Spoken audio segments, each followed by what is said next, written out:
Hello, everybody.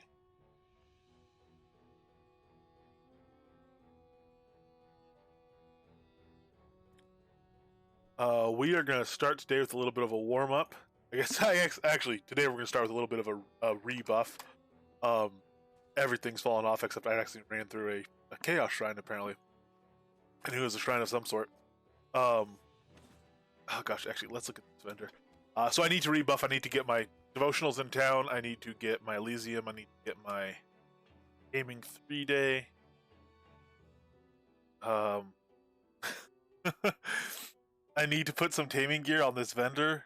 I just stocked it. You see, I stocked it at 954, 1028 locally, and everything's gone except 4 pieces. So I need to restock that actually.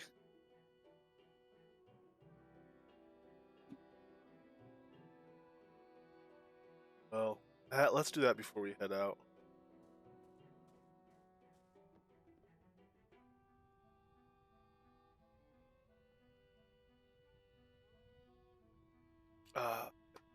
I probably should have done more of this.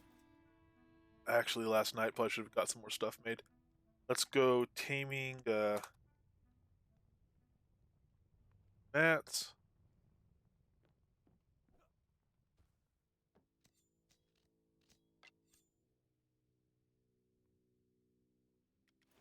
Here, what do we have? So we have some dodgeballs on there still.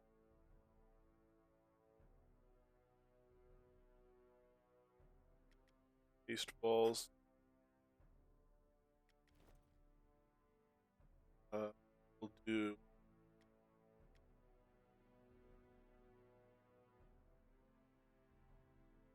copper. We'll do a couple more gold copper.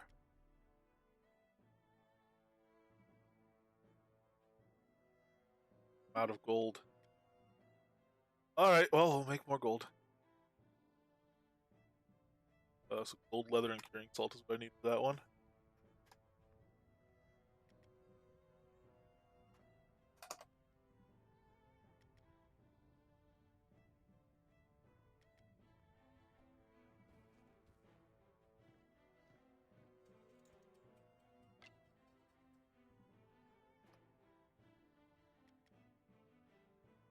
Only uses one gold ingot mercifully enough.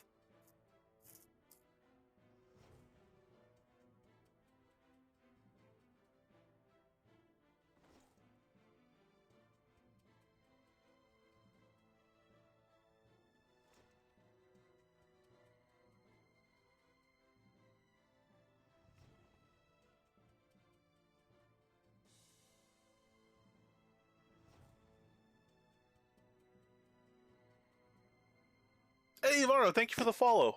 I think that might have actually popped up. Either I didn't get the notification or it popped up right before I started streaming. Actually, did pop up right before I started streaming. Thank you. Um, 8 minutes ago, we've been streaming for 5, so just right before. Thank you again for the performance yesterday as well.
I definitely should have made some more of these straps and everything last night. They use a lot of components. I don't want to make too many, like more than I'm gonna use, but they also go very fast.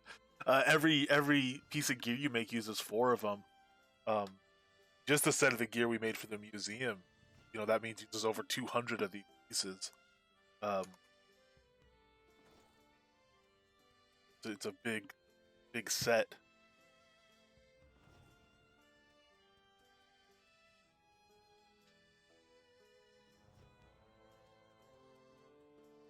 We're making making pieces for each other, making pieces for ourselves, making pieces for the vendor, making pieces just to make pieces. In some cases, they'll all get used. I'm gonna have to start seeing about having a second set soon, because if I want to do Spider Queen again, which I do, I want to get better at doing Spider Queen, get faster at doing Spider Queen. It's gonna be a situation where we're going in needing fairly good gear, fairly high durability starting gear, so that it doesn't get tanked on the minor durability during the course of a single set of rounds. Um, Once the gear degrades, it looks like to about halfway. Once it gets to about 50 major durability, we're not going to be able to use it for the Spider Queen fight anymore. We'll still, it's the gear we'll use when we're out doing general adventuring. But for the actual Spider Queen fight, you don't have to repair mid-fight. Although we could right-click repair while we're in combat on the gear. No, we'd probably have to drop combat. So we could do it, yeah, right before the Queen comes out. We could do it. I don't have to deal with it. I would rather just go through.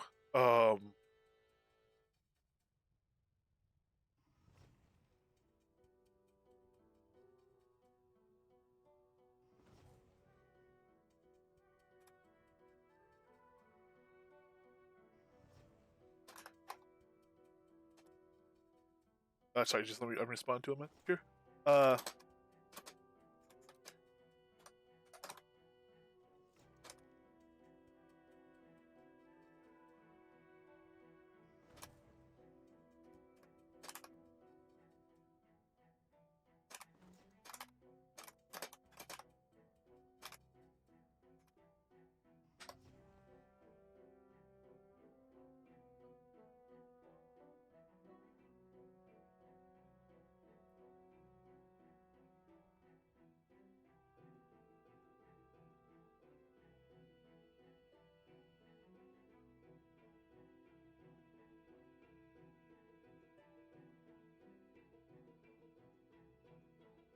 There we go. Sorry about that. Let's see. So yeah, well, we'll do Queen today. I'm not going to focus on her a lot, but I do want more spider essences for totems and stuff. Once we get to a level 2 totem and a level 1 totem together, so 5 level 1 totems. Once we get to that point, we'll be a lot more comfortable. And I'll kind of consider myself, at that point, if they they could introduce the spawnable rooms at that moment, and I'd be perfectly happy. Even though I do want like a level 3 and up eventually. I'm not, gonna just grind nothing but Spider Queen to make that happen. I don't want the dex belts and stuff, but I'll ease up on her probably after that. And we're close to there. We're at 3 level 1s already, so that's 3/5 of the way. Plus we have a few extra essences kicking about.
Right, so we will start with ball of haste, gold, copper is what we'll do first. So ball of haste, and 1 gold, which is expensive. Story here. So 1 gold, which is defensive, and 3 copper.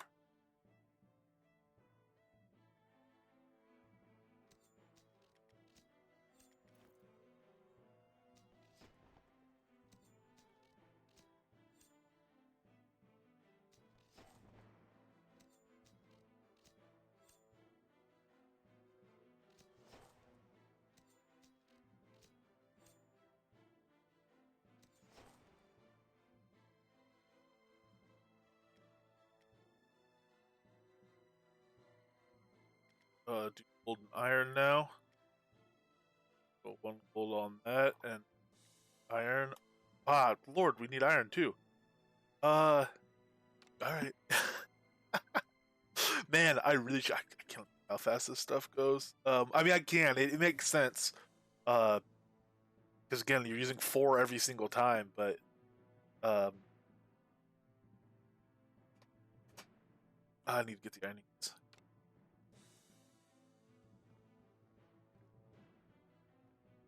But, I'm used to doing this with stuff. This doesn't feel like refining level stuff, or doesn't feel like making sheets yet. I'm used to just tabbing over and making 10 batches of sheets sometimes of various sorts before I do plate armor, um, which would be 500 sheets, and it uses a huge pile of ingots and everything like that. But then I'm good for quite a while. I'm not used to doing it with using chunks of gold and stuff basically, or even iron. Going through this much of it uh, all at once though, doing that unless it is like a massive uh, plate armor project where there's the each blank plate chest piece is using 30 ingots and stuff like that. um, I mean, some of this pet gear is using 3 gold ingots just for uh, the blank, plus a couple maybe like 4 copper ingots and the gem fragments and all the other stuff that's going into it. I've not quite gotten used to that quantity going into just a base piece of gear yet, of the especially the finer metals.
Quite nearly there. Quite nearly there.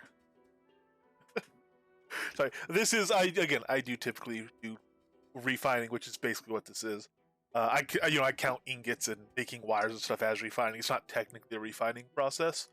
You don't get the batch size, and you don't get the bonus materials or anything like that.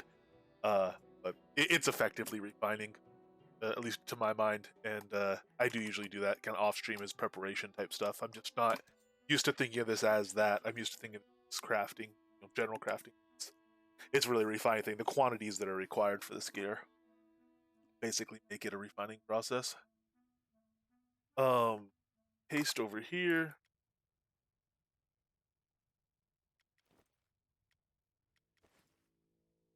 All gold iron. So 1 gold, 3 iron.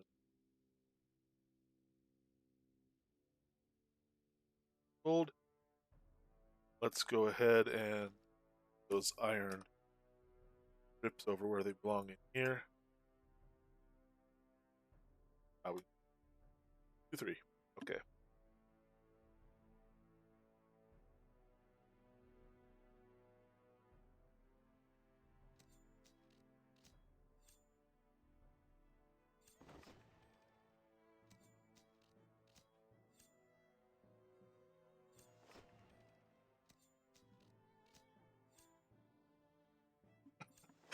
Someone just in universe chat, they /Z, so they had a space in there before they switched to zone.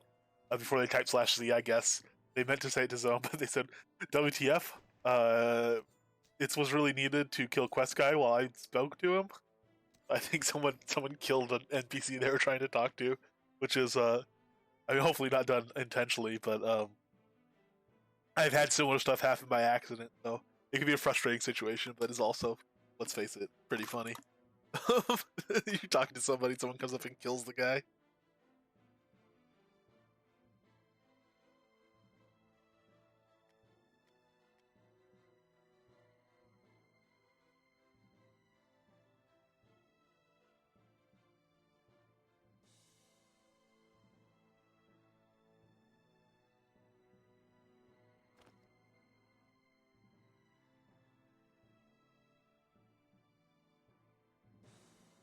Let's do some motivation colors. I'll do a couple more speed harnesses to round it out, but let's get the gem copper. Actually, yeah, we can do some gem copper.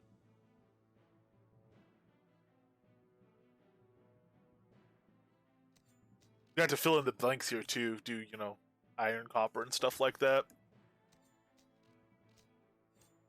Gem, iron, gem, copper, balls and stuff like that as well.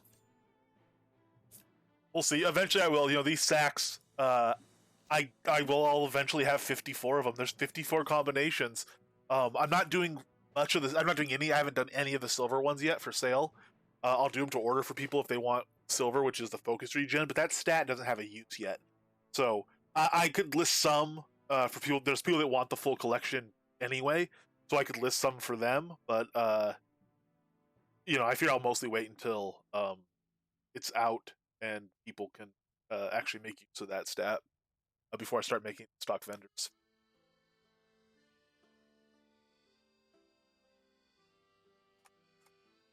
Motivation collar, gem copper, I believe.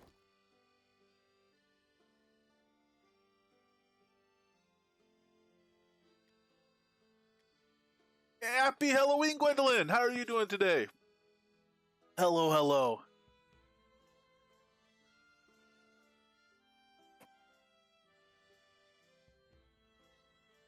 Actually, I don't make any mention of Halloween in the stream title either, which is a bit of a shame on me.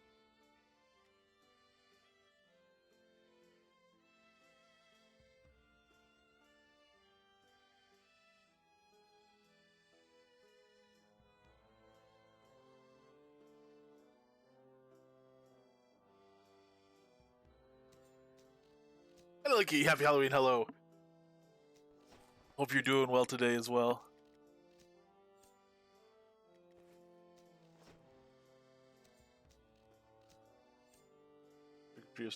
For sure, for sure.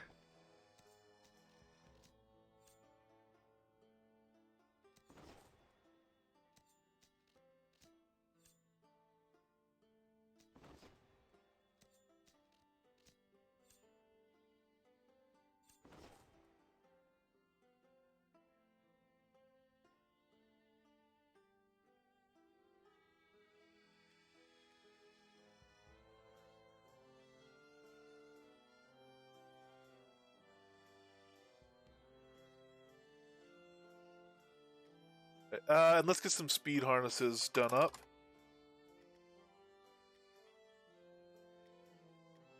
Copper, gold, iron.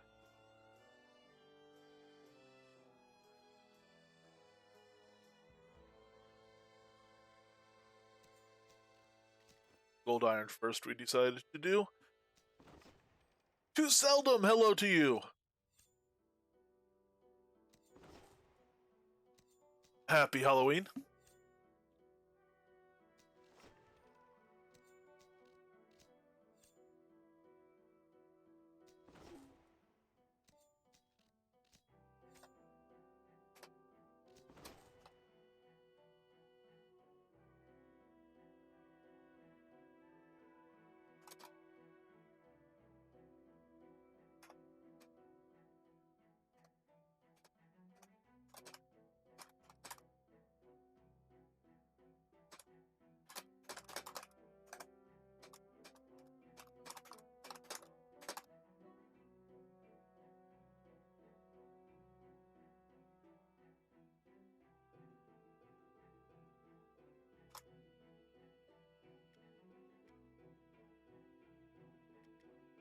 Alright, we'll do some gold copper here as well.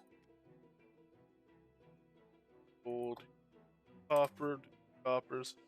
I'll make 4 more of those. We already have one.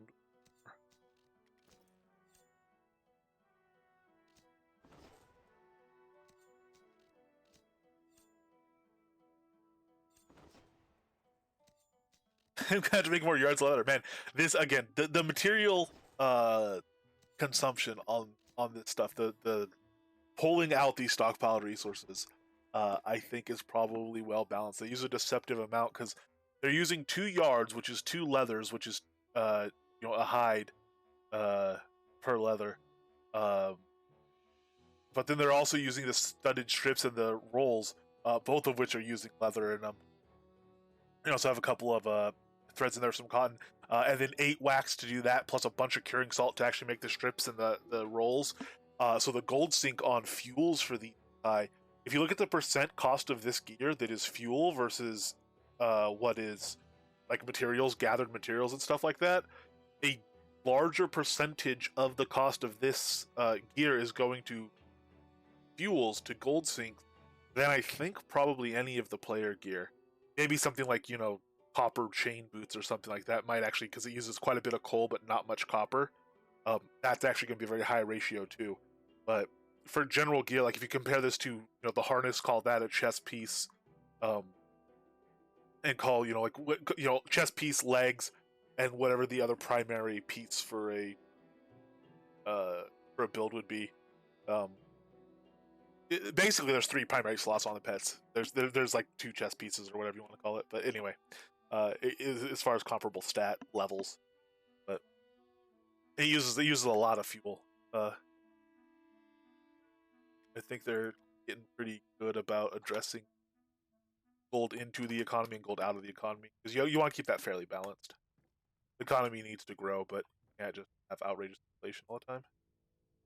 Hey, nice. We sold a hey. Metaliki, and a nice new chest piece. Thank you, thank you.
So let's drop off taming gear mats, and then we also have some other mats that aren't the gear itself; they're for the components.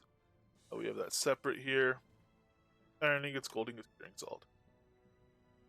Drop that as off as well. We could put pearls and stuff in there as well. All that on us. Arrows we do need arrows later probably. All right, let's get this on the vendor. Much appreciated. Yeah, hopefully, the gear vendors you can see look they're grayed out and stuff. I need to get on some restocking. I have a lot of stuff to restock. We're going to be doing some gear crafting today. A hammer, shield, some bows, hopefully, and some other stuff as well. But yeah, I need to get Arlia fully stocked, and I need to get Novia fully stocked, or at least half stocked. And when I say half stocked, I mean like 100 items on a vendor. Slowly working my way there. I was up to a decent number, but then every now and then someone comes through and buys a whole lot, which is very greatly appreciated. Don't get me wrong, but it does mean there's a lot of restocking to do, and I'm not always the best about that part.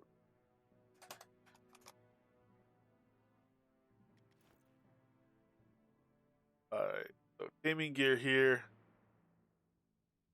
Let's put on some more DPS stuff, so life.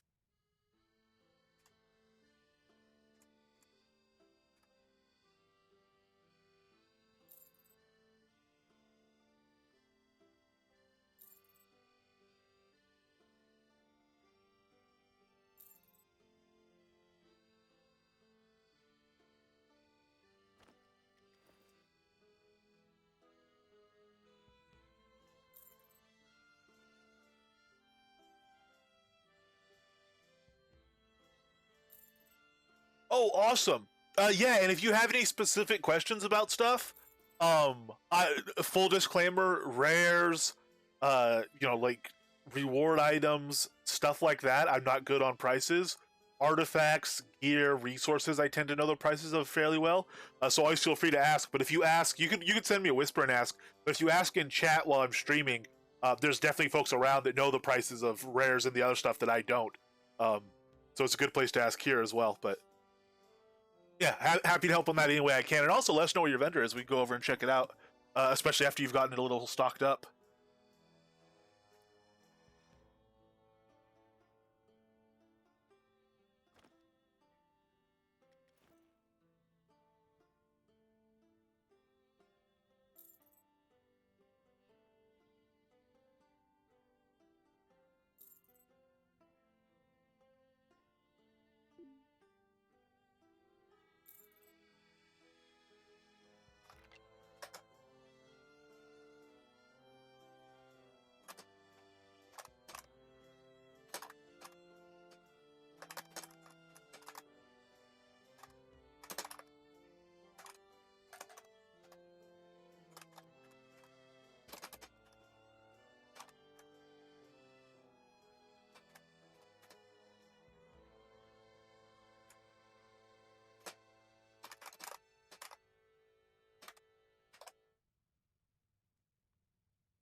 Hello, Dr. Hernbrand, my gubernatorial friend. How are you doing today?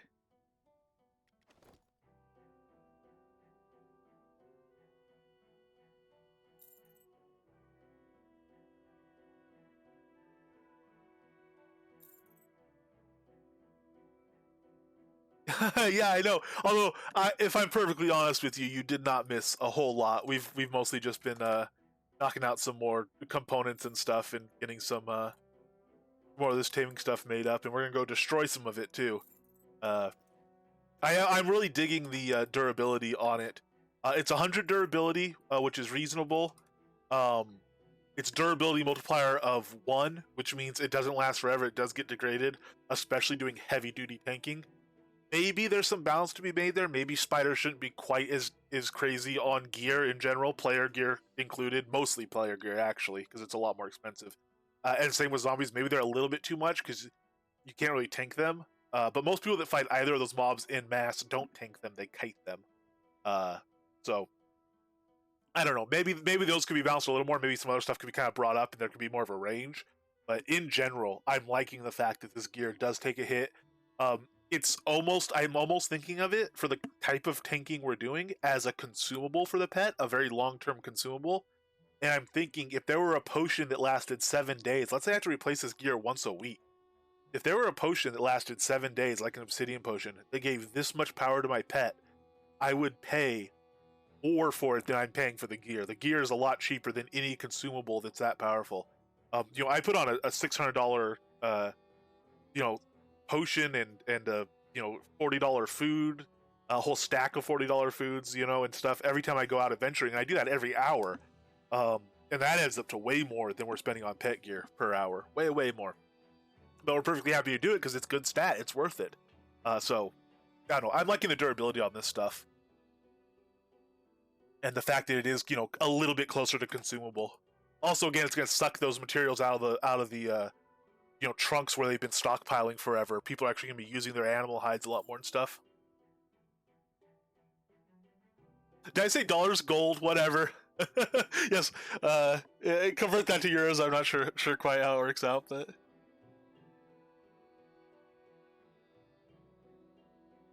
Alright, and we'll do gold iron harnesses. Oh, we need more chain harnesses made too. We'll do chain harnesses later. Let's get out. We're gonna get out and get adventuring and get going on stuff. And then we have to do some actual like gear crafting, some actual like player gear, enchant masterwork stuff. Dollar redos. Speaking of, I have enchant I have enchanting unlocked. That's gonna start leveling now when we enchant stuff. That's very exciting. Our XP is gonna disappear.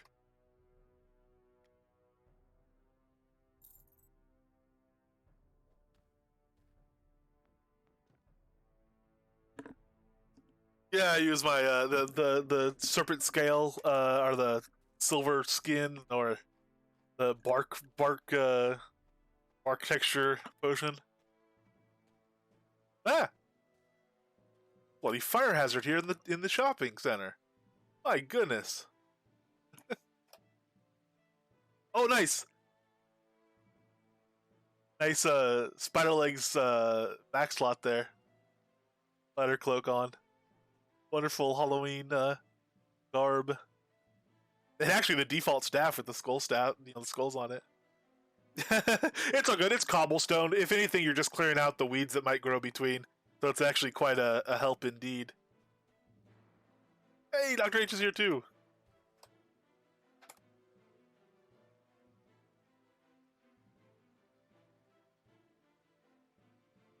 Another fire imposter. How you doing, Skeggy? Happy Halloween. How are you? Hope you're having a good one.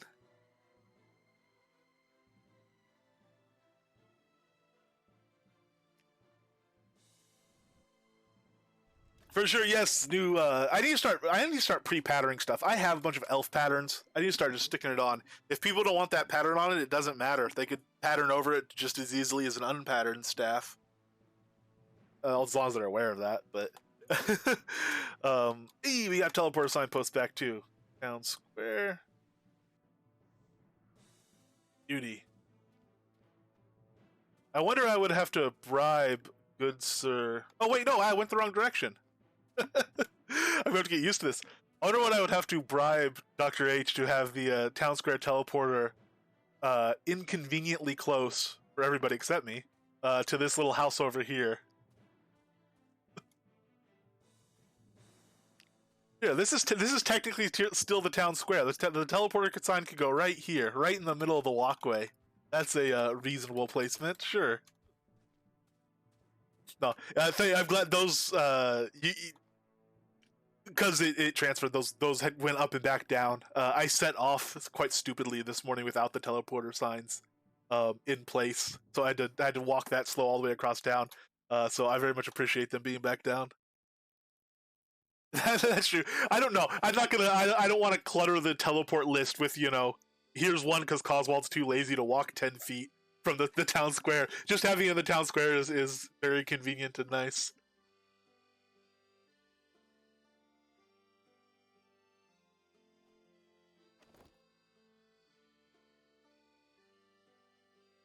Let's drop all these weapons, and that alone should take our weight down a good amount. We have a bunch of random weapons.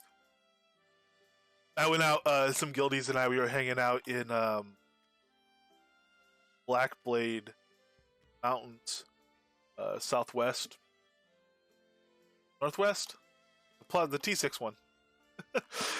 We did some demons up there. I had a good time. I had some very good loot. I have that loot, and I have loot from other demon run that we did a few days ago. They've been stashed in a trunk, and you could see the pile of rural hearts. We got an uncommon tier there yesterday, or a common tier and uncommon heart. I didn't get any demon triumphs last night. Those are all old ones, but we got good loot, and there was 3 of us there, and we were there for I don't know, hour and a half maybe. And between the 3 of us, we all got drops and a decent pile of them, so that was a really good trip.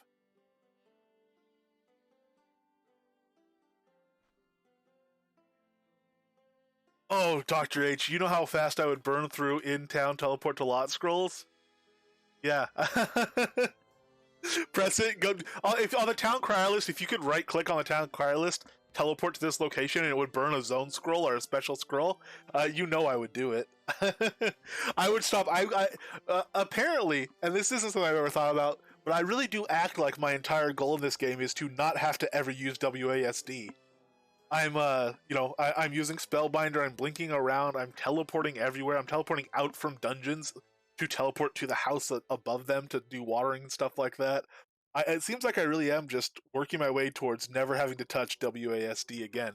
And then I could remap them. Once you're not having to walk, you can remap those to vital combat keys. That could help your deck stacking. Maybe that's why my mind wants to do it.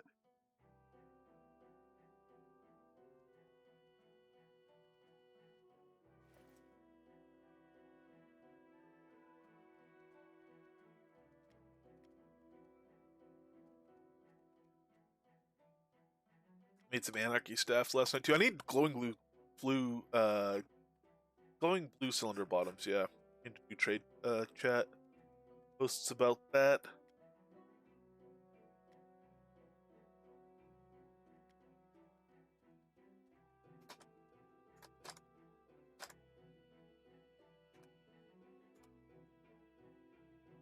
I want to make the staffs, and I also once they get made, I want to combine them up and get a pretty decent level one.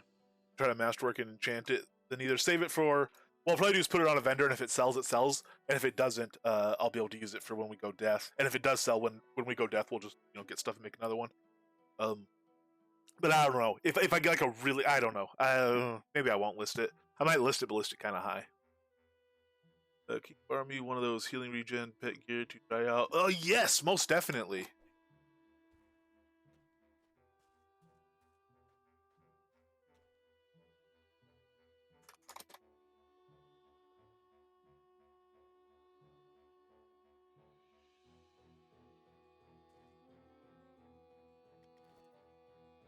So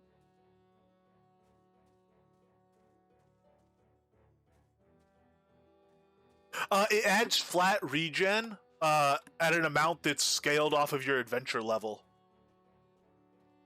So that's going to be a set of defensive gear with gold. So ball dodge gold,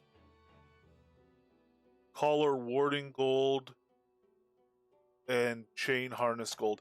Do you have a preference for the secondary stat? They all come with at least some offensive stat, so that could be base damage, it could be crit chance, or it could be crit damage.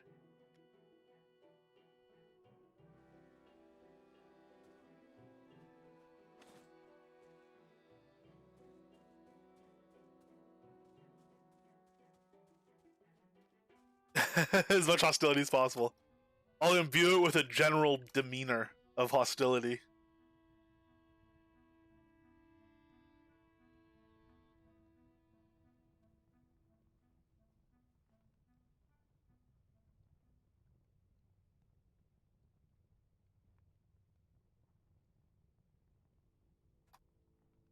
taming gear mats, and actually I've not done warding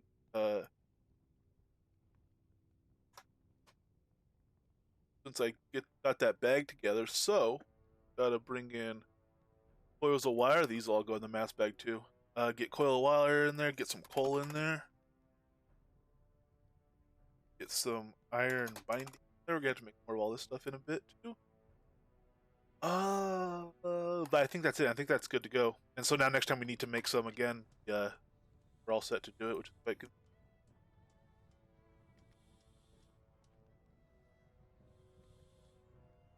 All right, I'll go with iron then on the base damage. I think that'll be quite good. Certainly been my preference so far. Where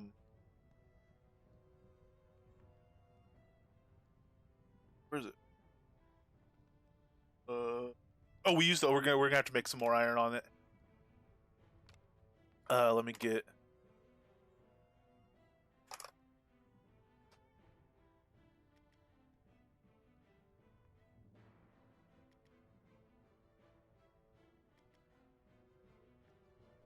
We only need 3 of them. Because if we're going the highest regen gear.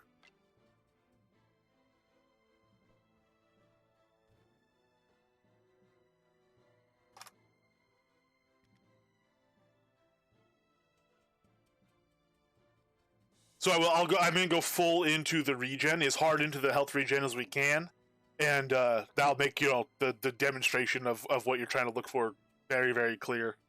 And then later, if you want, DPS orientation or however you want to do the stats on it, you'd fine tune a little bit more. But yeah, so death summons, they degrade as they stand around, they die. They'll do on hit health regen on stuff, death drain on stuff. But without that, or without very, very high skills and gear to get this death decay speed reduction, they'll eventually just stand around and die. Which actually, it's an interesting mechanism. But I think this will just add straight health to it. And you can no longer run Elysium, right? Because it's a shield now. Yes, indeed. Yeah, it would replace your Shield of Death, which is your attunement source and a great melee. Defensively, it's a very good shield. But it's death attunement. So that used to be a very good. I didn't think about that. That used to be a very good strategy for overcoming that decay. Was just Elysium Illumination. It would tick on them, and you'd be covered. I didn't even think about that. All right, let's get an iron strap in here, or iron strip, I should say, and 3 pieces of gold.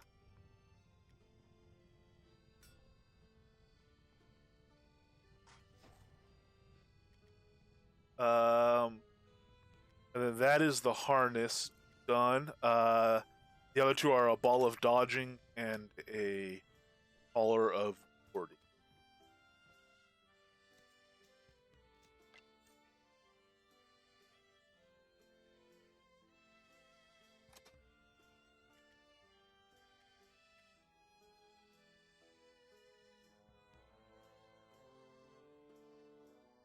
Oh, iron.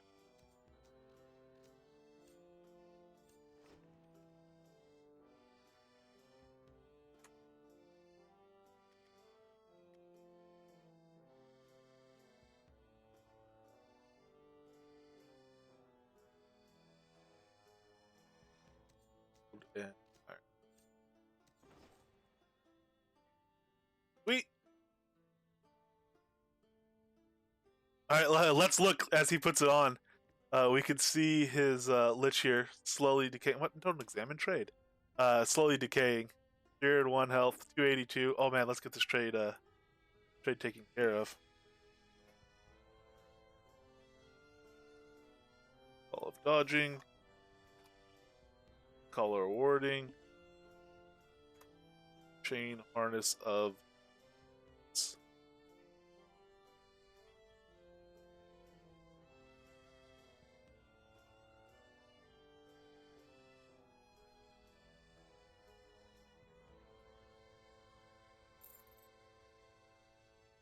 $70. He's on the cusp. This poor Lich, 151, about to return from whence he came, which is to say, the afterlife. 33, 114.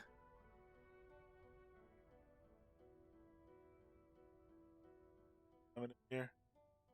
Oh, he's got some, Here on, oh, we can't see the component stats when we're doing it, but those do have health regen. 77, 58. Uh-oh. Is it not working? Does it not work on him? I'm really surprised it doesn't.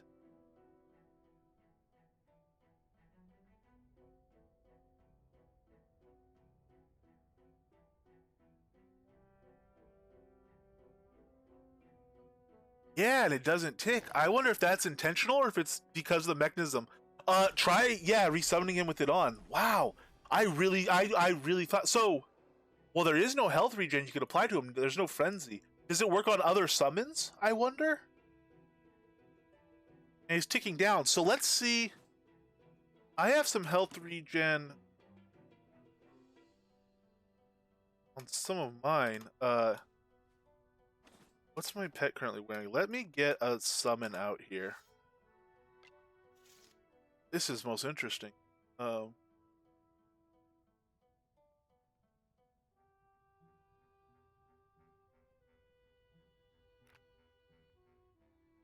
fire Ellie out. Leave a Duralog.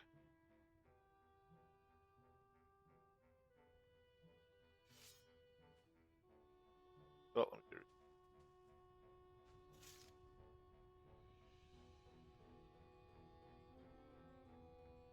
But Elysium Illumination heals them and Melody of Mending heals them.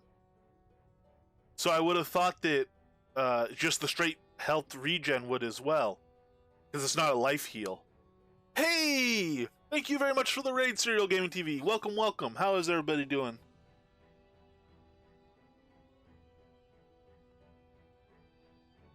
Good to see. Well, good to see you again. We were all hanging around, hanging out in a serial stream earlier. Arm the cannons, Dalamoth. How are you doing?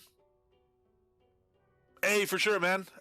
Enjoy your real life time, and enjoy your Halloween. Happy Halloween to you and to everyone that just came over.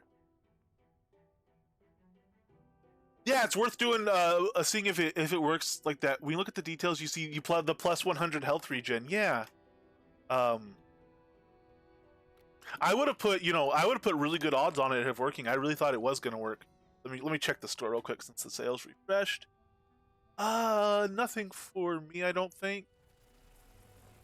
No, oh, Barbarian Clan, Bear Clan, Conversationalist on sale. A lot of Conversationalists cycling through on sale, which is cool because they just added all that inky stuff. Oh, this is one of the cooler building blocks sets too. This I think would mix in wonderfully with Kobold stuff. The motif isn't quite as dark, but I think if you had it, if you had it just as spots within a Kobold building or around the outside as like a wall type thing, I think it would work really well with it. Let's get the reagents over here and see if I could summon a fire elemental. And see what happens when I put warding gear on him. Her, I should say, Little Ave Duralog. So I am seeing health regen here of 26. Let's boost that up. Let me take off this DPS gear.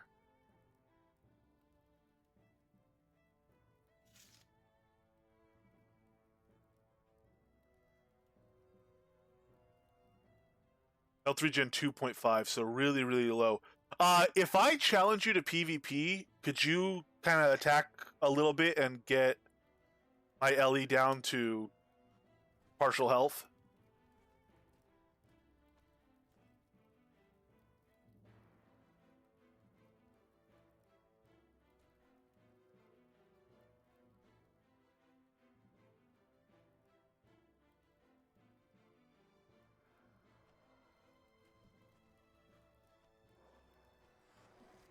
Oh, okay, that's partial enough. So thank you. So we can see the regen is coming slowly. Let me put on the gear.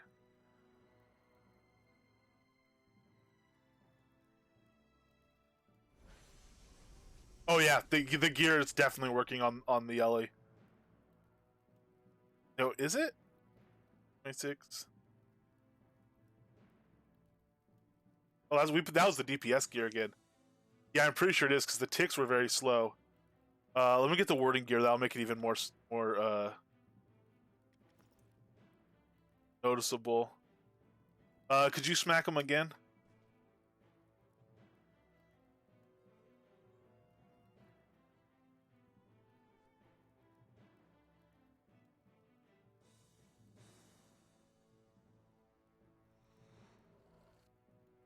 Okay. We can see the regen. I'm going to put this on while they're in combat, actually. Uh,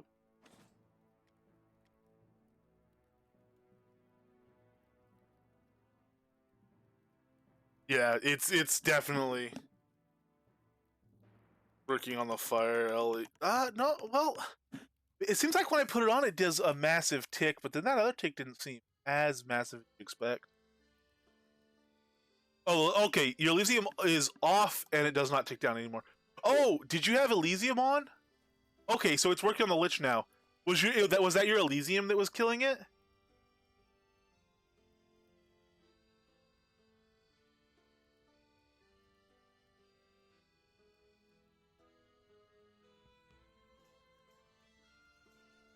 Yeah.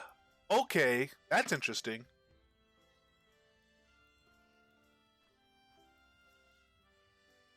Yeah, but no longer tastes. Okay, cool. So it does work then. So I guess what you might want to do is you might want to mix and match on a set. I mean, maybe you just want really high regen. Yeah. Let me go ahead and I'm just gonna do it with an actual fireball. Um, I won't. Without your attunement stuff, I don't have any chance of actually killing the Lich. That's way too much health. So I'll just do a player one.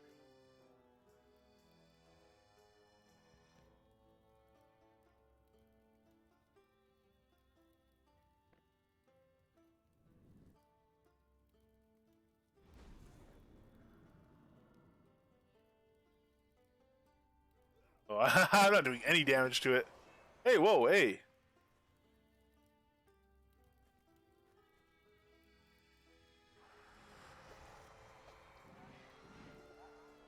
Nope. Lay was dead.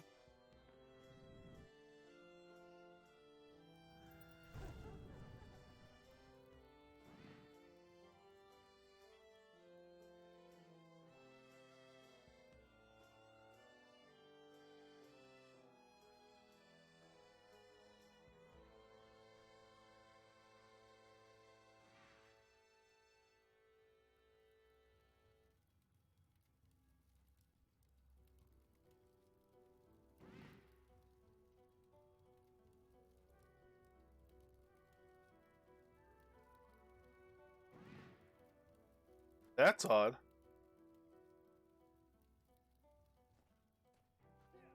But yeah, we're still in combat.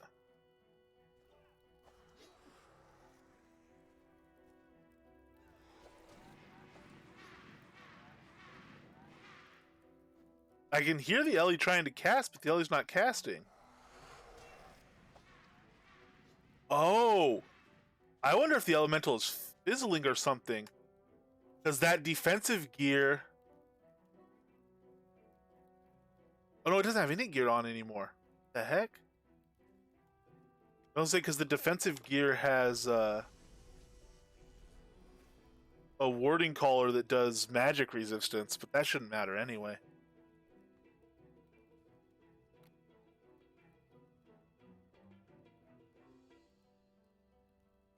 Nelba, hello. Hello.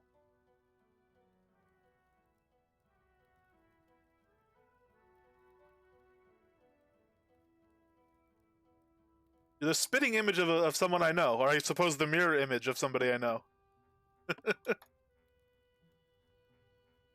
How you doing, Lincoln?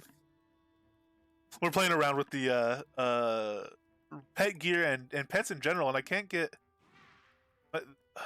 my fire elemental doesn't want to fight for some reason. I'm gonna have the fire elemental if it'll attack player, no? That I don't even hear it trying. You can hear the noise.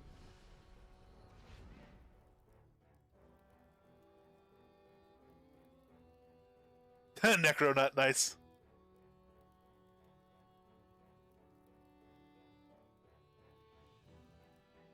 How do you mean?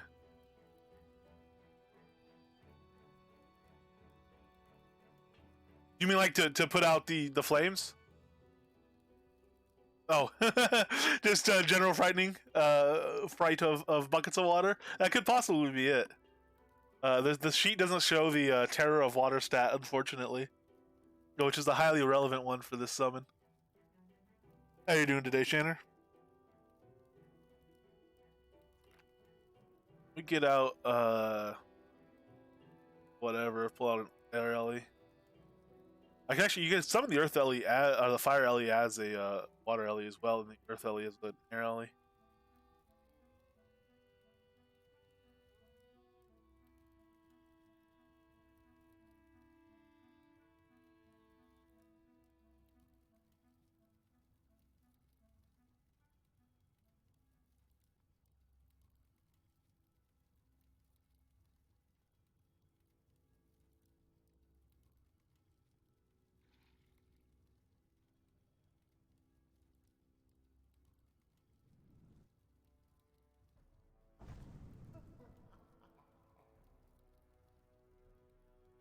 Oops. All right, here. Let me grab. What do I need? Mandrake, probably. Yeah, it's always Mandrake. Sorry, I was looking at something. Chat there.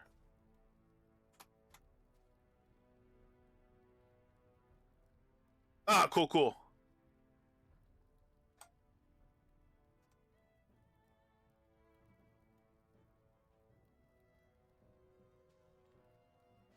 Where did that not go in?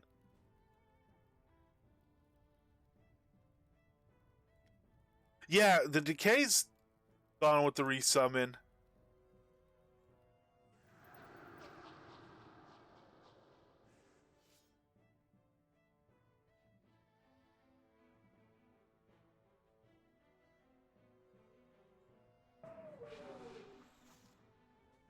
There we go. Ariel is actually attacking. So he will. Well, he'll kill the Ariel, but very DPS gear. So the Ariel does very small attacks on him.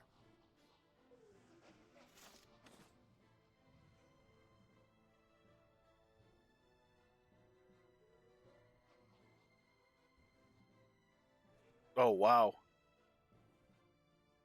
Yeah, that makes it crazy, man. Just regular summons running around with that gear on are just wicked powerful. Obviously, mine isn't strong. That was a level 1 summon, is why I say that. Level 2, I guess. Yeah, that's crazy. All right, awesome. Thank you. If you want a different configuration of that with the just enough health regen to overcome his decay, we could do that too and move the rest to DPS.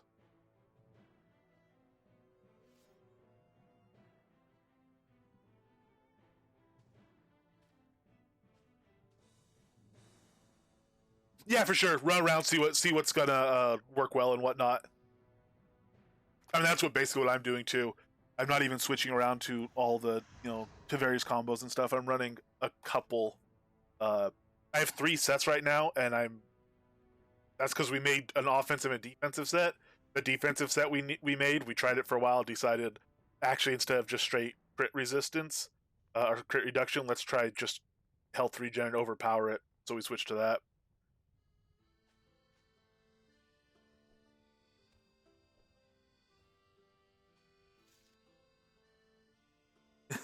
I don't know. I'm not even sure what your chaos form is.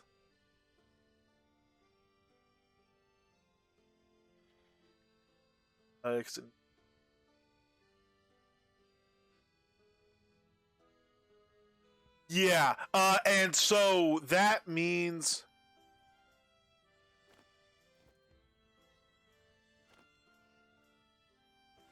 Oh, you're the chaotic clone. That's actually a good question. Probably. I think so. Um,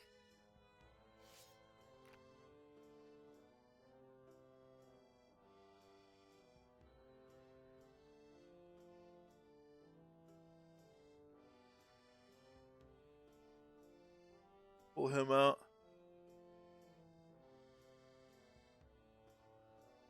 I think even if you summon a Clockwork Monkey, I think it would have the gear slots on it.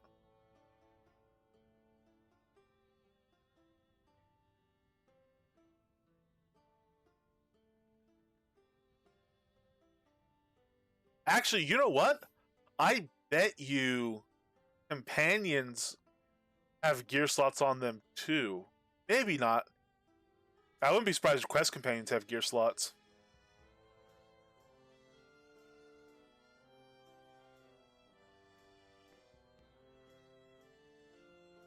Oh, is there? Oh, yeah, because they're supposed to be. Yeah. Because it what it does is opens your gear window.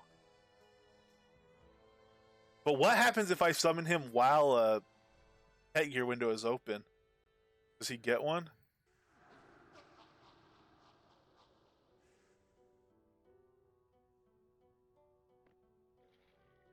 Nope. Okay, closes out. Yeah. I wonder if quest companions get one.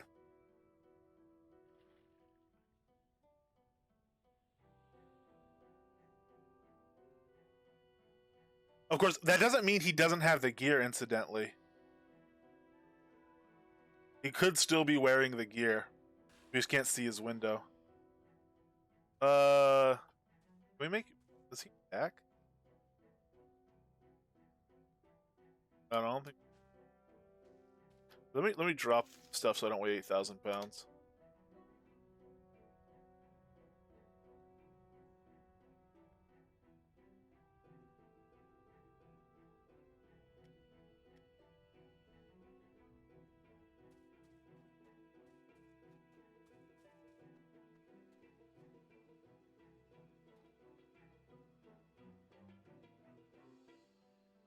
Yeah, no, he's a pacifist.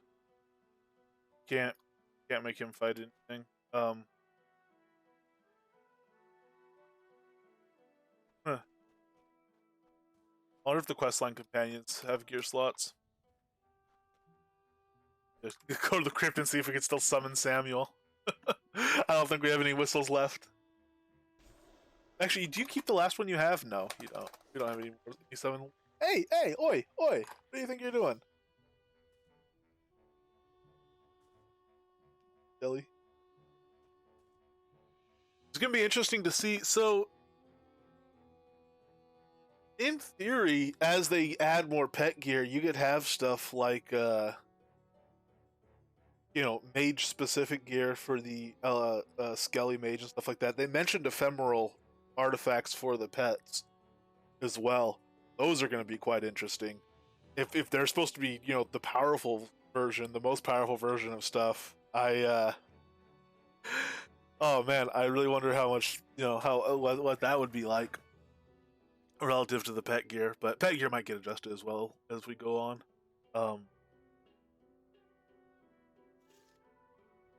See.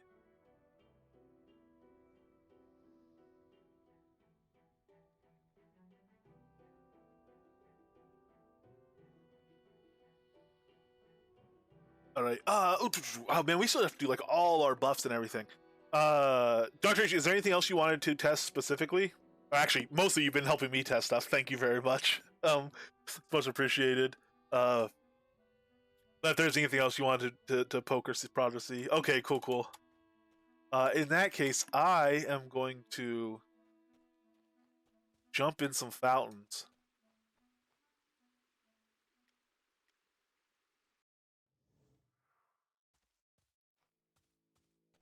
What are we taking these days? Strength and Dex we could take. Focus regen actually wouldn't hurt, I guess. I've not really been having trouble with it, and just take a greater focus pot every now and then. But we'll just do straight health and focus.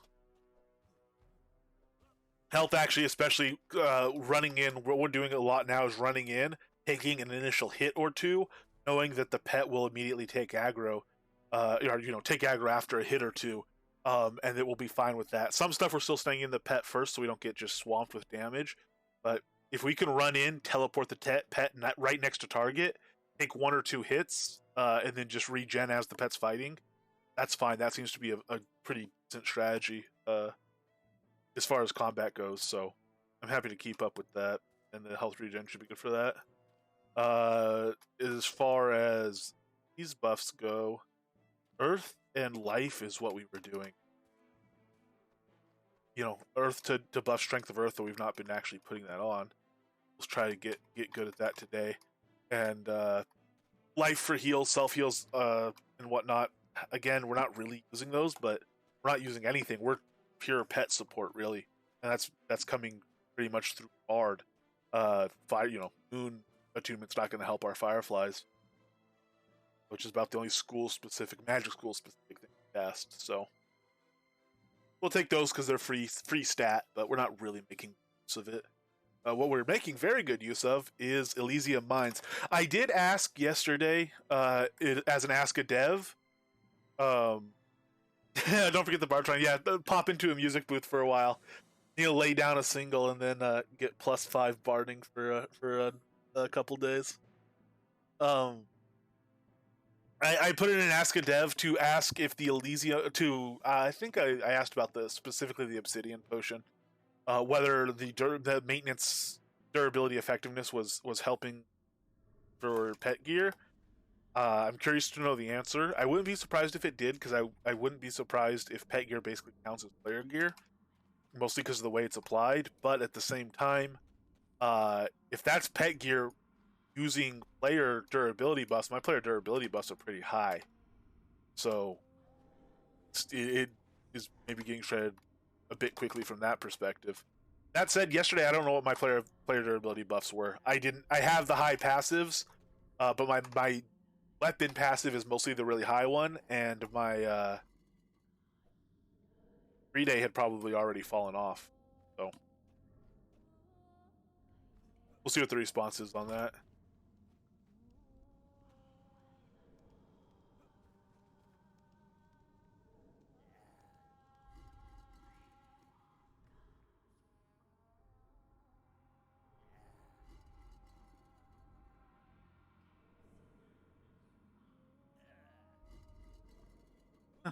I will be telling you all this and more. Well, I guess I did already tell you all that. But I will be telling you more as the day progresses.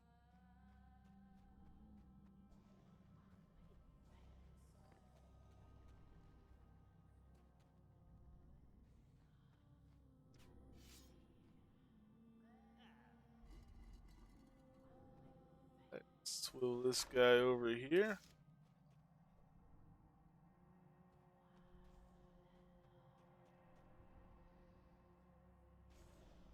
Oh, nice. Are you guys gonna go? You can. What you're gonna have to do is rip a copy of the stream and pass it through an auto caption service. I'm anxious to know what the transcript says. So those aren't exactly renowned for their accuracy. Those services. So do clue me in on any of the fun little bits that pop up. They have free ones. If it was expensive, it would probably be accurate and less fun.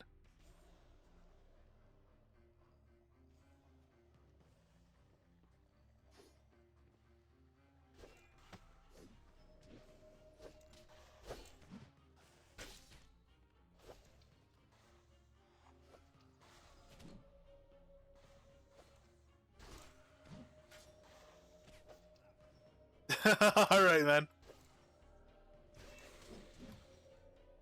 Oh, we're in our we switched back to our spider deck. Why are we just slashing through stuff? We don't even have our pet out.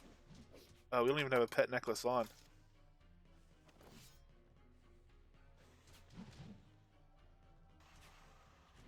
Let's pull out. Hey, let's pull out the ferocious wyvern in here. He doesn't get a lot of opportunity to kill. Nothing the wyvern likes more than killing. as they demonstrate so often when I go to the well. Alright, I'm gonna have to get out of this archer's range. There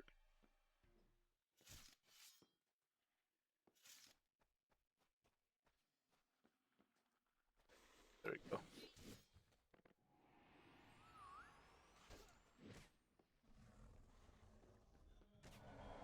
Alright, back inside, guys. Sorry about that.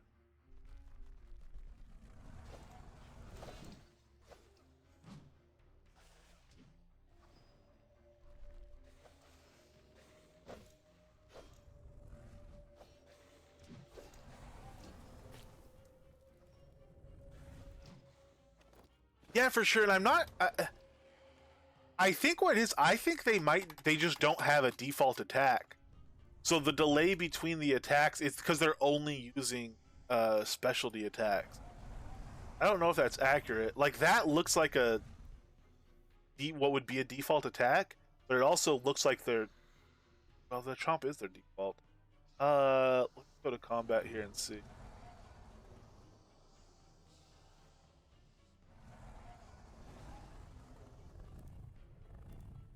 Oh yeah, you do see combat mount durability.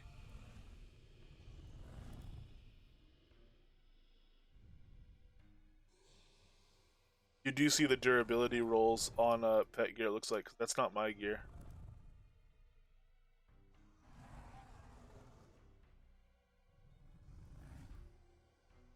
Although completely unbuffed, he just did 1,000 point, 1,000 health crit.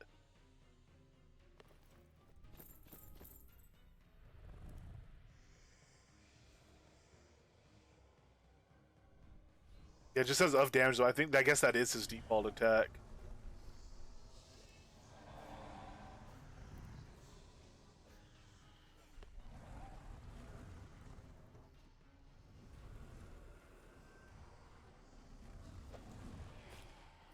Nice, he got that attack in before being teleported, then ended up being teleported right over here.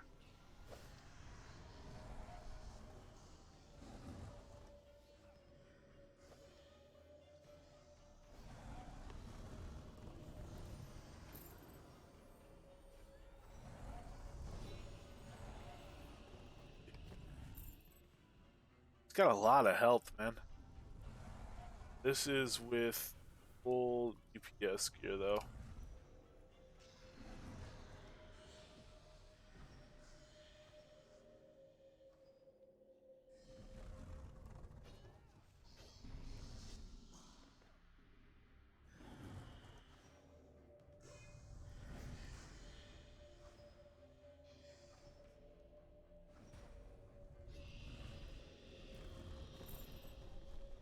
So one thing we're going to be doing once we get to the point where we are doing comparison testing, horizontal testing, and vertical testing, is we'll be going to the currently in storage training dungeon or testing dungeon that we made with all the targets. And one of the things we'll be looking at. Oh, I can't open that window.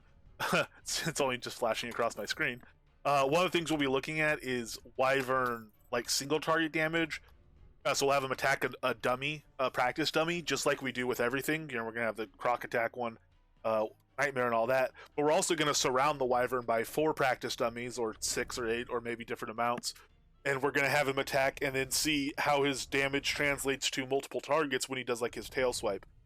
Same with the nightmare. We'll have it attack a single target, but we'll also have it attack, basically 5 dummies at once or whatever, a quantity of multiple dummies at once.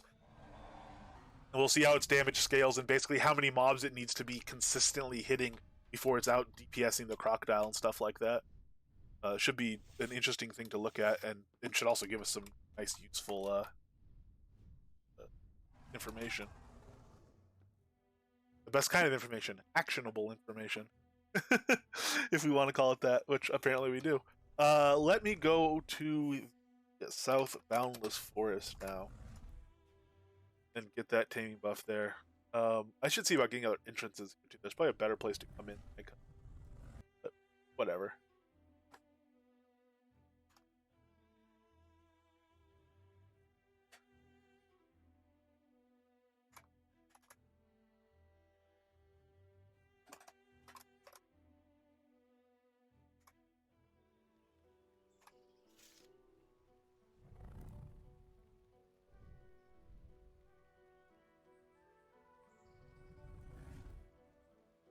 Let's see.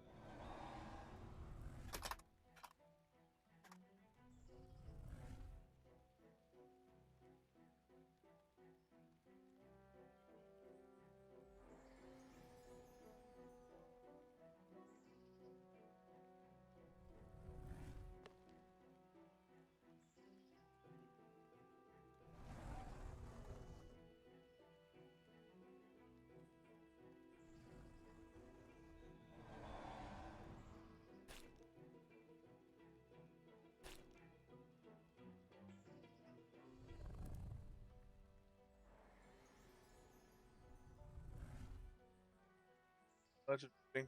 Sorry. Here, let me find this.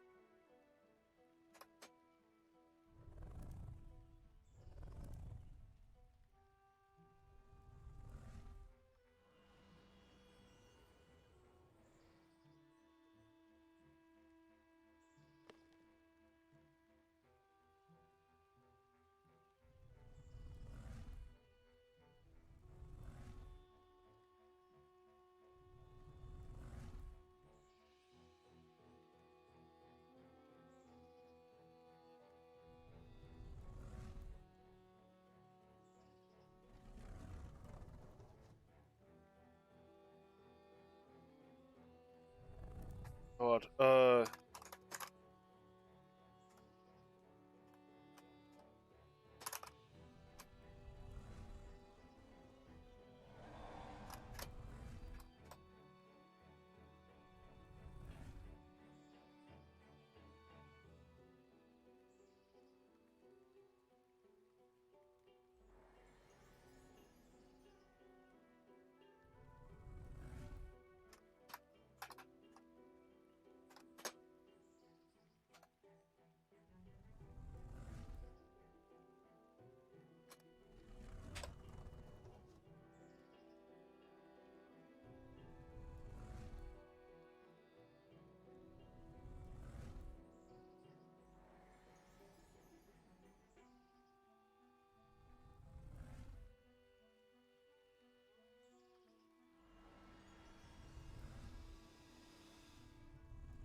There we go.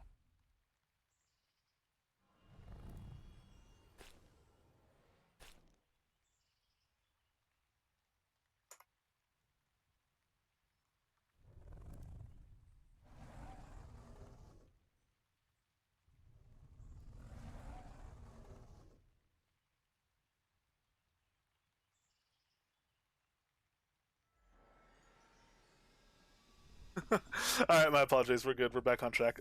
So let's go southbound this forest, to the northern reaches up here, and we'll get the bear totem, which has to face west. I do this without the slash location as well this time.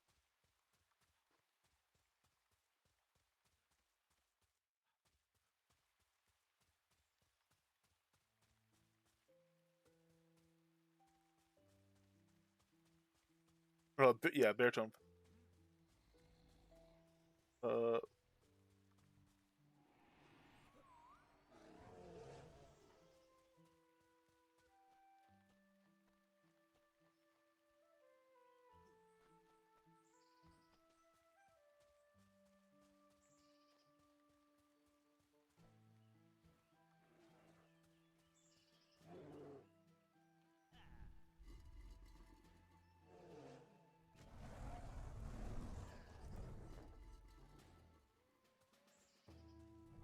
it's kind of funny doing both these puzzles together because they're both somewhat similar. I guess you go up and use something where it's pointing in correct direction. Although I guess these ones have to face certain direction depending on something. Actually, I'm not sure what it's dependent on. What means I've never actually done the puzzle. I've always cheated on it and just looked at the walkthrough. Why does it have to face west, and what's the indication? Um, like I know how to work out the one for Midmere Way, or Lemex Bazaar now, as it's more commonly taken. As far as the associated colors and the inscription lines on the. I'm actually not sure how you work this one out and what leads you know that you have to face them in the direction.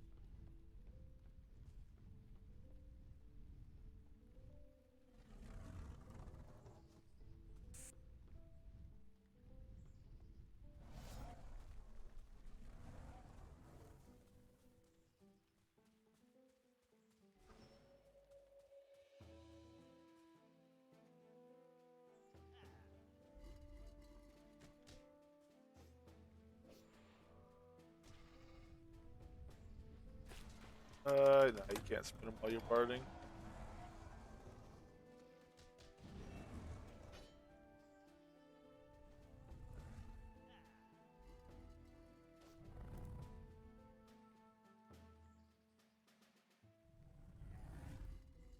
There, it's facing south now. Stag is already in the correct orientation, so actually we go west now over to 4. It will be the last one who faces north.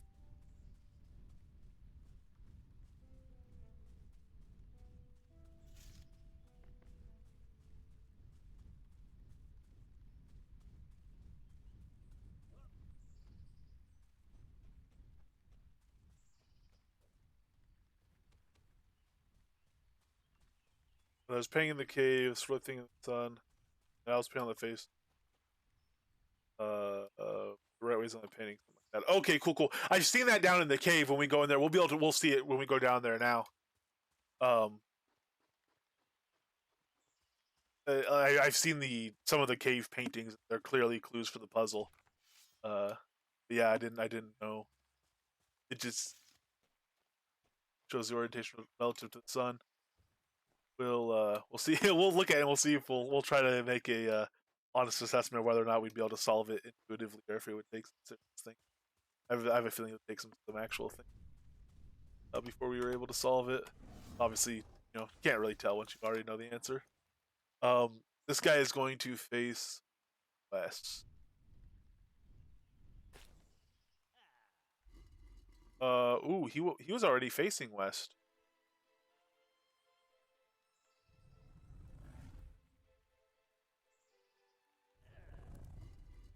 Oh, no, he faces north. Okay, that's why.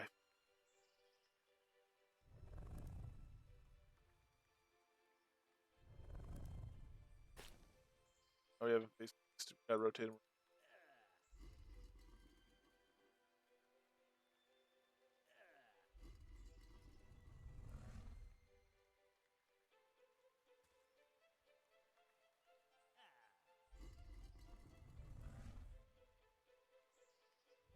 All right, there he is. Let's go over.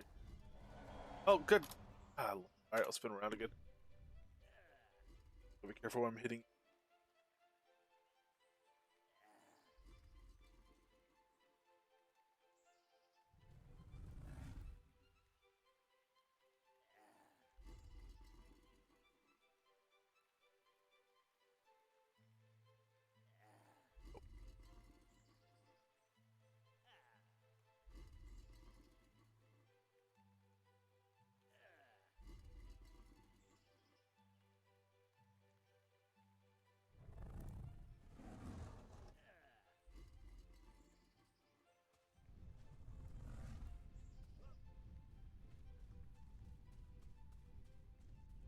All right, now we go. I guess most a little bit south. Actually, we probably should have just followed the road.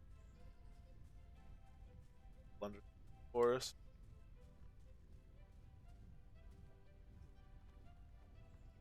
Oh, whoa, yes, we should have. Okay.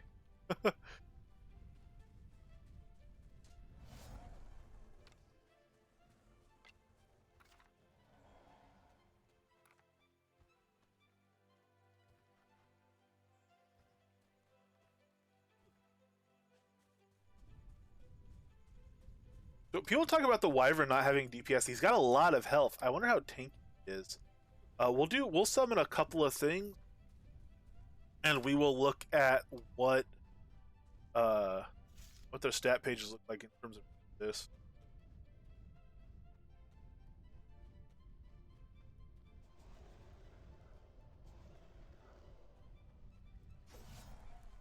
Hardest place about him exploring the puzzle here is the okay. So here's I guess this points to the east. This is the wolf totem, and the wolf totem is supposed to align south. So if this is an indication of how he's supposed to align, not quite sure how you south from that.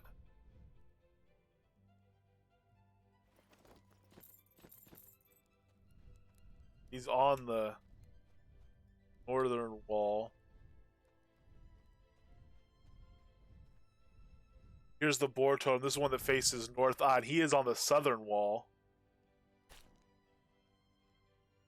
Yeah, there's another key for that somewhere. It sounds like that shows it like relative to the sun. Let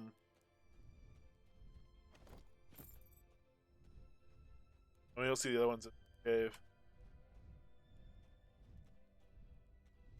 Yeah, that'd be a fun thing to go and try to figure out if we do like the Wide Swamps Tamer Edition. Is what I'm calling it for now. He'd be named whatever he's named, Swampy Bottoms or whatever. As was suggested, something along those lines. A suggestion by suggested by Dr. H. But I wouldn't mind doing a tamer that just starts off as a level, 0, and it doesn't take any gear, doesn't take any gold type thing. Doesn't power level, and see how we do and where we get to.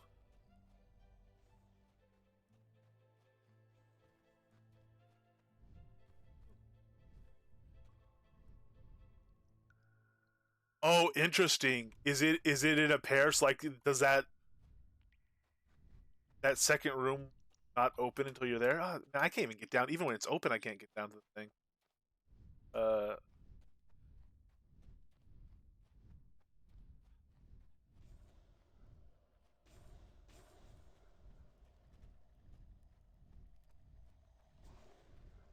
There it is.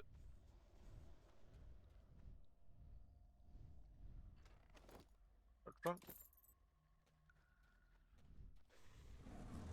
Wyvern punch these guys down. See, the Wyvern doing an AoE is interesting. We're gonna go fight the spiders with the Wyvern, with the ferocious purple Wyvern, and we're gonna see what it does.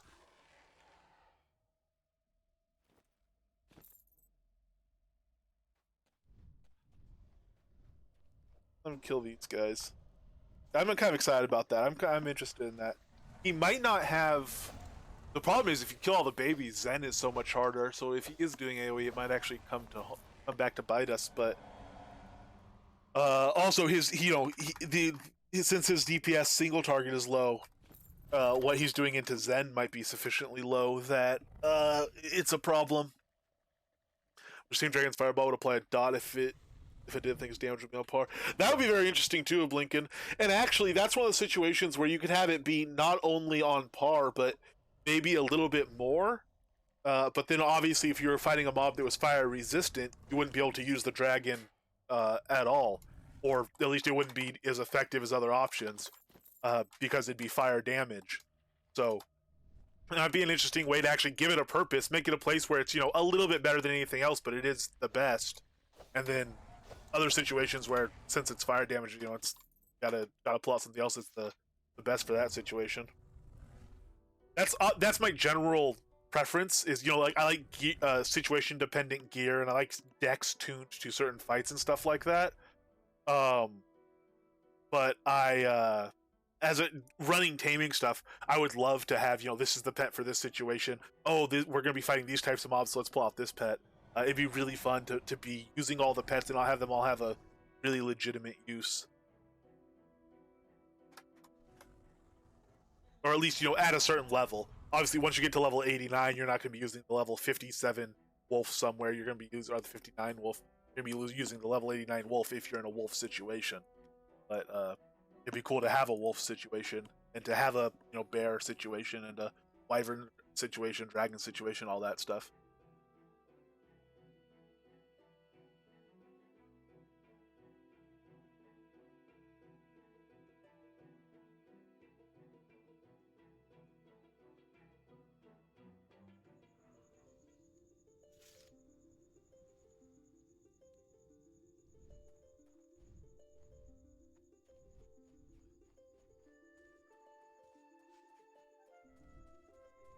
Oh yeah, and I mean it does exist to some extent. There's uh boar situations, there's crocodile situations, there's spider situations, there's nightmare situations.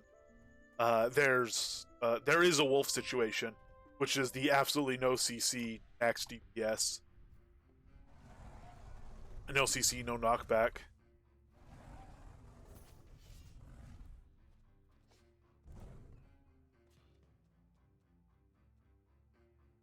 Bonds kind of come in. Steve?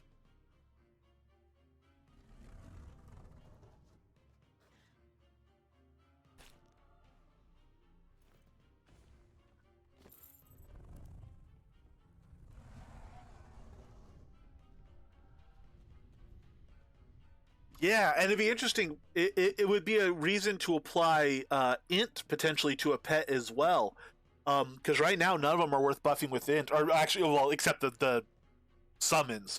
None of the tamed creatures are worth buffing with int. The skeleton mage though, you buff it with int, and well, actually, you know what? I don't know if it does more. I don't think the skeleton mage does more damage if you buff it with int. It well, it might or it might not. It definitely does crit more if you buff it with spect enlightenment.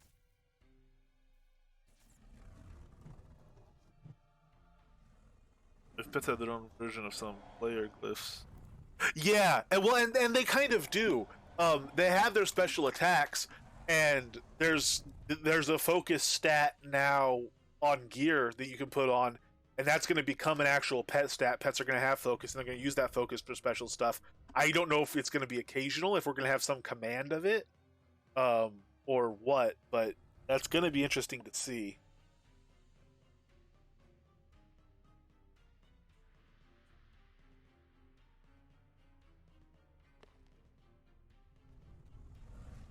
All right, so for gear here, we're going to go defensive gear.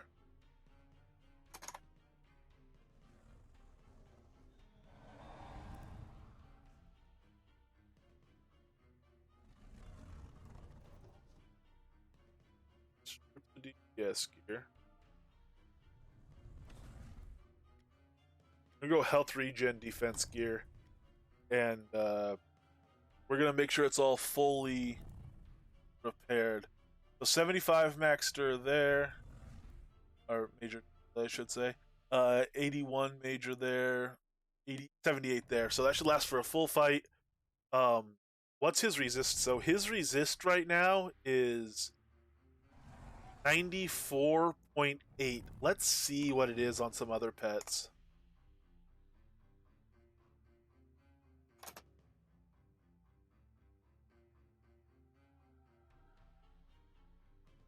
Because they're not named.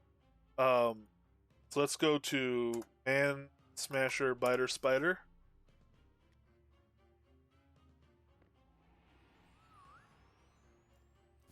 Who was doing quite the tanky champ dance before. He's at 94.8, but with less health. Let's check out the Bodacious Appetite. Bodacious. Voracious. Every time I look at that, I think of Bodacious, just because the vague similarity in name.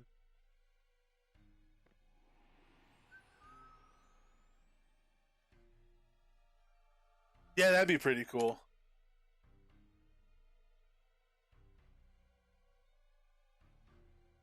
But he's at 98 resist as well, or 94.8 resist. So they all have the same resist. None of the resist is intrinsic to the pet. That's weird to me. Because some are more intrinsically tanky. So where's that tankiness coming in? Because they don't have intrinsic crit reduction, they don't have intrinsic resist.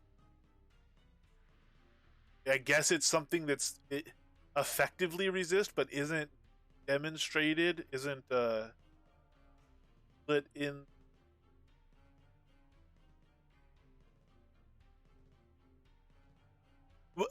No, but some take less damage. It's not just the hit point. These are, I guess, Dex increasing dodge is going to have an effect, but that shouldn't.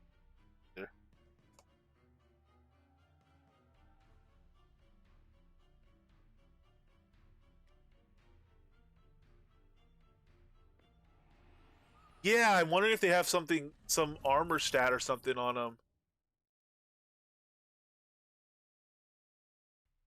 You know what? It might be down to Dex because they do have it differences. You know, intrinsic Dex and health differences. It might just be that some pets dodge more.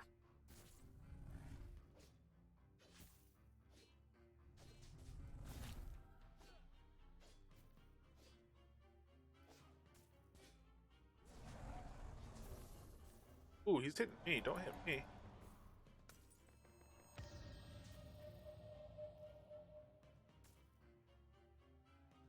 I don't like how long he stayed on me. We'll try running this with the Wyvern. We'll see what happens. Worst case scenario, we all die. But it wouldn't be the first time. Uh, we'll see how it goes. I don't like that Spire spent so long on me, and I don't know that he's going to be able to even reduce the Queen in health, realistically speaking. Yeah, we'll compare that side to side. I'll go through at some point, and I'll write down what the stats are, at least for me. It'll depend obviously on gear and all this stuff. I'll take off all the gear. I'll have no pet buffs on other than maybe like my 3-day. But I'll get a relative difference of stat. Maybe try to get after we D-level and see if they are, how much of a difference it makes being leveled and stuff. If one's 30% higher in this stat when we're leveled, but not, but 20% higher when we're not leveled, or maybe 30% higher when we're leveled and but 40% higher than not leveled. It'll be interesting to see how stats skew that stuff.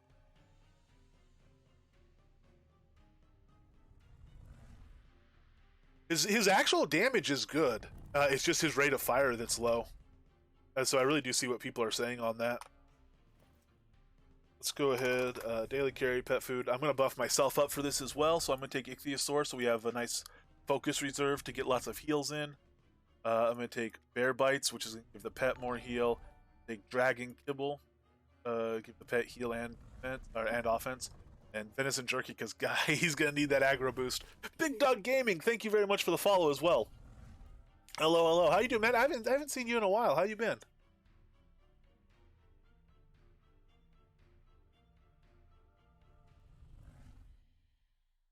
Yeah, he needs that auto attack. He has an auto attack. His bite thing is showing up in the log as like a default attack. It looks like a default attack. It's just not. Maybe it isn't. Maybe that's the problem, and why the auto attack increase rates don't seem to be affecting it. Maybe it looks like an auto attack, but actually isn't. All right. I'm buffed. Pets buffed. You know what? I'm not buffed. I also need to take Source Pie and some potion. Take deftness for a little bit of dodge and a little bit of crit chance because we're gonna swing a little bit. Take might for increased damage, especially with our Rens, and for increased health. And we'll take a wolf speed just so that the timer resets and it's in line with this other stuff. Yeah, it's like it lasts for ages. I mean, it's ages between the basically cooldown. But if we examine him, one way to tell would be the cooldowns are independent of anything. So you could check. We could buff his attack speed. He should get more hits in per minute if he has Fleet Foot on and Anthem of Alacrity and all this stuff. If we put on a bunch of attack speed modifiers and that attack doesn't increase in speed, it's clearly not an auto attack, or it's a broken auto attack. That'd be worth testing. I should try to hit that up at the dummy, and just literally keep him fully attack speed buffed for 2 minutes or a minute even, see how many times he attacks, and then do it without the attack speed buffs, maybe even some attack speed debuffs. See how many times he attacks. See if it's the same thing, and actually count the default attacks. You just use OCX tools to count them for you. That would be interesting to see. All right, so this is the deck. I don't quite remember how to play it, but we'll charge it up and go in. Ooh, I thought it had spell, but you know what? This isn't the deck. This is gonna be back here.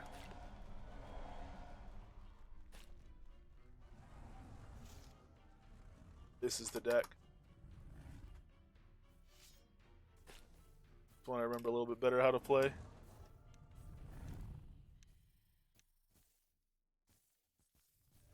Yeah, they do look awesome, man. And the ferocious ones are so big. They're absolutely giant for a tame.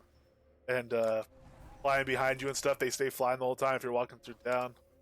They really are awesome in every respect except their DPS. Again, I mean, you know better than I would. It seems like they have some potential for multi-target DPS, but even that seems pretty disappointing.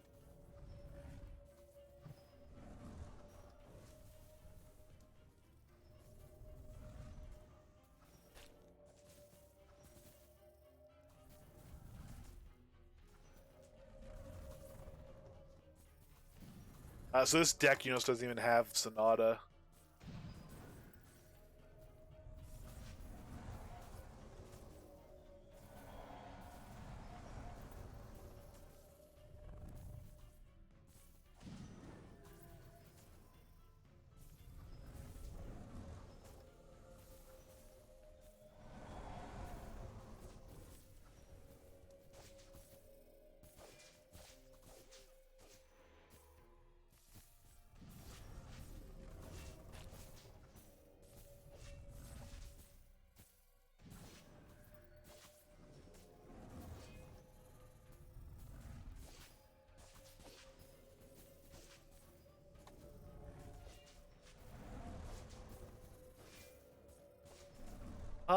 Man,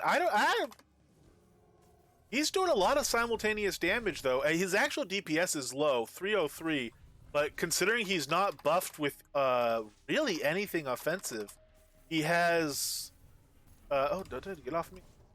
He has no Sonata. I am running some Alacrity.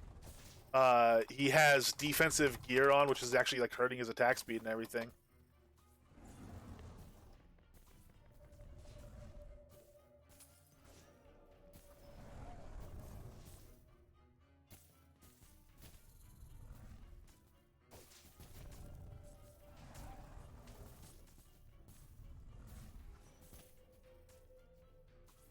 Oh, I do have a poison on me. Alright, I'm going to do this poison.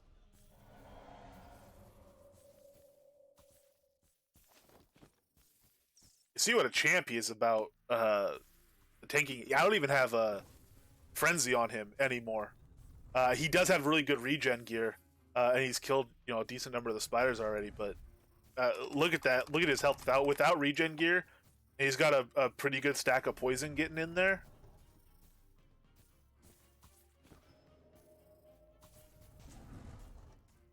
Yeah, I mean, I think I'm gonna be very inclined to agree. Twice as fast seems like probably a reasonable number. We'll do a little more testing and we'll see. The poison is stacking up a little bit more now. But he's tanky. I don't know. We'll see how we go through this whole Zen fight. I don't think he's going to be able to take Zen down. I think if we liked him for doing the babies, I think we'd probably want to switch by the time we got to Zen.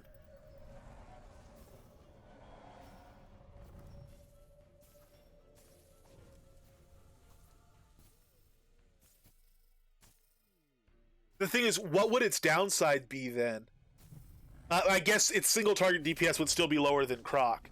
It would just be a good melee multi-target, which is what I want to use him for, and something that's missing from from the pets. You have the Nightmare, but good like melee multi-target. There's nothing that kind of fills that gap. Although again, you have to be careful because Tamer is so powerful. You don't want to make Tamer as good as every other school, but at the same time, basically, because that would be ridiculous. If you could be as effective as a bludgeon user if you pull this pet out, as effective as an archer if you pull this pet out, as effective as effective as a mage, etc., etc. That would be too much. So Tamer maybe has potential to be like a jack of all trades build, but master of none. If it could do everything, but just do it like 75% as quickly or 80% as quickly as somebody who specializes in one thing can do it, maybe that'd be reasonable. I don't know. A lot of I have thoughts about it in positions on taming stuff. They are right now completely subject to change, and a lot of them are just I don't know. This might be reasonable. Let me learn a little more and think about it a little bit more. Yeah, right now it's definitely a master single target DPS. There's absolutely no question about that. And so is archery, for instance. Even fire mage is really good, but because it's certain mobs it just can't kill because they're resistant. And then obviously fire mage is really about any target DPS, but single target DPS, fire mage still destroys um, on the right mob. Uh,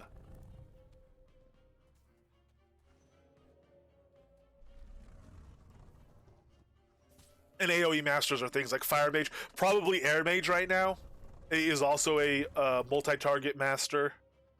And bludgeon's a multi-target master. And again, the physicals over the magics always have some advantage, just because there's nothing that's nearly as physically resistant as some creatures are magic resistant.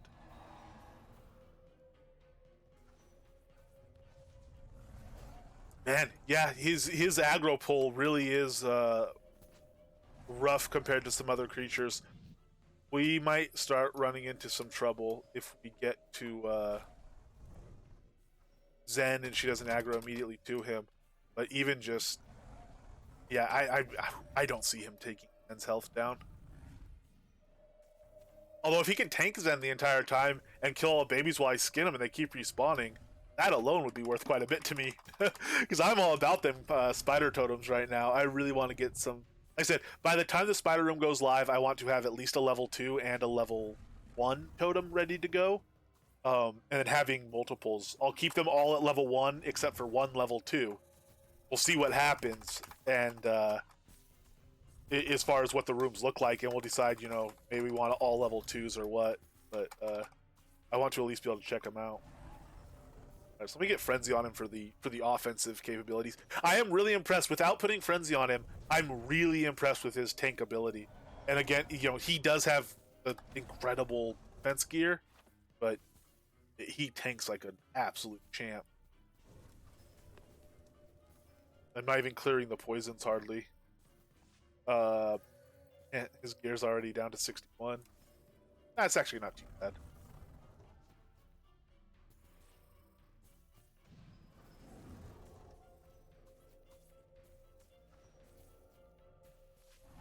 Yes.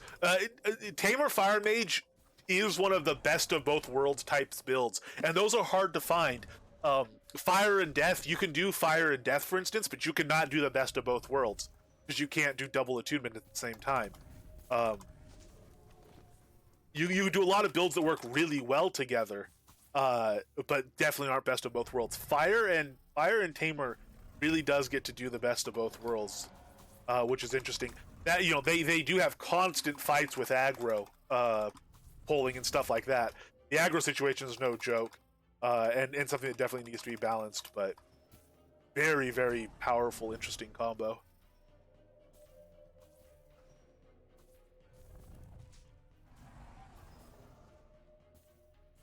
Yes, definitely. You can lean more into one than the other, and that's usually like when you're a death mage. If you were like doing a death fire, that's what you'd be doing a lot of times is leaning far one direction or other. Tamer archers also do that. They'll do a lean this way or that way. Um, Tamer archers also get to do best of both worlds, I would say.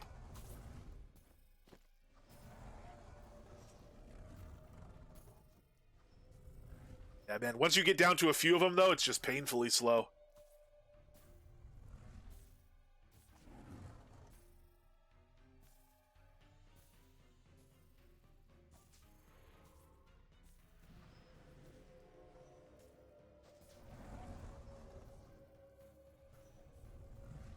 mean, it's super powerful. I am enjoying playing it. I can understand people that don't like the play style.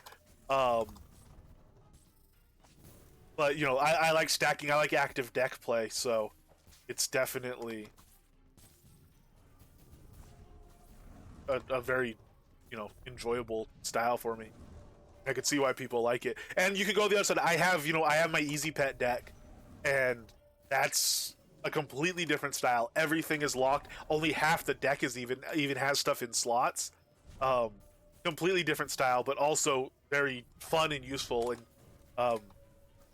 like when we were doing the demons yesterday, on our, you know, kind of guild runner, when, you know, we were hanging out doing demons with some guildies, and I had my Easy Pet deck on, and I had defensive gear on the pet, and I was kind of taking a look at stuff without frenzy, without pet foods, without having to cast heals or anything. The pet could just tank everything and go and still do decent damage, and we were getting through the waves in whatever, a few minutes per wave.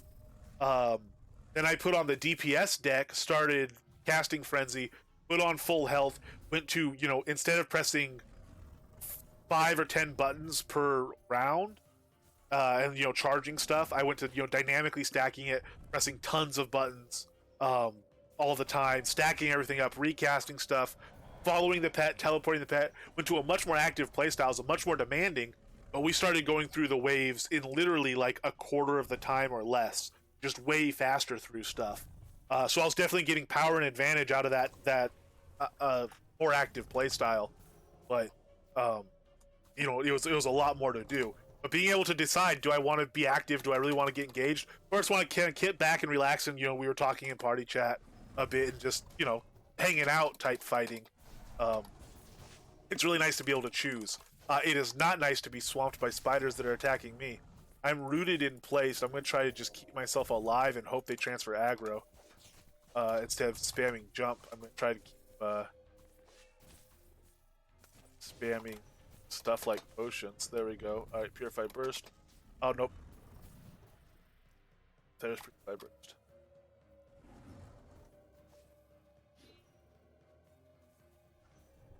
See, he takes down a number of them pretty good. And then it goes slow into single target.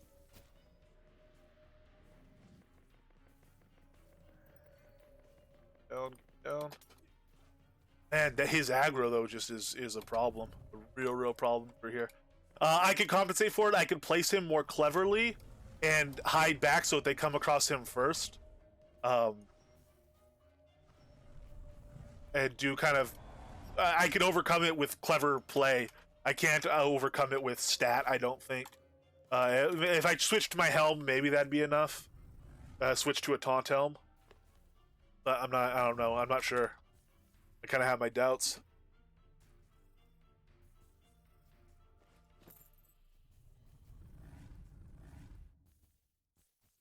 Yeah, it's like playing a support class. Not, yeah. I mean, that's exactly what it is. I very much consider myself pet support right now.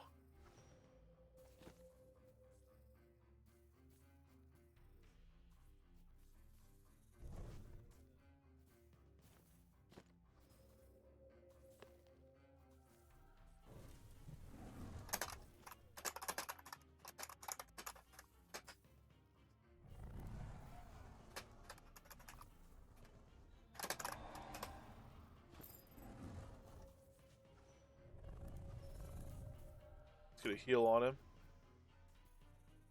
Sorry, I was answering guild questions. Someone's looking for air ellies. Oh, shrines. I gotta make more shrines as well. During double XP, I've been wanting to restock. I made a shrine vendor. Doesn't get, you know, super common business. It's not like people need 3 shrines a month. They need, you know, 9 a lifetime. But it gets some business, and it's nice, you know, to have for people. I think if people ask where do I buy a shrine, it's nice to be able to point them somewhere, and I didn't have anywhere to point them, so I made one. But I definitely want to get those made during the double XP event. I don't have enough Sutuck, so I'm not going to be making an air one, unfortunately. Does Refrain Resistance extend to the pet? Yes, it does. So that's something I have on this deck. I'm not doing well about casting it. You can see he gets the damage resistance to the magic resistance. Here we're worried about the damage resistance. That's a benefit of spec. and it scales based on spec level, so it's not going to get higher than 12.2, which isn't a crazy amount, but when you're being attacked by 30 things at once, it adds up.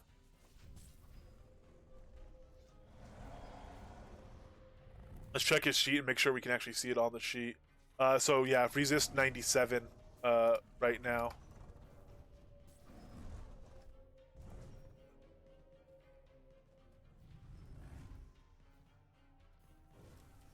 Here.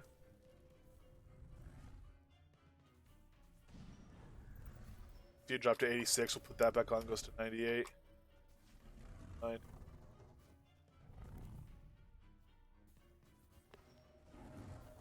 All right. So here's Zen.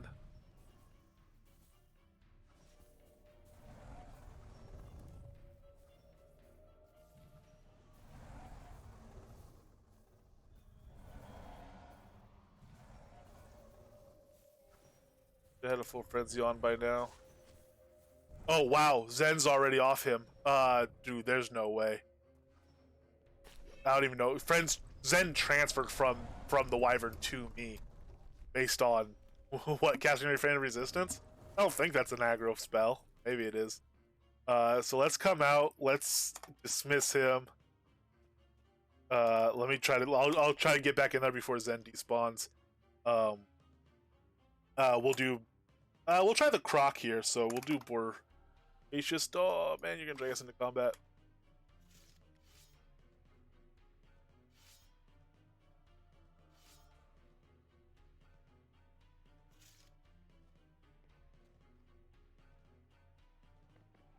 So we just lost food on the pet while the pet is attacking here.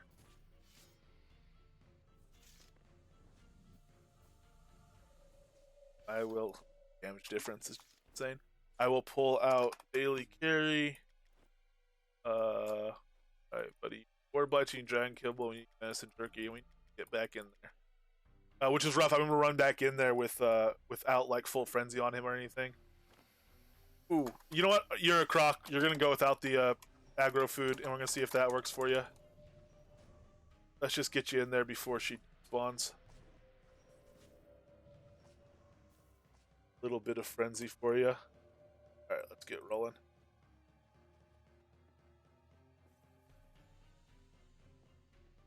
Go, buddy. All yours.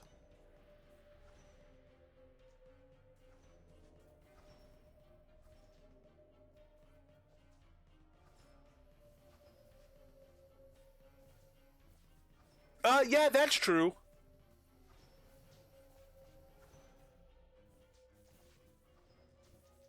Let me. Oh nope, didn't get that off again. Sorry. Let me. There's the pet. At least we don't lose food. Actually, that's not bad. So we don't lose food. I'm gonna go do health, and then I will do purify, and then health again. And that's gonna be a delay now before then despawns, which means we can actually go ahead and put the venison on. Unless he's far away, which we didn't. All right. We keep him alive this time.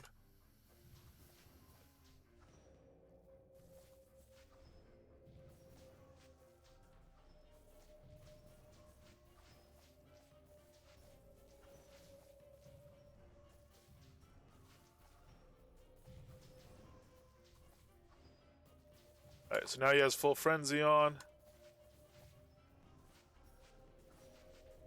Trying to keep on top of the heals. We have a moment there where he's high health, so I'll do a Purified Burst.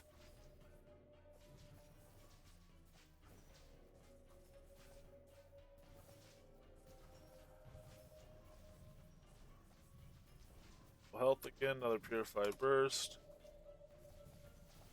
Is he targeted then? He is, or yeah, he's targeted then.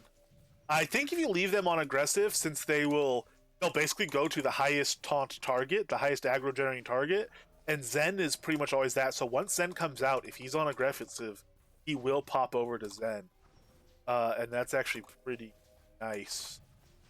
Because she's who I want to take down first. Let's get Fireflies on her. Not going to charge it, just going to do a single stack, but that'll give us 95.5. So almost at max. And Fireflies is still unlocked. We are leveling that.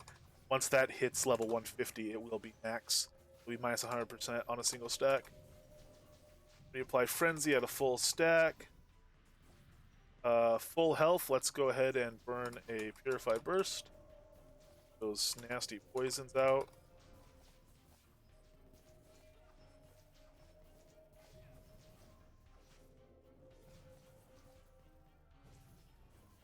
Purify Burst again. Oops, didn't mean to reapply Frenzy, but it's not going to hurt. Was a full stack again. So, what do you think, Mondravis, as this is a style for fighting Zen as a tamer? How do you ever fight Zen? I don't know if you ever particularly bother or anything, but I do kind of wonder how the Nightmare would do. I have a feeling I wouldn't be able to keep it up, but maybe.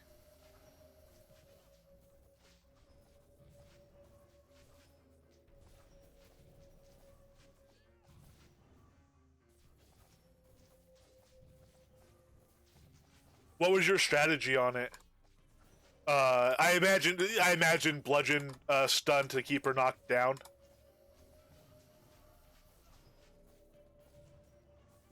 Ooh, I did a single stack frenzy. That's bad.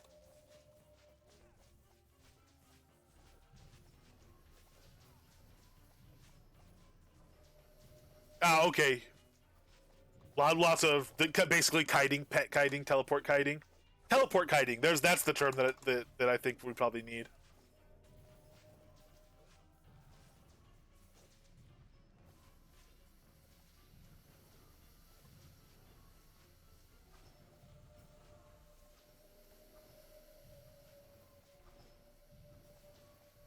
So we go down. If I had a coup deck, I could do, but we really do go into full support mode on her here. Life support mode, basically.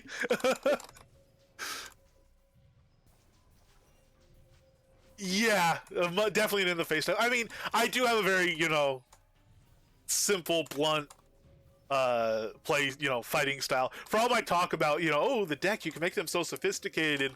Actually, let's do this in a 3-to-2 ratio so that as we draw in our spam deck, it comes out like this. I do at the end of the day just run in and try to fight stuff in a very, drunk guy in a bar type mentality. So. Alright, so I'm just going to make sure the pet's in good shape here because there's still a lot of babies up. But we'll get Frenzy on. We'll make sure the pet's got good health and is healed up a bit. And we'll grab this Zen skin real quick just because we don't have any patience.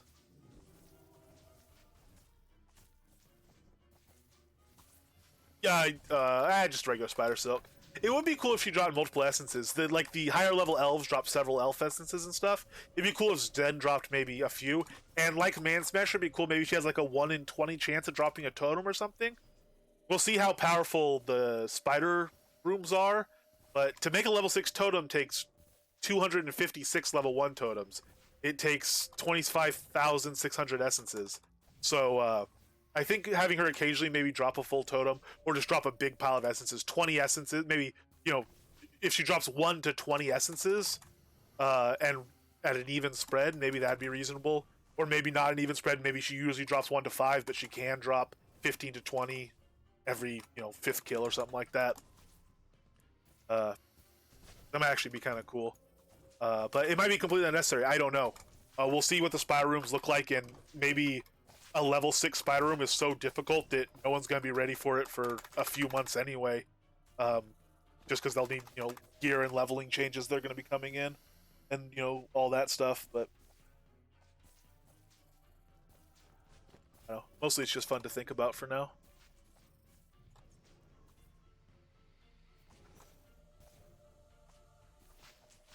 This is a wonderful fight, though. I really, really like the Zen Cave. And it's really fun. It's it's a skinning control point type thing. You do get a lot of skin, and it is worth good crafting XP. Great place for the skinning jewels. Again, I would love to get the pet taunt high enough and the pet level high enough that I'm comfortable not using my tame rings, so I could use my harvesting gear, my skinning gear. We played with that a little bit. It'd be nice to play with that some more. Do we have any skins over there? These skins are going to disperse first if they have it. I'm sure, yeah, they've already. I can actually switch here since this is all dead. I'm gonna switch to my skinning deck. It's gonna switch all my gear and everything. I'm gonna be in my old mage suit. But this has expedient skinner jewels on it. Brutal butcher belt. I can't wear the necklace if my pet's out. But actually, my pet doesn't need to be out. I can cancel my pet. Switch back and there we go. Now look at this speed. Oh, I don't have my obsidian potions on. That's part of the reason it's slow. And I'm not getting meticulouses. I don't have my preservation. I need to go rebuff all my obsidian potions.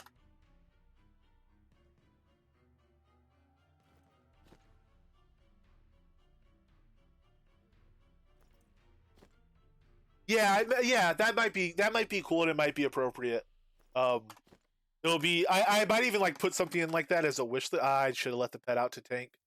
I maybe might even put something in like that as like a wish list thing. But I wouldn't bother before we see what the totems look like, because we might find out like a level 3 totem might be the highest level anyone could solo right now. They might make them super hard or something if they decide they want to really kick stuff up in player dungeons. Or they might start easy, then like level 2 might be 5 times as hard as level 1 instead of just maybe 50% harder like they are now or whatever. It'll be interesting to see.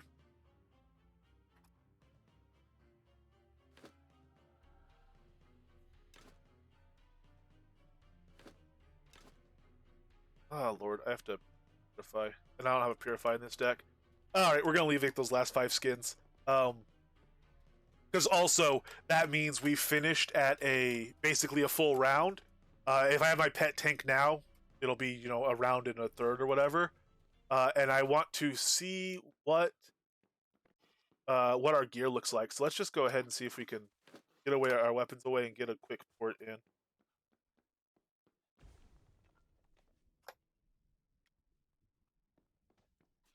Hey, we got it. As long as we don't get interrupted.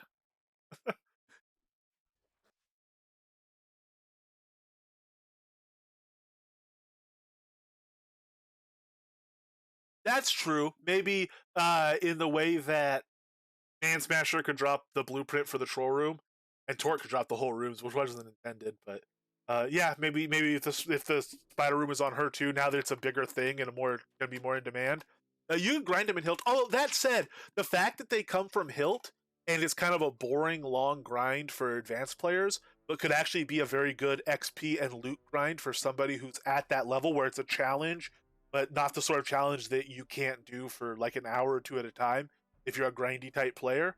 Maybe it's good having the spider rooms be just from Hilt. Maybe it's a good way for a mid-level player to get a piece of loot that might end up being worth 10, 20 grand. I don't know what those rooms are going to sell for. Maybe more. We'll see. So that might be nice, leaving it off of high-level grinds and leaving it as kind of a mid-level player grind.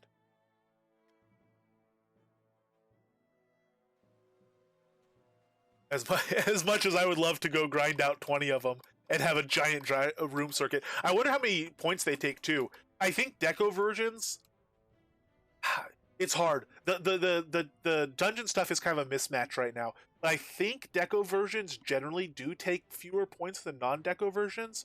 Certainly, just the blank rooms take very few points, and the encounter rooms take more. But I think non-spawn rooms or spawn rooms take more points, which makes sense. I wonder how many of the dragon things. We could place a regular spider room and see how many points it takes, but it might not be an indication. The spawn one might take a lot more. All right, what do we sell? What do we actually stock? So a bronze ring, some looks like some nice entry jewelry. You can restock that with some pieces. Troll spare ribs. Those I think we just stocked recently. Oh, awesome. Books. So these are 3 books, presumably a full set. So in Novia Market and in Arlia, on the pet vendors, I have the pet information books where the recipes drop, what stats, what recipes do what and stuff like that. Pet food stats. I have all those on the vendors for 5 gold, just so that you have to list them for something. I don't know why 5 is nicer than 1. Even though it's technically more expensive, I like it. Anyway, those books are available for free. I can mail them to you, or in the Taming Museum, they're there. Take as many as you want if you want them for like guild chests and stuff like that. Cool, and then some gear off of the Novia Market vendor as well. Some gear and food. Cool. Get on that. I'm trying to be a little more mindful of what I need to restock when. A little more timely about it. Move everything except my weekend retreat. Now there are new free lots available over there, and as Modi's probably happy as new tents laws, not as demanding as me wanting a whole island. Fair enough. Cool.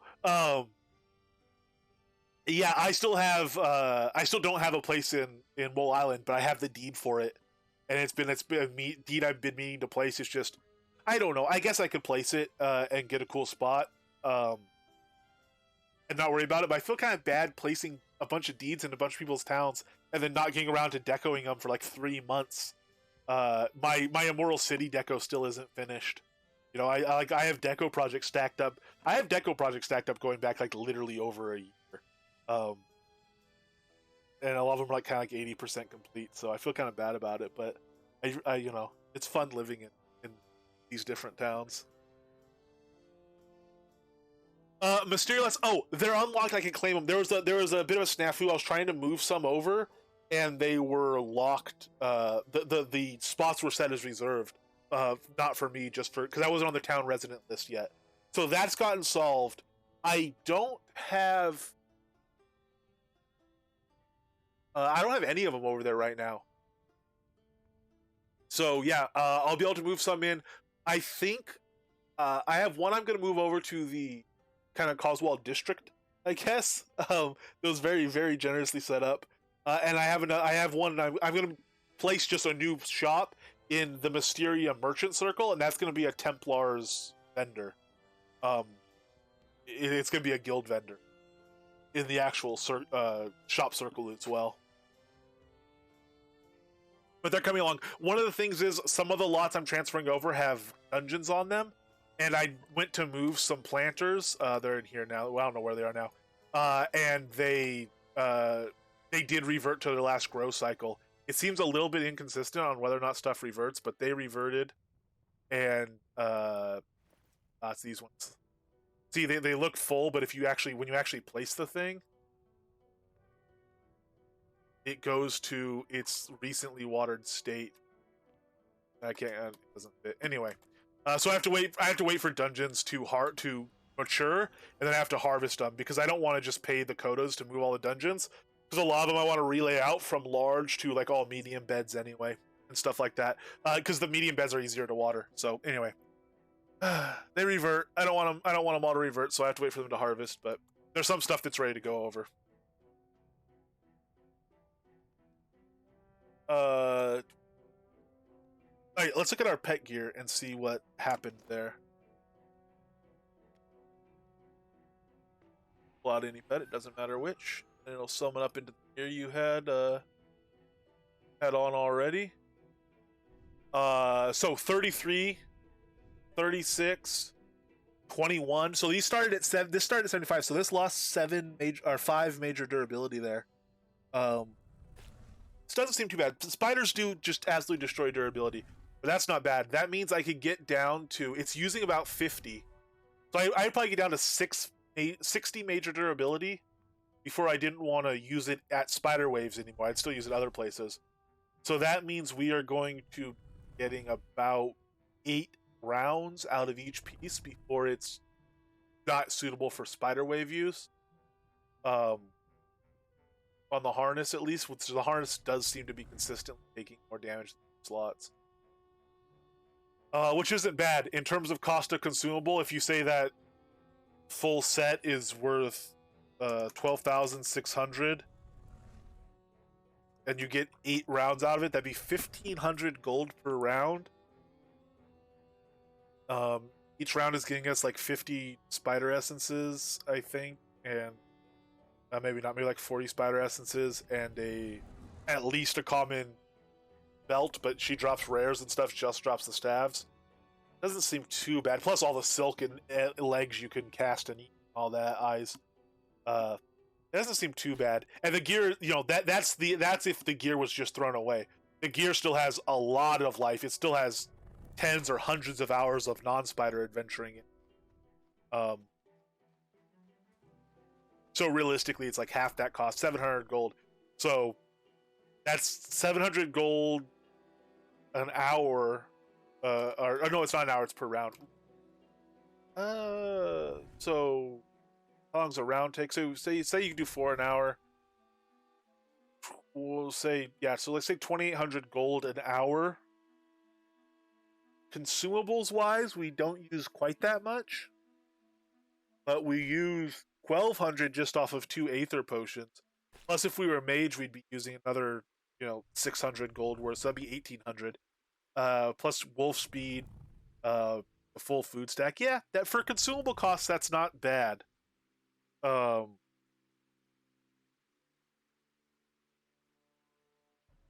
It's probably higher than most adventuring builds per hour of consumables cost, lower than others. But adventuring builds also have gear durability loss. If you're tanking those spiders in player gear, you take the same amount of damage. Not quite, because you have a higher damage multiplier, but you take value-wise, gold-wise, way more damage than that. You would take, thousands of dollars worth of gear, or thousands of gold worth of gear damage in a single round if you have very good tank gear, which is why most people don't tank that. They kite it. That's one of the reasons. Tanks go that place. I've gone that place as a tank, and it's painful. I've gone there with tanks, and they've done it for a while. I go, that was fun, but I'm never doing that again. That's way too expensive. So it's feeling like a good fit to me. I don't know.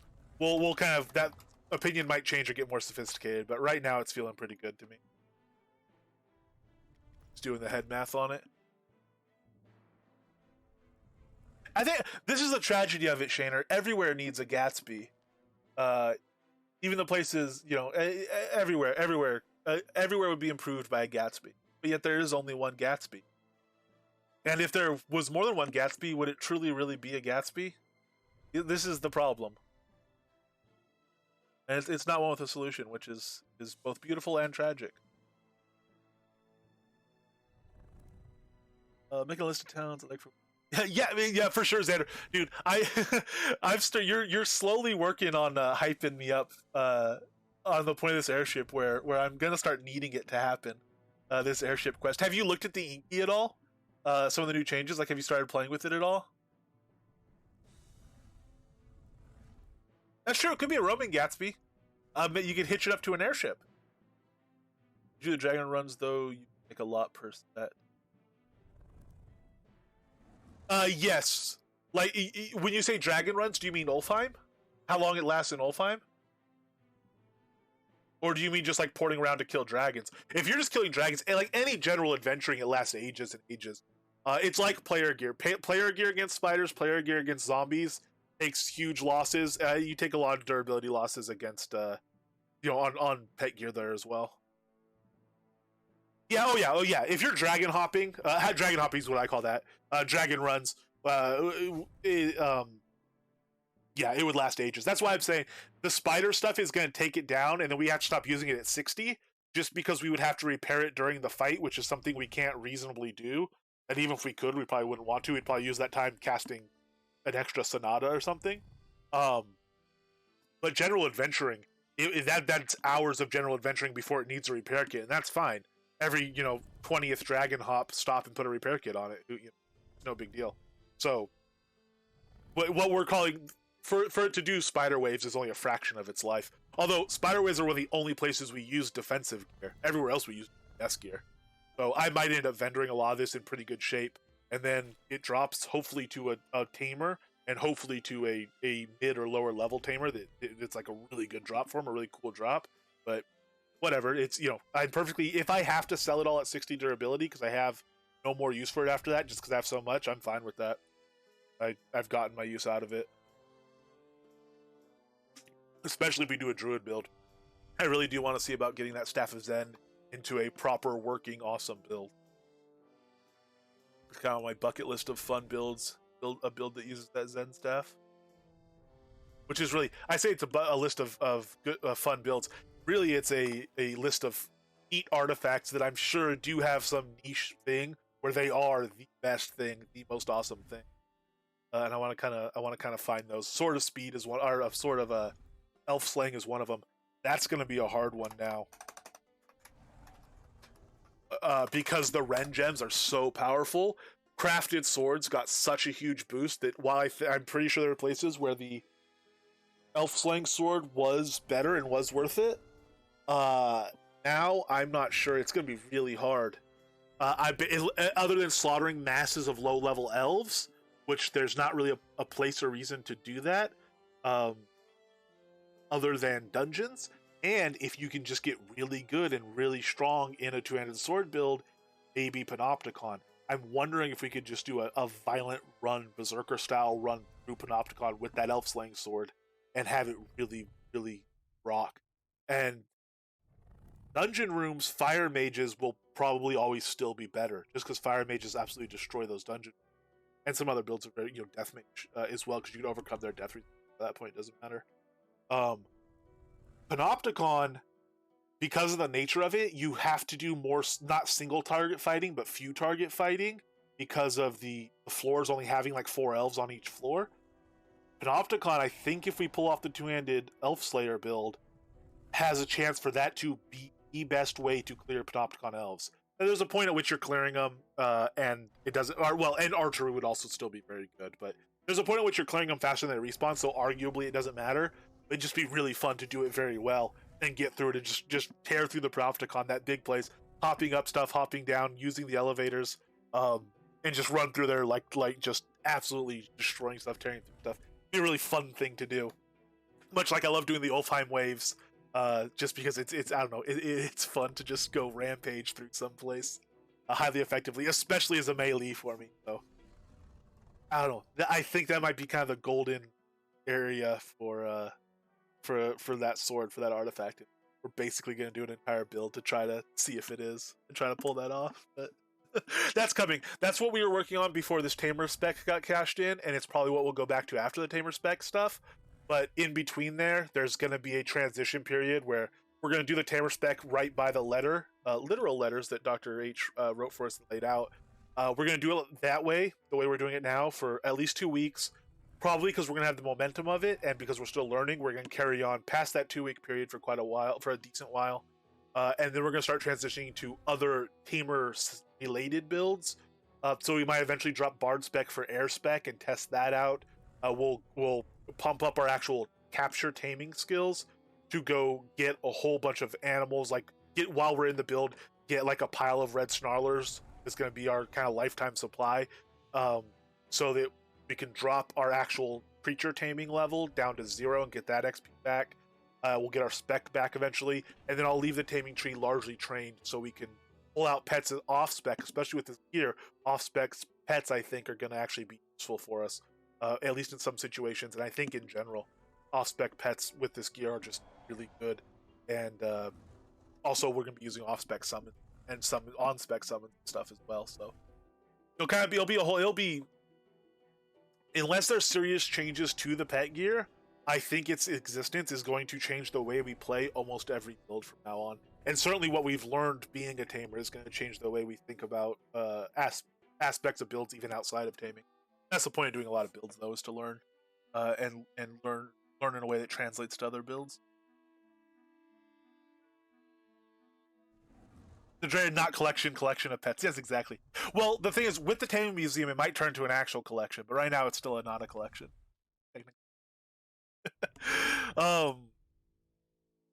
Yeah, fair enough. Fair enough on the inky stuff, and there'll be more variables that might change the way you want to go about it. So I could see not getting buried too deep in that too soon. Reservation guidance.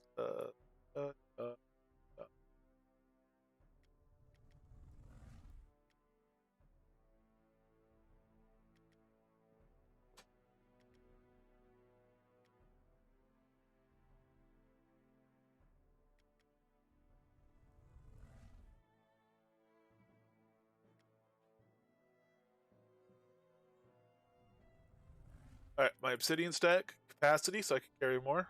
Am. Expedient, so I can expede more. Am. No, that's like gathering speed. Guidance, so I can learn faster. That's very important right now. Precision, that's gathering meticulous, and preservation, that's lets us not have our gear get completely trashed overnight. There we go. All my obsidian buffs back on. My obsidian potions, very nice. Shame I didn't have them in there. Getting meticulous on the spires and whatnot, but wyvern chilling. Oh, I bet you he's around back. Oh no, he's there. He is. Was he around back? Thanks. No, I haven't actually. Let's do that. What's a good case for that? Let's just go somewhere and do that real quick because I'm curious about that.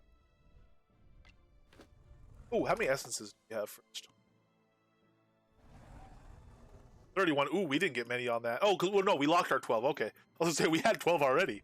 We got 31 spider essences doing that, and we missed a lot of skins.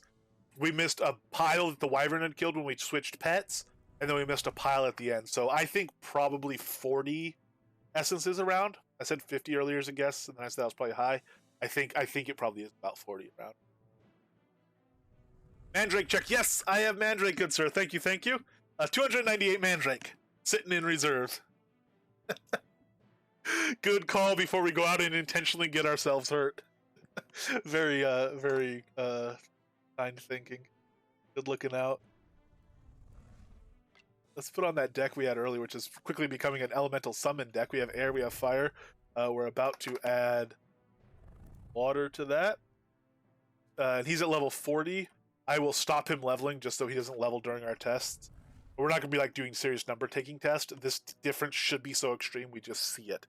All we're going to have to do is differentiate between whether he crit us or not. So let's go ahead and port over. Where's going to give us good consistent damage, but not something too high. Kind of a mid-level. You know what we can control with? Actually, let's just go to the rise. We can control with the rise spike traps.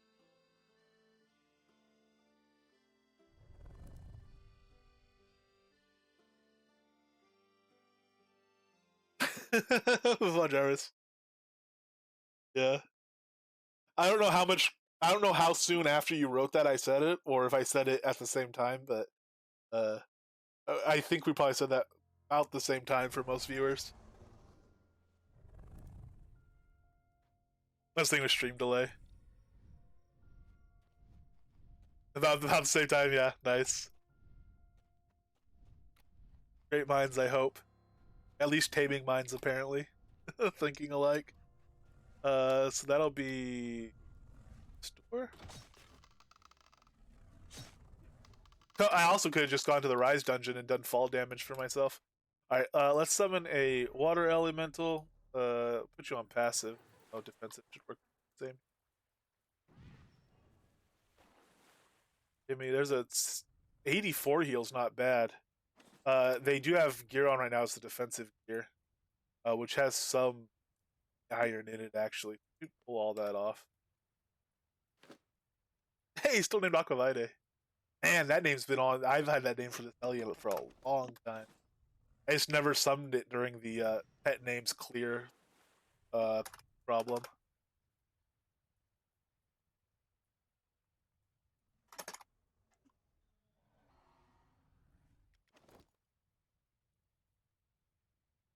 Take off that gear. Let's take off this. These pants have one durability on them. Take them off too. Or just absolutely trash them.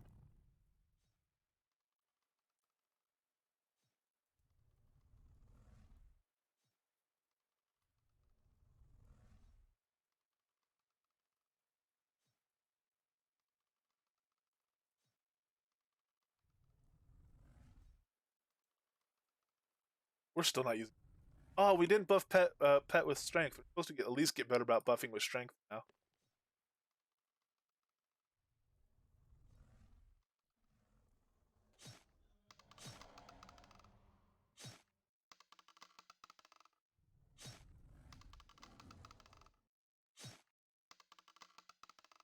Is our regen overcoming the spike trap?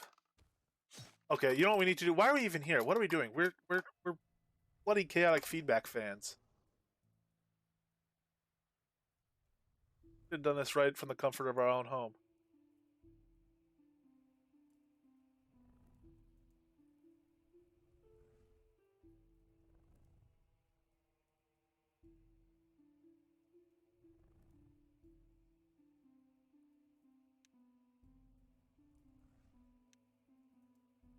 Oops. Oh well. Well, I'm in the water elemental again. Meant to be charging. Heck.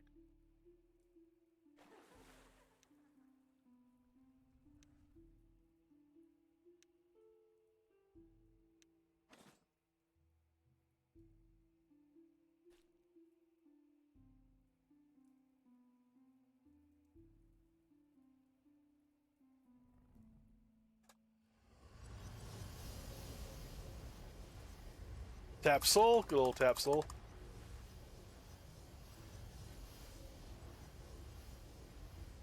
Let's try to see the health, the healing numbers popping in here.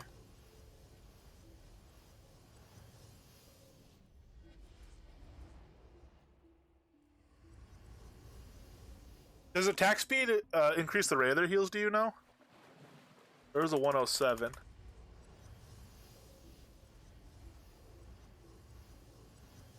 I'd probably turn on combat too and see about. That one's gone, but see about whether it crits. No idea. Yeah, me neither. 88.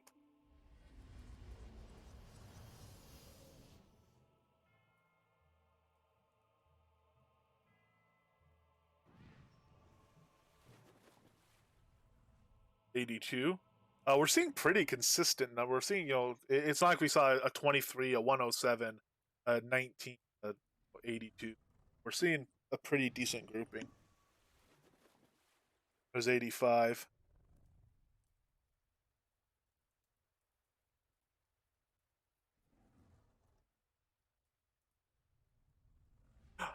Focus region, I don't think does because they added. There's a 102.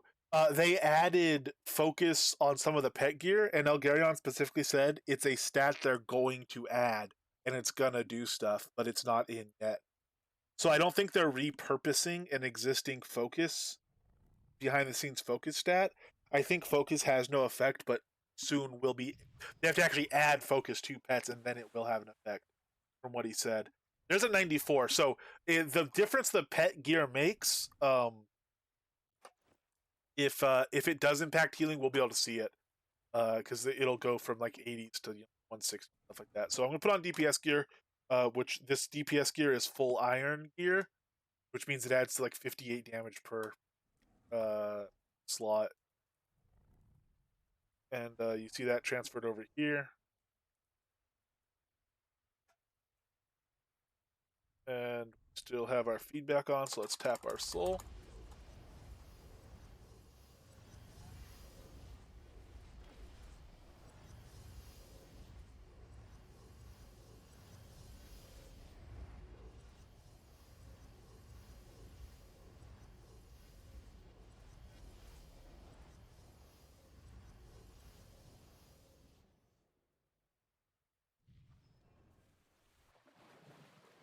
$103. Um, and the pet's damage has increased like literally 8 times or something like that. 9 times. I didn't see what it is, but its damage stat is a magnitude higher than it was pretty much. So I think maybe it doesn't affect it. We'll get a couple more. Let's see if we hit like an 80. That's a 107. This is the upper end of what we were seeing. So I think that's just what's going on here.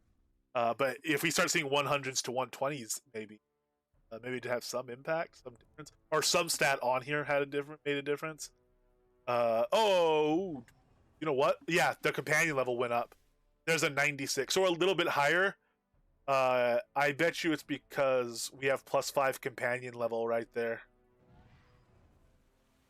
Man, the attack speed does maybe it seems a little more frequent now. 103. Um, I think this could probably be explained by the +5 companion. And the reason this says companion, I think, is because it's not pet or summon. It is, it's both. This is +5 pet levels or +5 summon levels, depending on what you have. That crit gear is going to be harder to see. I do like tank up your will-o-the-wisp and just go around confusing people and stuff. Don't even try to kill. You can do basically full heal builds in PvP and kind of tank troll people. Just kind of be unkillable. I mean, you'll destroy your gear and stuff like that, and they'll kill you eventually if they are persistent enough. But it can be really annoying fighting someone that's basically doing nothing but healing. That was a problem a lot with the focus stuff, is people would just heal, fatigue you till you burned out your deck or whatever, and they just kill you.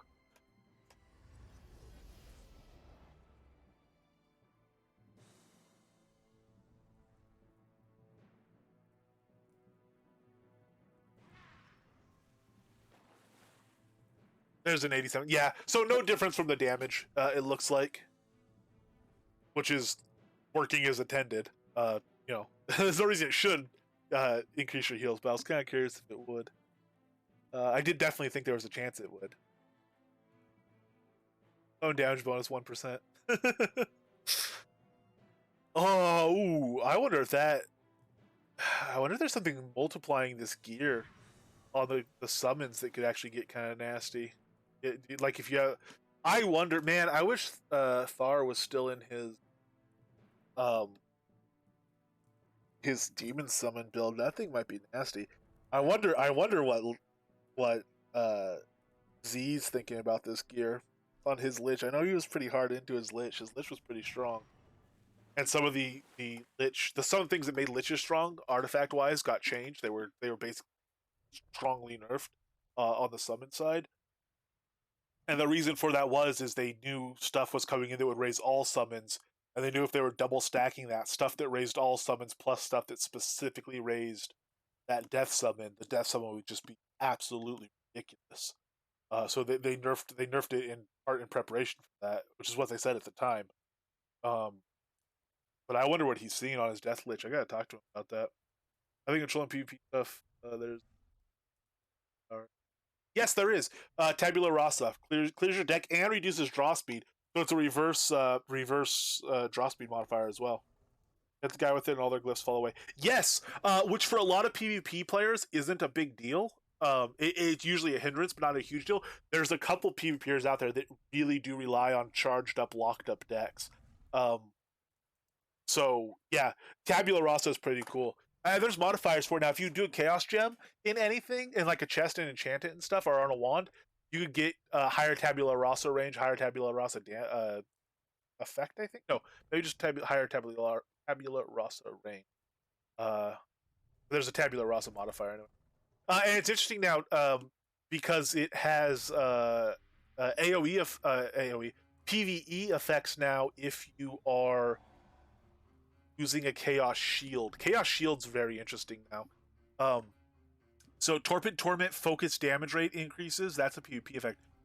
Chaos damage, Chaos Bolt damage increases. Confusion resistance is increased. Is given by Chaos Shield. Chaotic skill feedback bonus. We have to see if that works. I don't know if that actually works.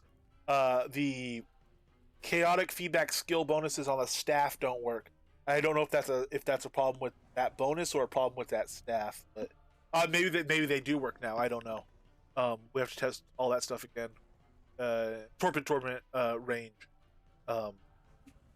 If you look at Tabula Rasa, draw speed modifier.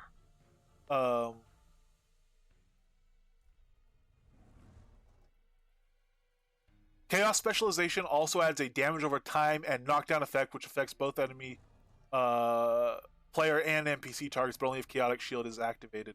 So you need to be spec'd and shield. Chaos Shield, I want to play around with Chaos again, and this might end up relating back to that sword build, because that two-handed sword build was going to be the way I do sword builds, which is high draw speed, high cast time modification. There was thought about going back into chaotic feedback a little bit to see if that'd work. I might go spec chaos, and see if that's something that's good. Um, I don't know. I wonder how strong that gets. Chaos spec on way. Check it out.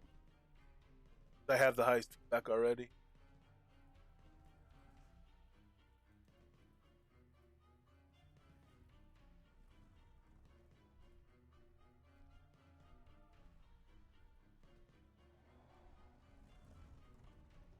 It's not even just it's a dot over time and a knockdown.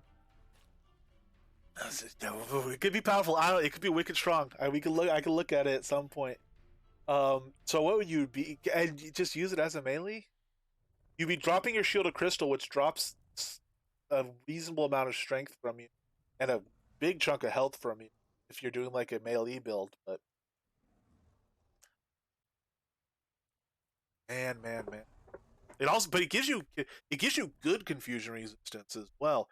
I wonder if you get to 100% confusion resistance, or if there's a cap on that, because there's confusion resistance jewels as well.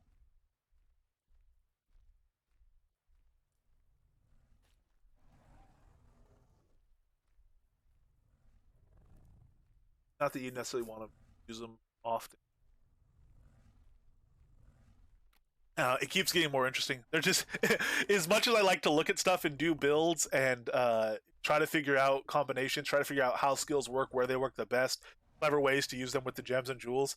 They're adding stuff way and changing stuff way faster than I'm learning stuff. So, as far as understanding combat goes, I'm probably falling behind rather than getting ahead. But whatever, we're learning every day on it, and we're having fun doing it. So. Black Ice Wand is on sale. That's not the one I'm looking for. I'm looking for a good Fire Wand, but I'm also looking for a good Death Wand pattern. Dark Thorn would be kind of cool on a Death build. That could work. If you do like a Death Earth build, it'd be perfect. Um, but I don't know. I haven't seen a wand pattern that I think, oh, that'd be a really cool wand for a fireman.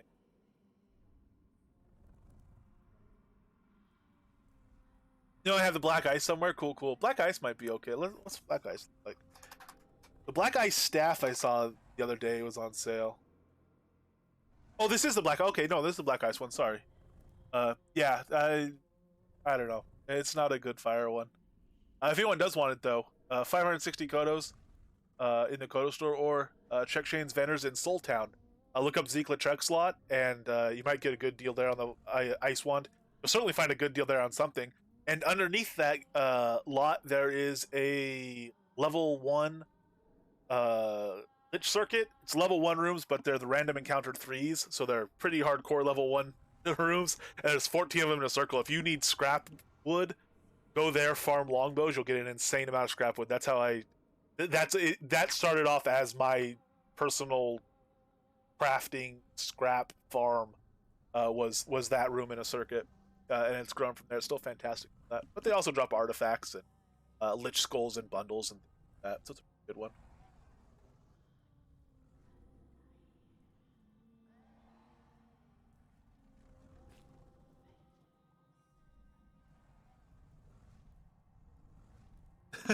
No, it got more open. It's an open access guild dungeon for all to use and farm their stuff, and got expanded. It was when I was doing it when I started. The first loop I made was 6 of those rooms at level.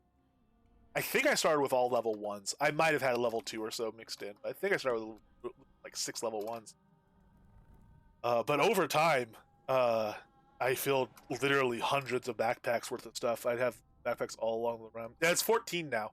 No, it was 12 before we moved it to Soul Town. It was 12 when I had it under my fjord farm in Arlia, and it was mostly level. It was 12 rooms, 7 level 3s, 5 level, and then we moved it to Soul Town and made it 14 level 1s.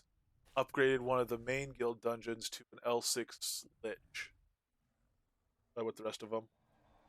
Yeah, it's a legit farm circuit. It's a really good one. I still go there reasonably often. I have did I go there in Tamer build? Yeah, I think when we first started Tamer, I went there in Tamer build. No, we haven't gone there in Tamer yet. I farmed it a decent amount as Fire. Fire, you could just run through, destroy stuff. That was pretty fun. I mostly did Elves as Fire though when I did dungeon farming. That should be an L6. Understand for coming in. The problem is if you turn the wrong way, that makes the first room in level 6, which is rough. There's the guild hall, whatever the guild hall is reincarnated as, however it comes about. Likely, that's always gonna be where the main dungeon is, and likely it will be a pure challenge dungeon, with just like everything in it high level. We only have a level 5 kobold right now for the rotunda, but basically all level 6 will be a super high level challenge dungeon, and the circuit farms will probably all be separated out and very specialized like they are mostly now. To just be XP circuit, farming circuit for certain speed, stuff like that. Basically like what we are now, but kind of refining that a little bit further, I would guess. Yeah, L5 Cobalt's nasty. We don't have it yet. We have 2 L4s. I haven't combined them yet. I need to combine it, make that totem, and then we're gonna be going to L6. And a lot of people are farming Cruel now. I should see if I can gather up some Cobalt essences. But also, I've been checking out Cruel on the Clockwork. To kill the Clockwork, kill Kong. I can go out and kill some Kobolds, and then come back and the Clockwork Blonde stuff. Primo, I'm thinking, look, Primo's walked in. Sorry, let's get decent for Primo. My apologies. How are you doing? There we go. We're decent. Not really decent. We're decent in Fire Mage gear. Look at that. Oh, Fire Mage. Those were the dimes. Look at that, Primo. Nostalgia washing over you. Or we can hop to the new. Where is it? Well, these work. And go into our taming stuff, which is only slapdash patterned right now until we get our final taming gear. Once we get this to a rare chest instead of uncommon, we'll put a nicer pattern on it. But I just didn't want to be the base gamer gear and stuff. Do something so we look at least somewhat presentable. Fire Mage of the Water Elemental, yeah.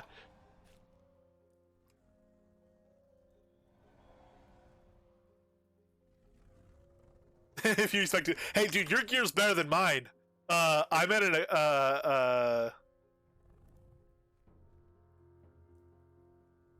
Whoa, where'd that come? Who's got 287 int? Oh, when I was in my fire gear? Yeah, probably. That fire gear is pretty inty. We were running our fire mage at like 400 int, 385 or something like that, and we didn't even have a full int belt or anything.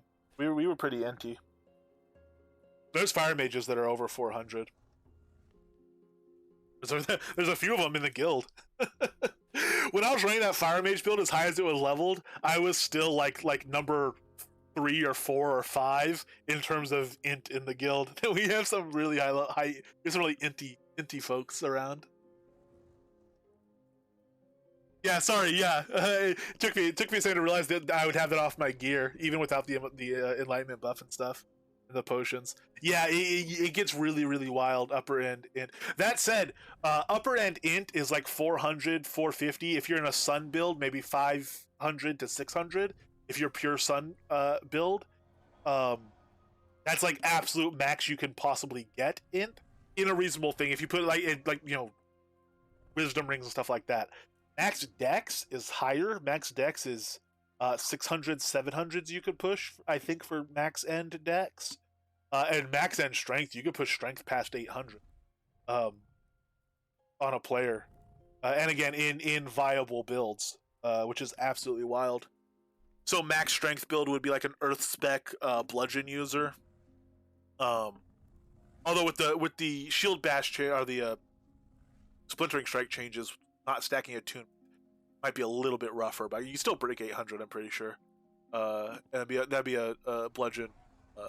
Pure dex stack would be air mage, or you could do that as a physical as well. You could do that. Uzi, what's it gear? Pure like leather. If you're an air mage, you shouldn't go full dex stack. You need to split it over and have int to have high int. Dex is an air mage, even though dex is important for stuns and stuff. And then max int would be, like I said, Sun Mage. And you get those numbers wild high. It takes a lot of work. It takes a ton of XP and it takes like epic level artifacts and stuff. But that's like the upper range of what's actually possible.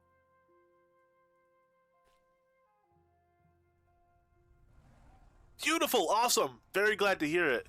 Very, very glad. And I'll try to get more stuff up too on those vendors.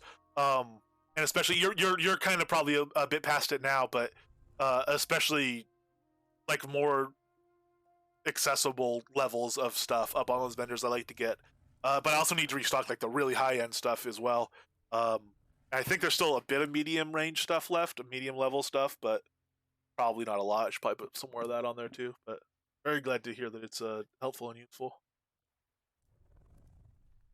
Speaking of useful, let's make ourselves useful. We'll grab a couple of health pots before we do it, but we'll get to on something.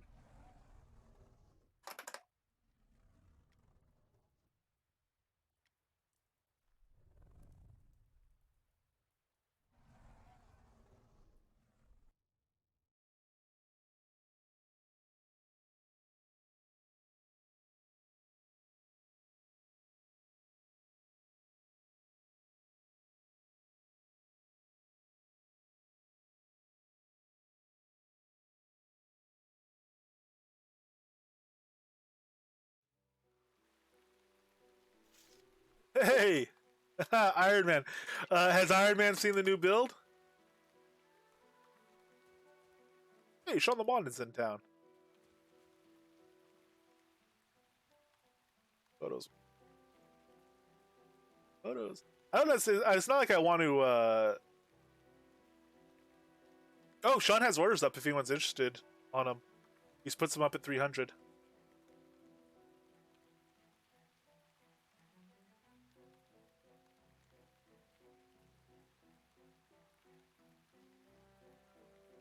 A couple more days of sales. I hurt to get some photos. Just in case.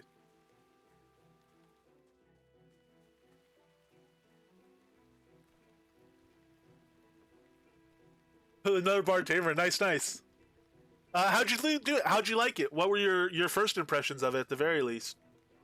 I know you might still kind of be finding your groove and forming your opinion on it, but how did it strike you right off the bat?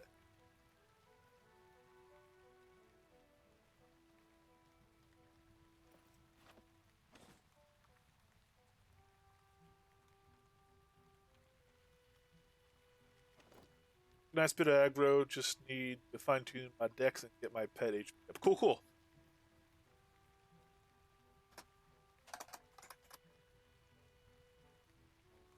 Ooh, I'm gonna have to make more greater health potions too.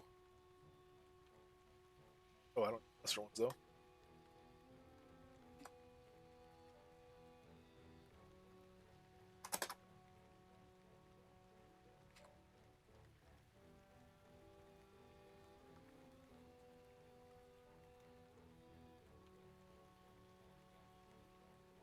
All right, we still have our Mandrake.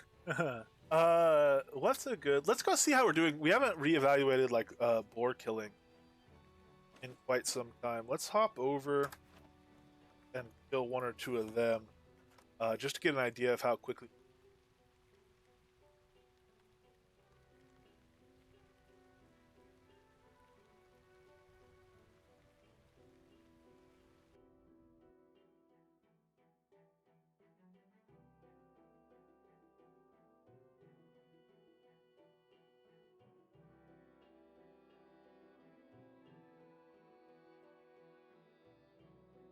So we got about 100 million to put in. Cool, cool.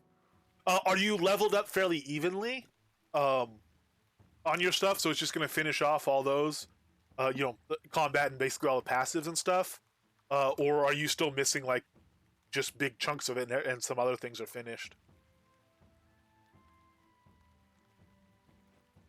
We'll do appetite here.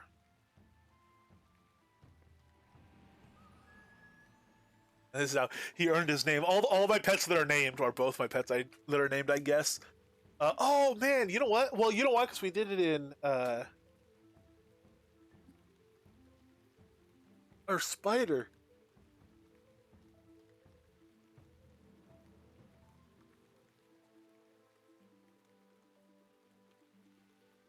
Most pet passes to 120. Taunt around 135. Oh, cool. Are you gonna put a decent amount? Are you gonna take taunt to like 140?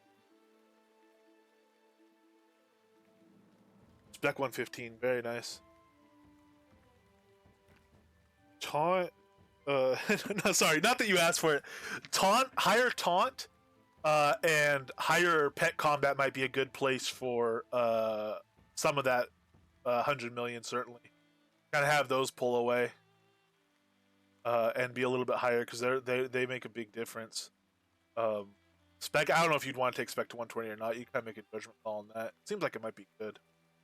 Although if your passes are 120, spec to 120 might be excessive. Also, the speed is important because that's also dex. So that's quite a nice one too. Attack precision is quite good.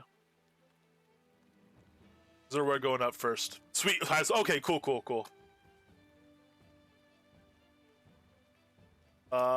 Let's pull out. So let's pull out. We'll put on a coup deck. Though I don't know that we'll get a chance to switch to it and use it. We will see.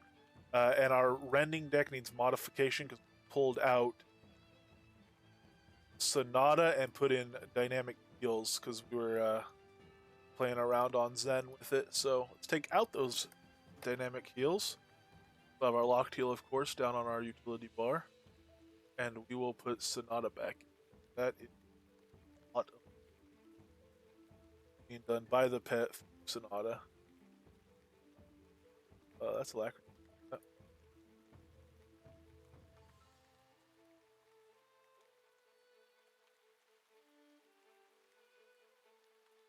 6 cards on it. My stagnation's higher level than my Sonata, which is probably not. It's not wise. I didn't mean to level this to 160, but I've not bothered to put a scroll on it to get the XP back. What would it be back if I leveled that to 140, which really is enough by the time you're stacking? I was just single shotting it occasionally, so 160 was kind of nice, and I left it rather than use the scroll. But let's go. It's a 1x skill, I guess, so we don't need to actually find it on the sheet. If we took that to 140 instead of 160, we get 300 million XP back.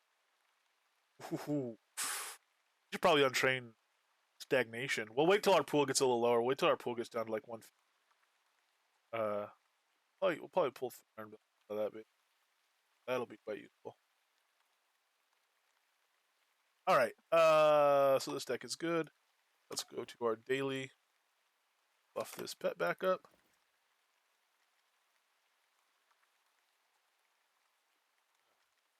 Gimble. And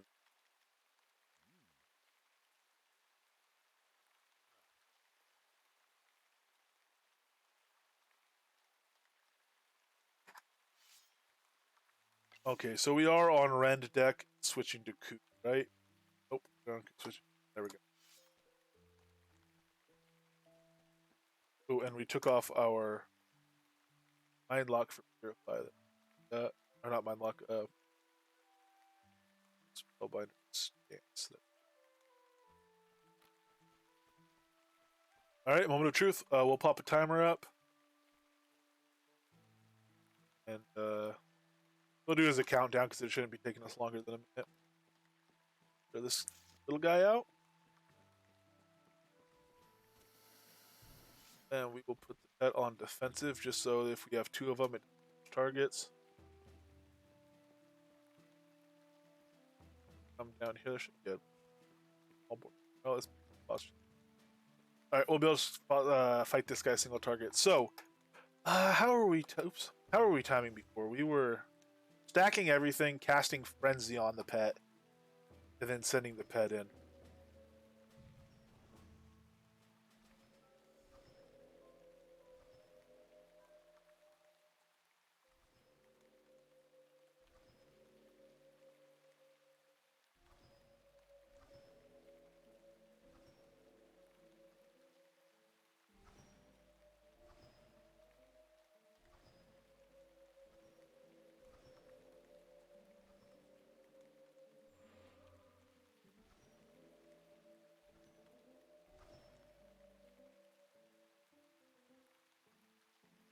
Ah, we're drawing Sonata on the wrong stack.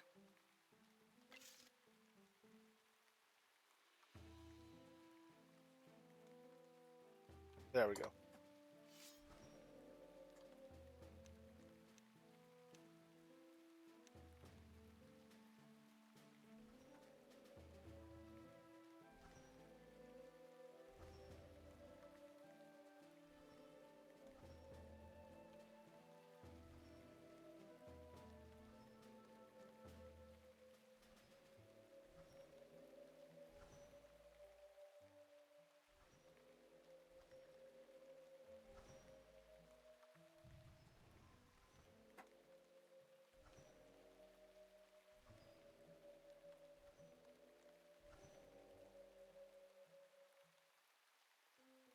Wait to another frenzy card so we can put the stick stack on, and then we'll send clowns.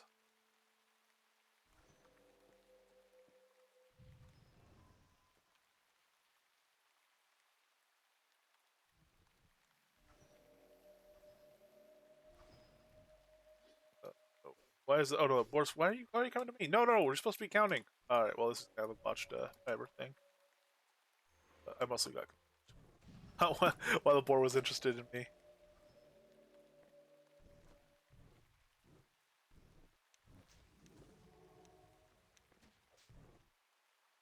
I don't even have our Sonata off yet. Is he in DPS gear? He is, right? Yeah, oh yeah, because we put it on the water lily last. Yeah. Yes.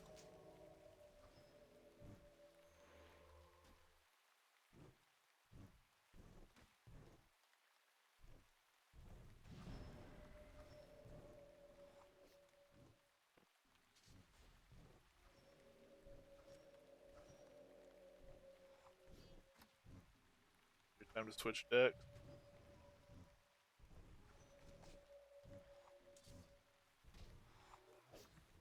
All right. Kind of messy, but I don't even know if we. It's well, yeah, it's probably worth doing the Ren deck still. I don't know. Let's try one proper full on, and I'm just gonna try starting in the coup deck and see if we can get him down within coup range, which on him is 6,000 health. See if we get him down that low before we putting it end. Let's go over here. What's the pet of choice? The legendary. Generally speaking, yes. If you could only have one pet, it would be the proc, unless you want to do something very specific all the time.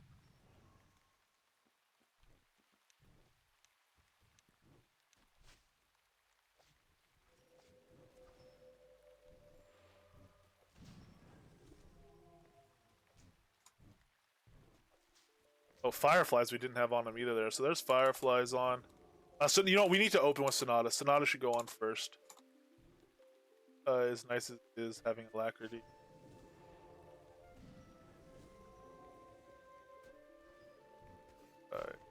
Yeah. So we have time to stuff like rend here. Just Q range.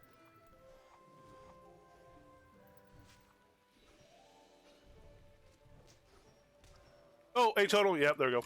I am Bard spec. So, uh, Bard spec gives the fireflies on atonal at a 6 stack. Well, it doesn't. It's at a 6 stack. I'm at negative 43%, 43.8%. That is dependent on Bard spec, not the level of atonal. So it takes level 120 Bard spec to get there.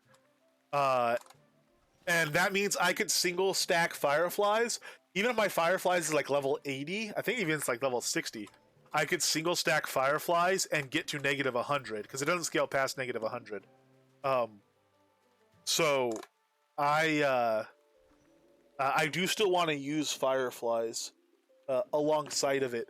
And there's also times where like if I'm worried about aggro thieving, like if I was fighting 2 pigs, if I cast a tonal, I take aggro still, or at least I did as of a couple of days ago. Um, in which case, it's nice to be able to just hit 8 fireflies and still have the 100% on there. Firefly is obviously a lot easier to cast, so if I'm finding something that takes 20 seconds to kill and I spend 6 of that casting Sonata and then 6 casting Atonal, that Firefly's portion is only on there for a small portion of the time we're actually fighting.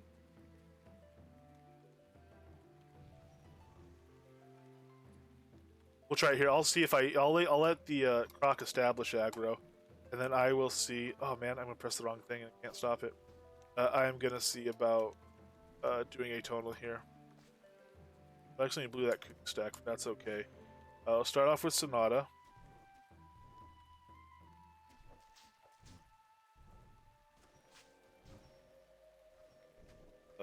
Get Sonata stacked back up. We'll put off that atonal, or that there.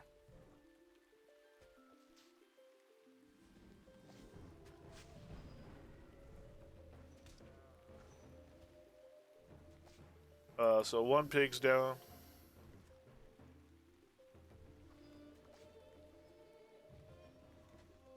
Good lord, that was a set of crits right there.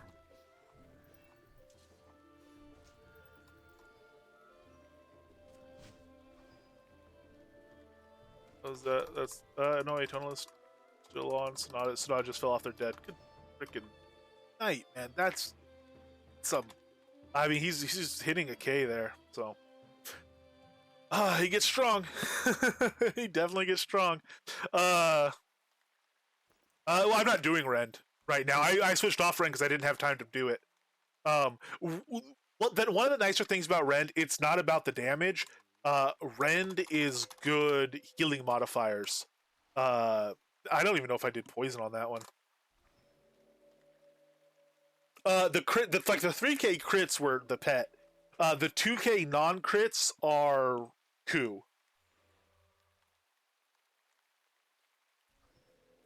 But yeah, I don't have time. I think if I'm doing this deck now, it used to be I had time to put in Rend because everything was cast, all the songs were up, and the pig was still alive, and it wasn't low enough to do coup yet. So I would stick Rends in him and then switch to my coup deck, and it'd be good. It's can't do that now. He's not high enough health. Rends might still be good against like Brigand, has more health, lasts longer. But let's see what happens here. So I'm gonna switch over to. I'm gonna drop my spellbinders. Tab target the creature. I will put on Fireflies. I will put on Festering. Put on Sonata.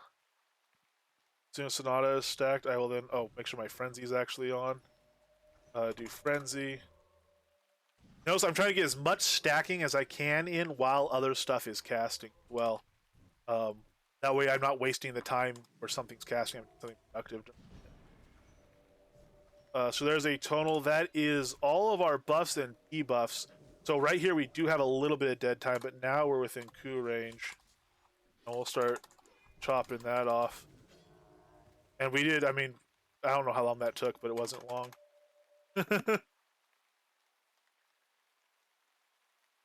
So yeah, we definitely moved through pigs now. And if we could get a good rhythm on stacking and stuff, probably move through pretty good.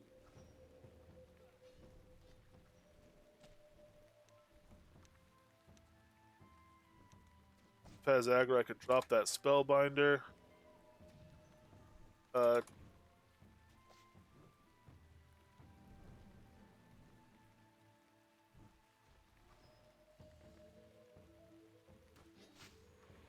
Oh, I didn't put Fireflies on, and I didn't drop my Alacrity before doing Sonata, so this are atonal, so this is probably out of order for what's highest kind of DPS. Get Fireflies on him. That's all. See, that's all pig. Oh, pig's already well within coup range. That was coup at the end. It didn't matter. 4,400 hit, but I mean, he had like 600 health left, so it doesn't matter. Stacking while casting makes me wish I could get used to damage active play. Yeah, it's definitely not for yeah. It's definitely not for everyone. And also, that said, I adapt fairly slowly on stuff like that, on muscle memory stuff. So I got to this point by doing very small changes. And this deck is following a very similar pattern to what my Fire Mage was, which was an improvement over the similar pattern I had for my Riposte deck, which was an improvement over going back. So whenever I switch builds, I'm still building decks that are in a similar pattern. That's why I'm stacking right. You should always stack right to left because it eliminates dead draws in certain situations. But here I'm stacking from left to right on one slot so that I didn't have to lose my 3-2-1 stacking muscle memory, because I would have had to go 4-3-2-1 and I couldn't do that. So I do. That's a conceit to being able to actually learn it. Um, yeah, so it's a weird style. This is overall my mouse wheel and stuff. I do it, I am using both hands, but it's all weird, and the reason is because it's slowly been built. I try to do it in what's an appropriate way, but it's all slowly been built over time, because I do kind of evolve slowly, and I take a lot of training and practice before I get something down. And you see, I still make mistakes all the time. I throw single stacks of Frenzy on out of order and stuff like that. I definitely don't play it as cleanly as other people play their decks. Like if you watch Mimner play a dynamic deck, he can completely change his dynamic deck right before a fight, go into the fight, and play it with incredibly few blunders, and just it's never ceases to impress me. And it's one of the ways I know I'm not. It's one of the things I've seen that makes me realize I'm not nearly as good as one is as it's possible to be. Because I've seen people do it a lot better.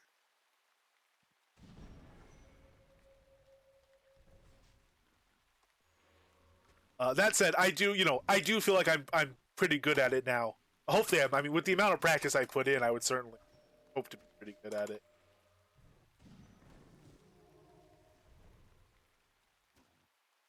Oops, like there, I was accidentally recasting a Sonata for absolutely no reason, and right there, I just did a Alacrity by accident.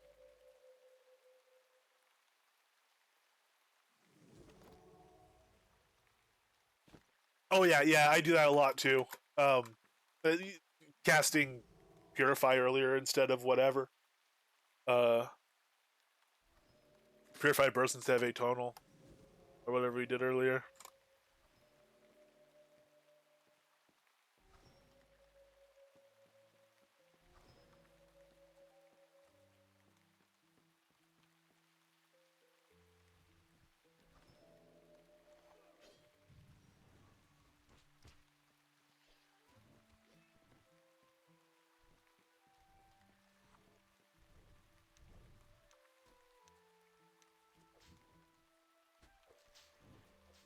I stacked that backwards.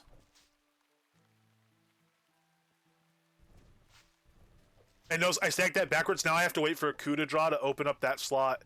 Um, that's why you don't stack right to left, or left to right. That's why you stack right to left.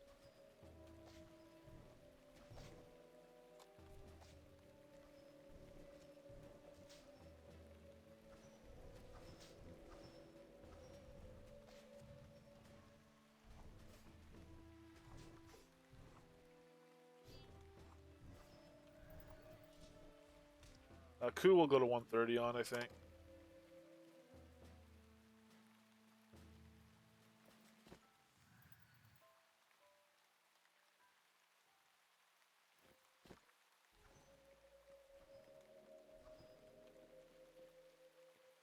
I also use auto, so like right now I'm auto running, so that I can stack and everything a little bit. So plus pad on plus sign on numpad by default will just make you run until you interrupt it by pressing a WASD or whatever of any type.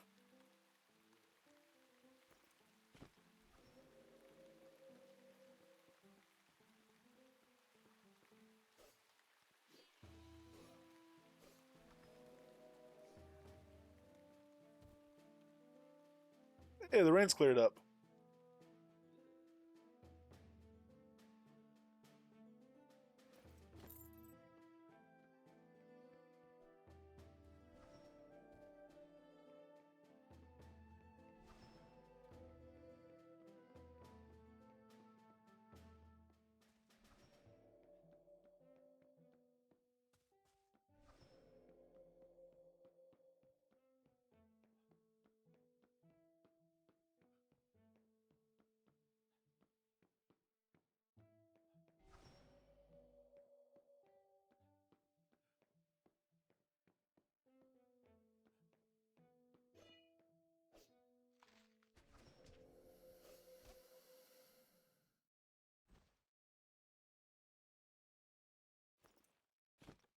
probably put on my health or dex potions on, but it doesn't really matter. The pet's doing the lifting here, let's face it. I mean, as it should.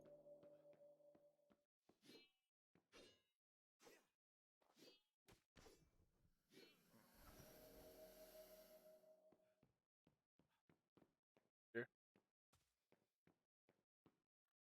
Oh, attack! Set on to aggressive. What I should do is I should hotkey aggressive and defensive stances. I think hotkey that level.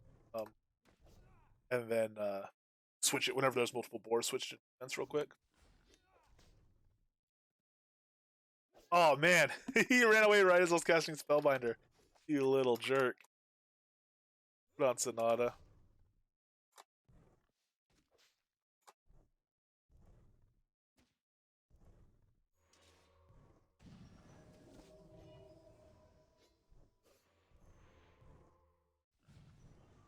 Oh man, wow, we got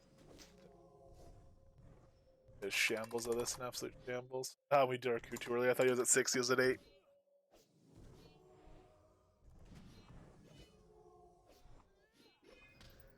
Let's let him die. Alright.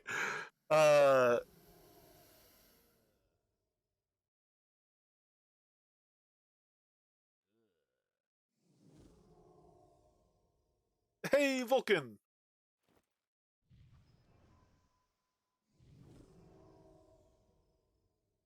How's the Vulcan doing today? Happy Halloween?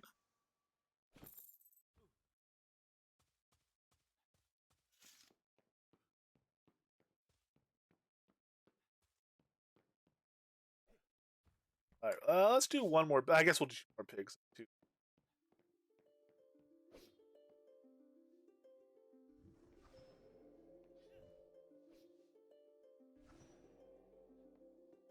Oh man, ouch, yeah. Uh did they did the whole pack run up on you halfway through and make you abandon it, or did you just say forget this? They're nasty. They have a lot of regen too. You go, that should be festering.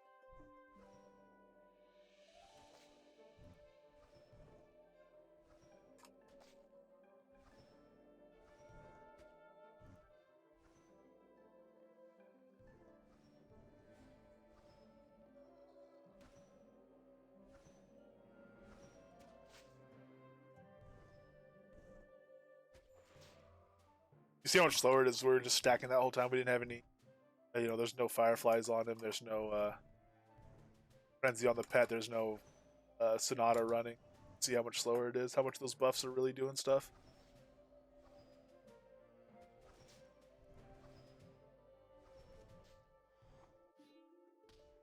That was me and the Croc together. Hey, come on, best. It would have first. Destroy. Oh yeah, destroyers showed up and rained on the parade. That's what was happening to us, man. We were fighting them, and then you get a destroyer to come over, or just even just a pack of ferociouses when there's enough of them could make the difference. It's a rough place to fight stuff.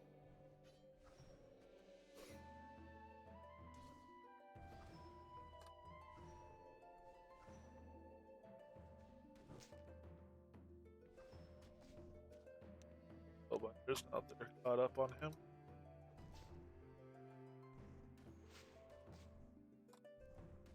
And with him doing more damage and them going down faster, we're gonna try it. I think I possibly can get off. What was that? That was a big non-crit. That was him. What are his non-crits hitting for? Is he getting? Sure. Let's get a total down. That was him 29. Yeah, he's doing 2,000 non-crits on game.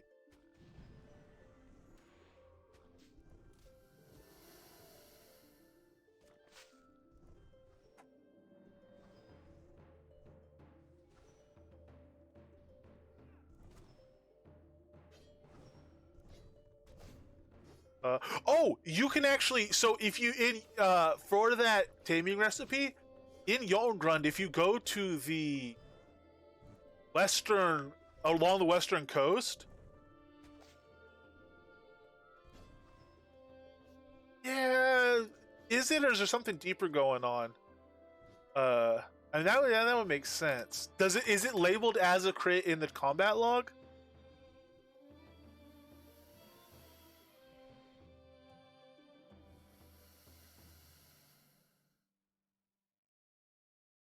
Yeah.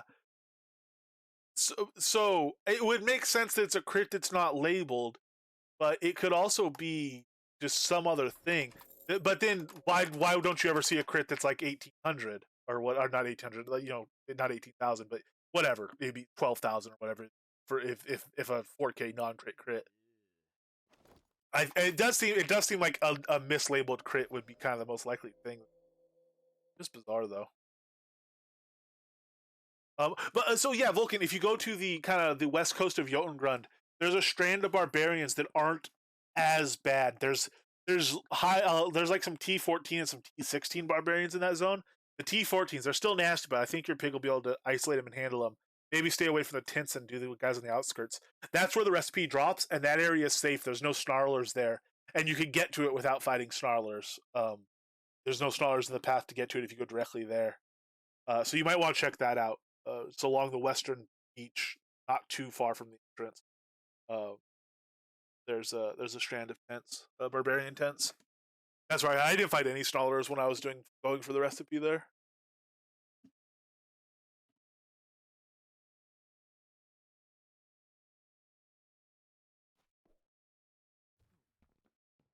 Ah, cool, cool.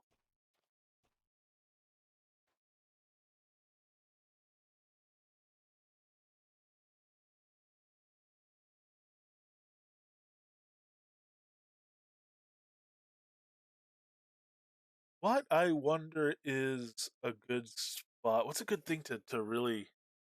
You know what? Let's see how we do against a man smasher these days.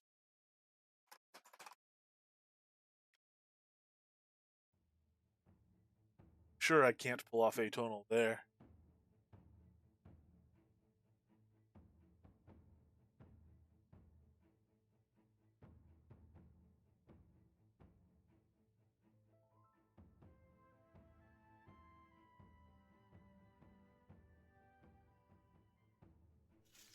Oh, nice. That'd be really cool. Like a 1 hour RHEC pop up in Mysteria during the. By the way, anyone, if you have that link, the new link, or even if you don't, Vulcan Jedi is going to be doing a mega stream on Saturday for Extra Life. Um, yeah, November 6th is the Extra Life 24-hour streamathon day. So definitely watch out for that. Coming up in a week. You know, coming up this Saturday, the 6th. Yeah, but if you have a link, you know, if you said you were going to make a new post for it, if you have that link, always feel free to drop it in chat, and then I'll actually make a command for it as well. So bring up.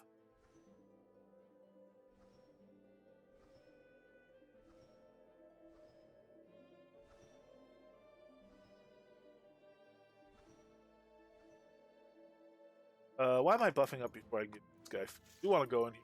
Guns blazing. In bear need more bear bites. You do go through food. If you port around with these pets, I see why people hang out. I was thinking, man, I have so much food made pet food. Oh, I have coming up my ears, and I love making it. Good XP. I'll just buy carcasses. I'll keep making it. I'll use what I have. It'll all be good. Um, I might kind of keep on with that thinking, but I definitely understand why people want to, once they put on their pet food, kind of hang around in a zone for a while, because you do notice those stacks going fast. I'm used to putting 30 food in my bag and having it last, you know, a week of solid heavy adventuring. Lasting now about a day. But also though I've not only been zoning a lot, I've been switching pets within a zone to test different, you know, pets against each other and stuff like that. So that's a little bit extra of it. I'm not quite as bad as it might seem.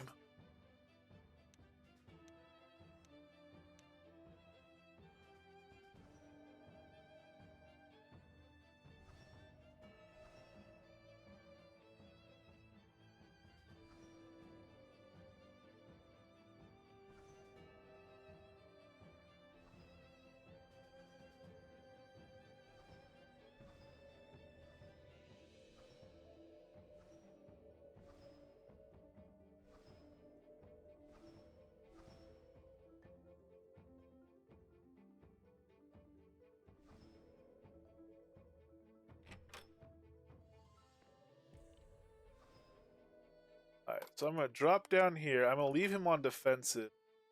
I'm going to tell him to attack Man Smasher. I'm going to stay targeted on Man Smasher myself. Ooh, I don't need to stack Fireflies. Fireflies, Man Smasher. I'm going to single stack Spellbinders for as long as we can. Oh, no, I did that wrong. You know what I need to do probably is I probably need to cast Sonata somewhere else.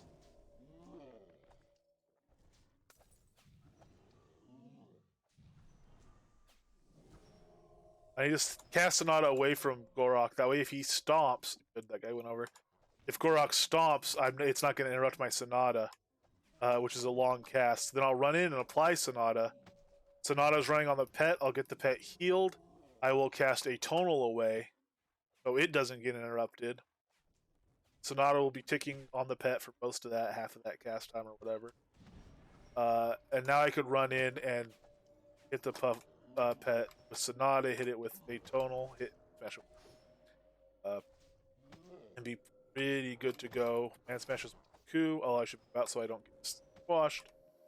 Man Smasher's down.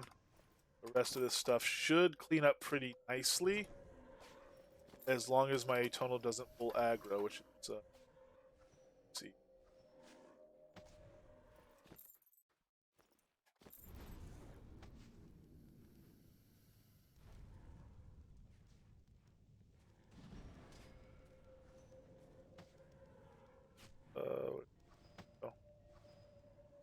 He was running towards that mage. That mage poured away. Didn't want none of it.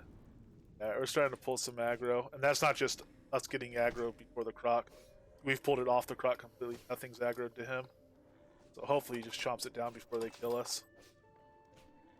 But all right, a total during Man Smasher fight probably, maybe. After Man Smasher's fight, don't recast it.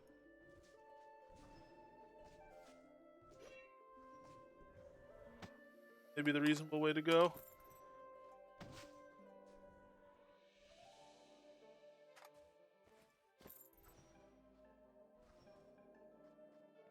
Alright, there's no reason gathering him up, so we might as well just go in the front doors here.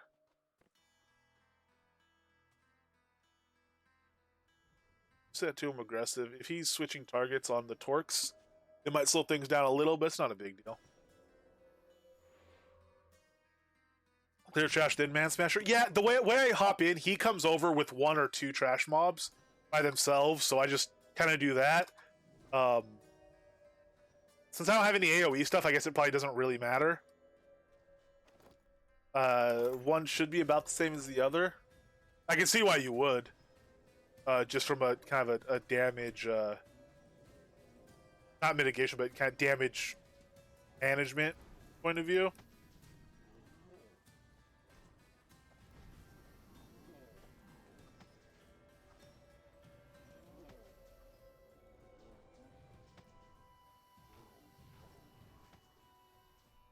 Oh wow, he's taking a lot more damage than I would have guessed right here.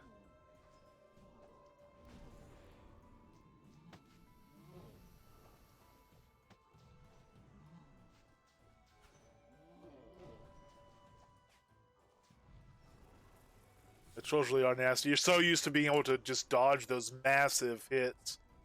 But even that, they're getting through. Oh, you know why these guys are both in rage now? He's switching aggro, and they're both in their enraged zone. I mean, I say that's why they were hitting him. They hit big against pets because again the fighting strategy on trolls for everybody is don't get hit because they have big tails. They're slow. You can move out of the way. That's just the style of fighting a troll. My pet obviously is not that intelligent. My croc does not jump to avoid stuns. All that stuff. Tower rooms to nice troll skin there. And another troll skin there. And troll, I think we got troll heads off everything. A drop rate for troll heads has been increased. I'm not entirely sure how much, but looking pretty good so far. Tower rooms to LOS a lot and pull it into bugs, smash it a little, trying to get. Yeah, he's a little bit wary about that. He'll leash back, which is why I used to kind of try to avoid it somewhat. I'd go up there near that and then not let Man Smasher get that far. a lot of times because as a fire mage you don't want him to leash, but if you're clearing all the ads first, and that makes sense as a good strategy.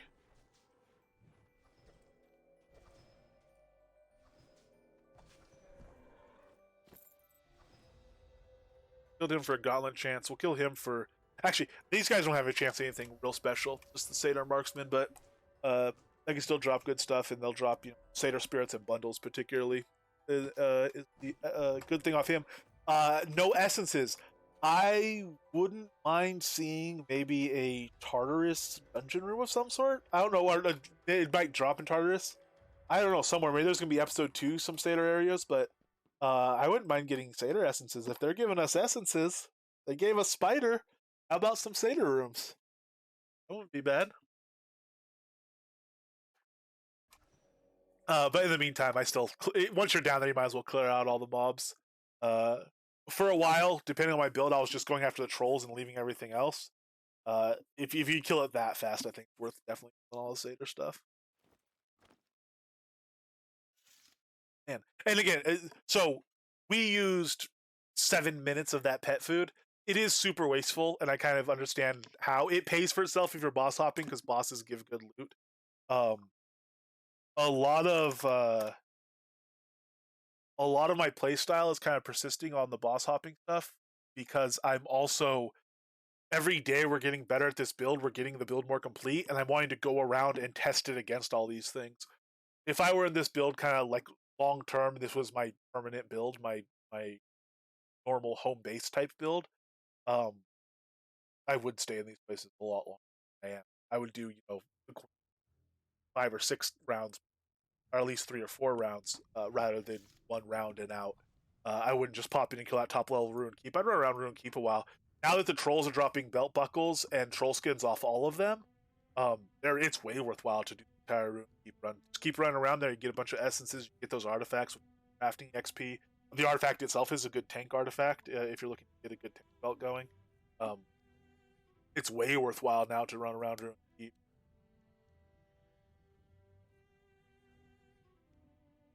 And when I do hop a lot of times, I've done it on stream, when I do it off stream, I don't buff the pet food every time.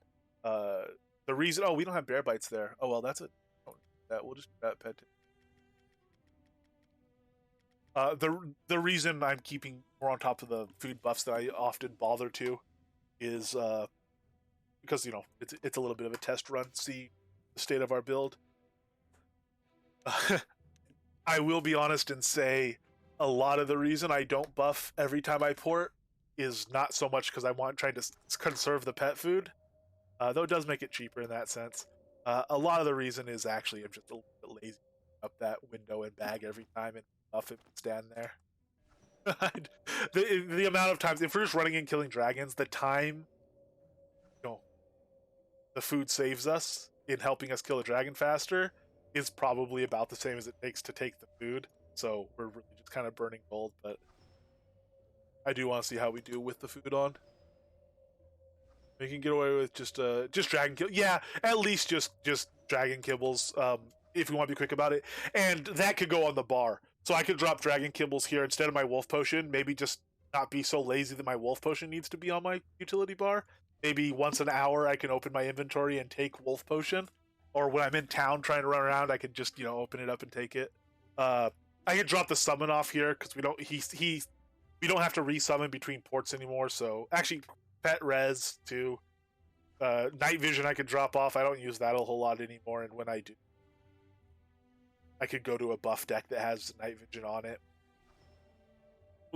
We could we could definitely be a little more clever about that stuff and just do dragon kibbles. You're right.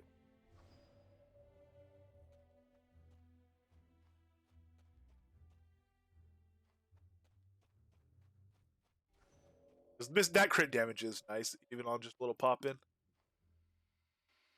Attack speed's good too, though. Right, so I'm going to get both these guys at the same time, just because it's not really practical to hang out back out there and worry about it. And this way, if one's on the ground, he will hopefully aggro switch, or I can switch him over and just fight the one that's on the ground instead of chasing this guy down. But you really are at the mercy of the dragons here. How long this fight takes depends on how flighty they want to be.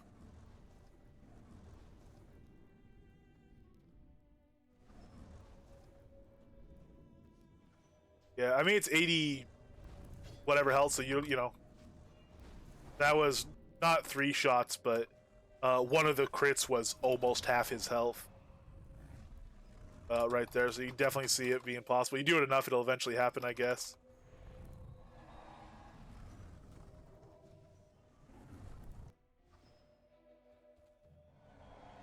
Once they're on the ground, they take the damage, no doubt about it.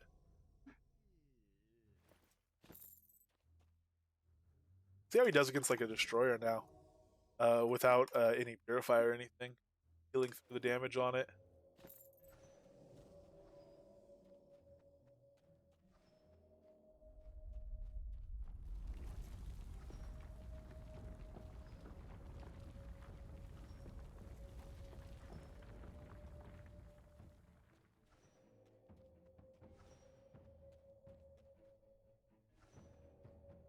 Oh, he's at 3190. I didn't even realize he's up to 3193 now. Yeah, that's pretty sweet, man. Run, chomp, chomp, chomp down. That's always fun.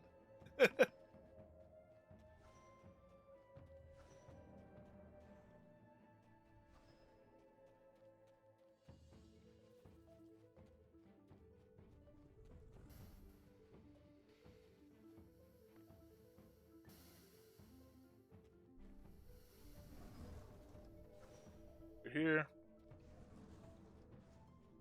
Oh man, pressed the wrong thing again.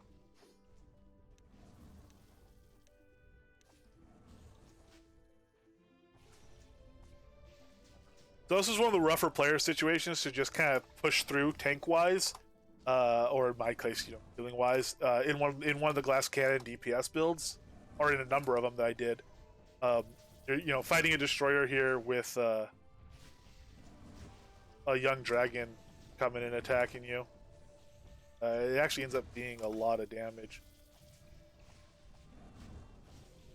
He's handling it pretty well.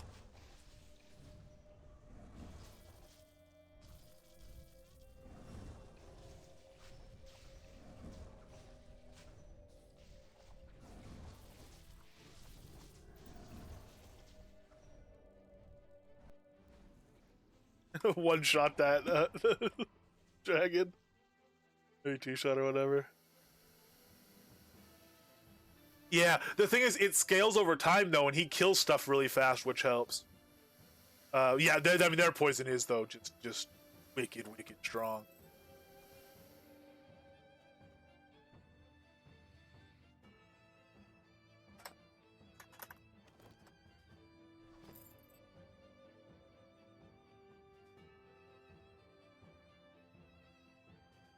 Right?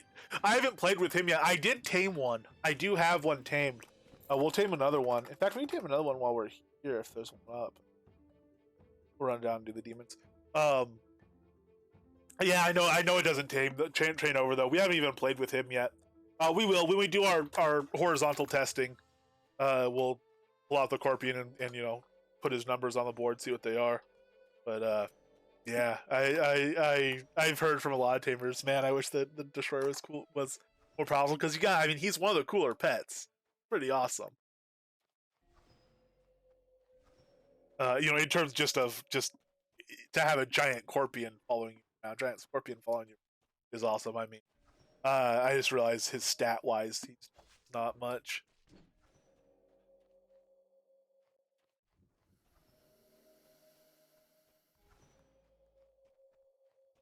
I've not had any of that trouble yet.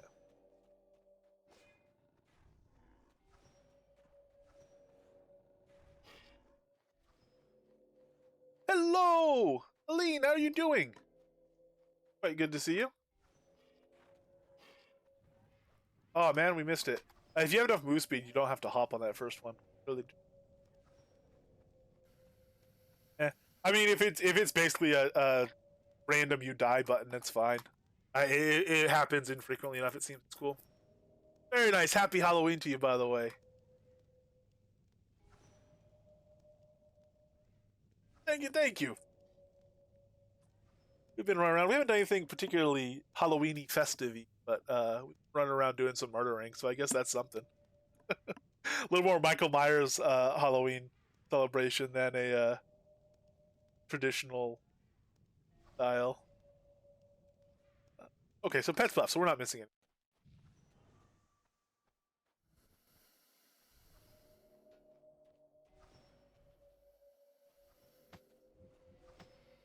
Yeah, there you go.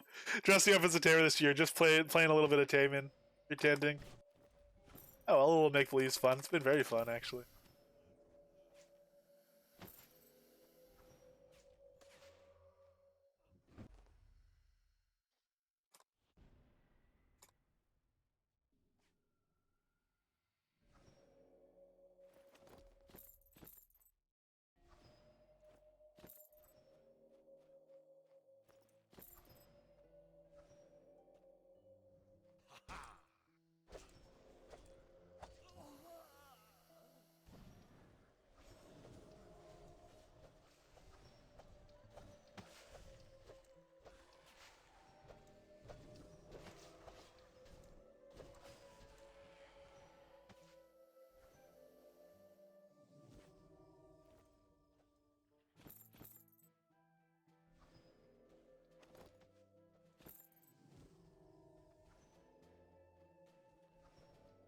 Oh, I'm sorry to hear that.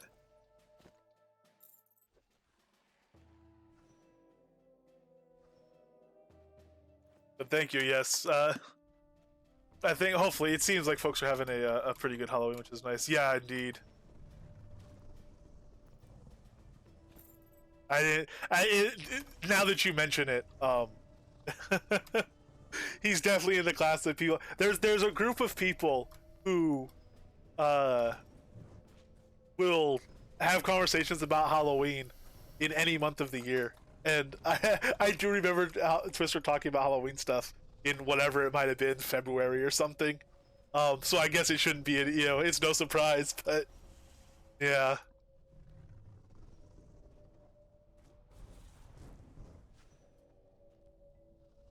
And that's if you're gonna go to a Halloween party, those are definitely the people whose Halloween parties you want to go to. So I can understand it. I mean, obviously it's unfortunate, but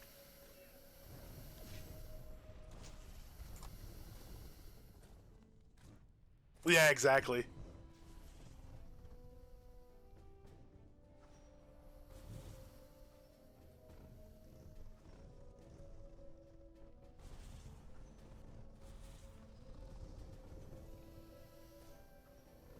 Yeah, for sure.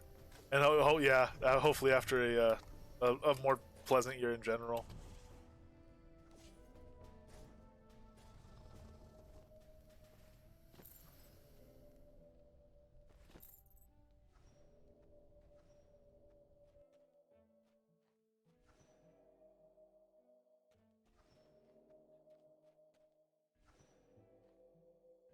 Nightmare for Christmas, like yes.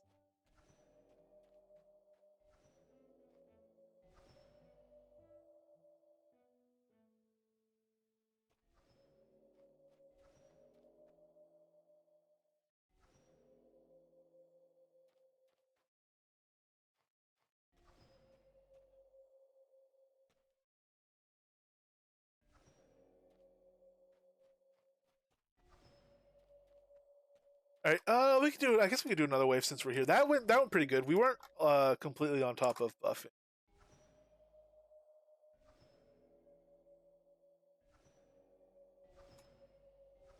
Ah, nice. I do recall last time I went to well, I guess it wasn't last time, but I've been to one of y'all's parties, and as I recall, there was a dragon or two in attendance, and then a nightmare or a herd in attendance. That was actually a really wicked good time.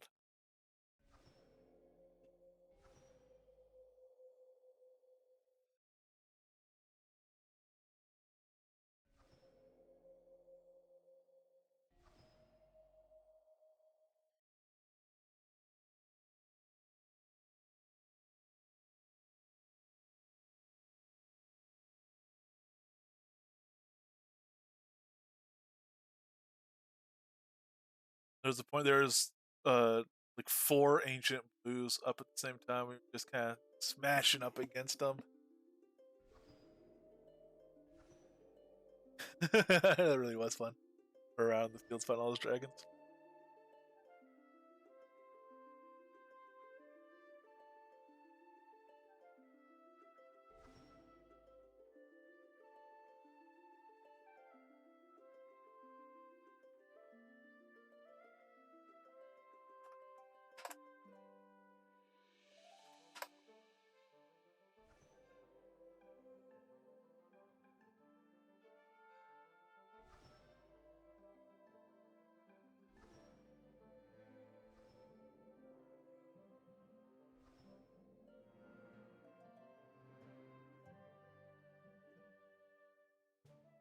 There's one thing I'm not sure on. So this respawn's a really quick one. It's like whatever it is, 3 waves or something like that. So yeah, I could do one or two things. I could either keep stuff mind locked and buffed and just keep here pressing mind lock, or I could kind of let it fall off and just relax. And when they spawn, restack during the first wave. I've done it both ways. I don't know. I guess it depends how lazy I'm being, but the thing is, they both appeal to different types of laziness. There's I don't want to sit here pressing mind lock, and there's I don't want to have to restack it all when it's in just a random order. So I'm never quite sure which lazy I want to be.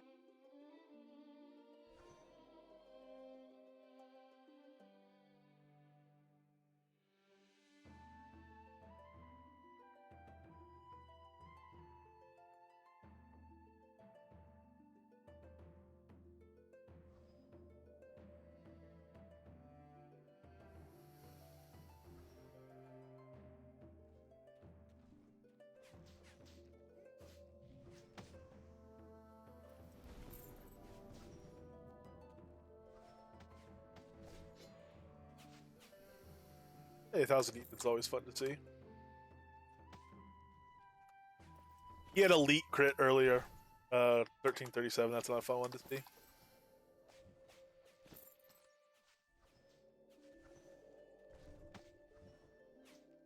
You know what? Something flew off with that. That was another like 2K non-crit label. It was a red 2K, and something else came off with it. Like that might be past a parry, 2K past a parry or something. It's making it show up red for whatever reason. There was text on the screen that came up with it, and it actually, right? Yeah, parried 2K. I think that the big red 2Ks might be damage past a parry, and that's making it not show up yellow when it's a crit.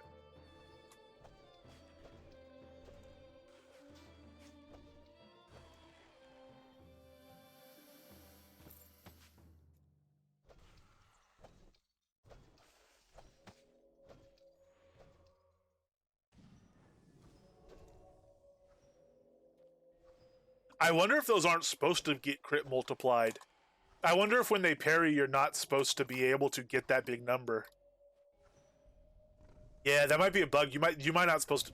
It might be that you're not supposed to hit that when they parry.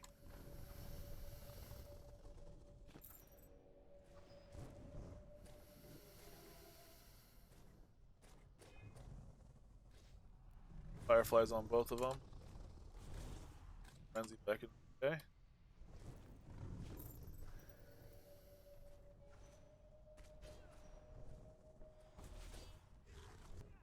No parrying there. All right, that worked. Hey, 50 crowns. That's the max crown drop, I think. So mobs that could drop crowns, they have like a range they'll drop them in. I think 50 is the max.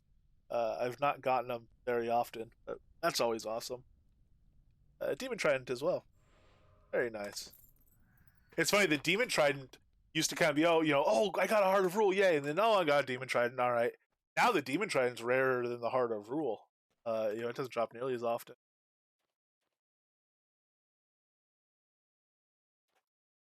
Yeah, I am quite pleased with that indeed. Things of air.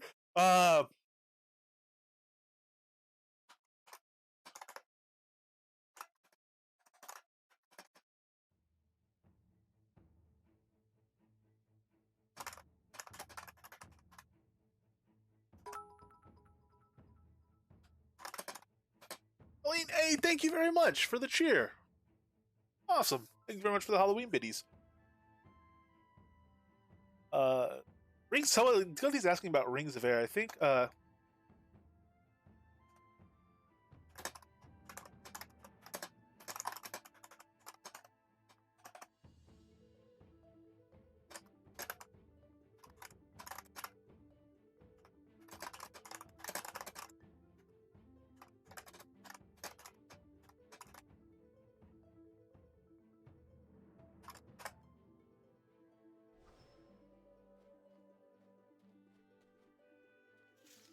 I think so.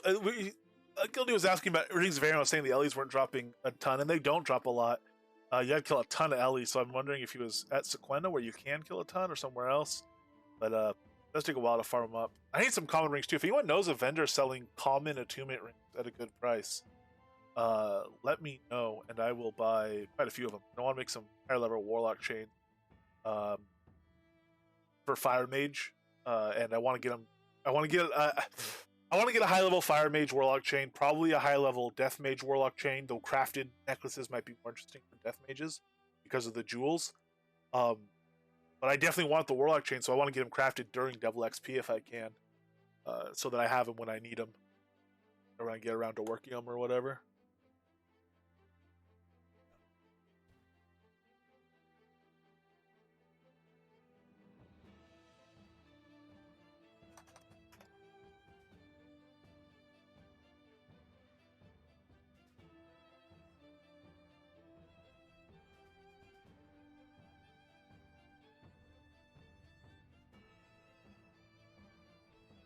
Good.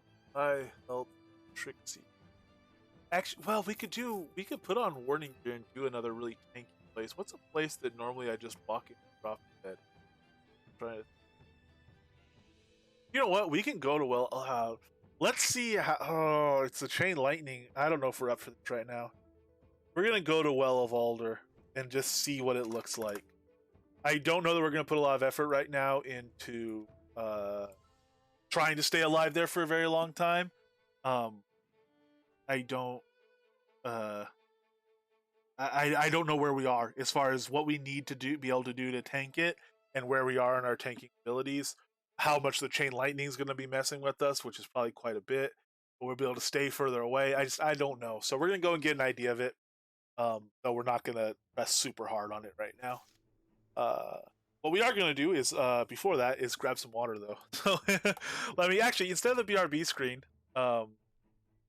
just look out at the lovely view. What angle is the best? Probably out here in the distance. Oh, the lovely peaceful Well of Alder. Yeah, no, so we try exactly. So we are gonna try in just a minute. Let me go grab water, and I will be right back.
Hey, congratulations, Vulcan Jedi. Very nice. Very, very nice. That one took a while for me. That one seems to take a while for a lot of people. That's a rough one. So very well done. Uh, let's check here. Let's go on pet foods. So bear bites are 12 combat health per second and 15 damage resist. We ran out of bear bites. That's quite a bit. We'll try it without it since we don't have them with us. Since we have all the warding gear and everything, it's gonna be less of a percentage difference. But we'll keep in mind that we can get a lot more tanky with that.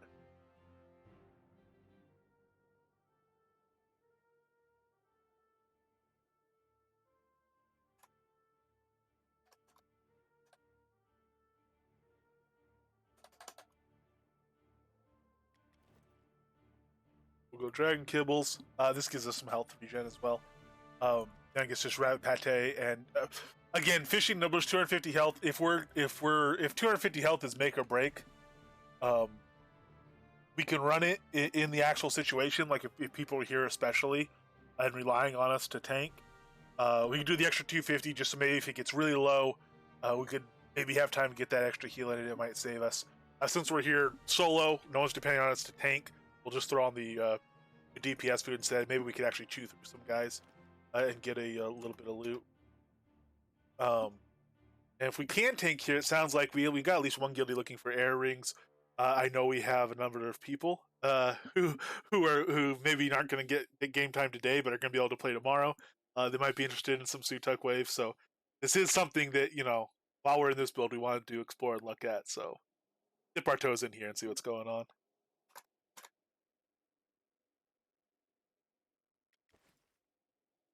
Off yes gear and put on health and here. It's so much easier. Bring up your character sheet. That and drag and drop all the gear. The character sheet goes exactly where it's supposed to, and we will barrel. I don't think it's going to take a lot of damage here. I don't think these guys are particularly punishing on it like spiders are, but might as well. It's in full. Just because it'd be such a shame to have a piece of gear break and have that be what the problem was. Stay here. Aggro. Let's go. Yeah.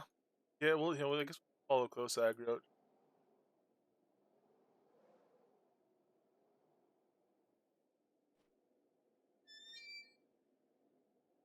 Um, let me take actually some. Oh, I should have my bow on. Okay, that's what I'll do. So let me go to. Take my might, aether, and my deafness aether. I am gonna put on my bow, and I'm gonna actually use my Zen deck here as well. I think. Smart.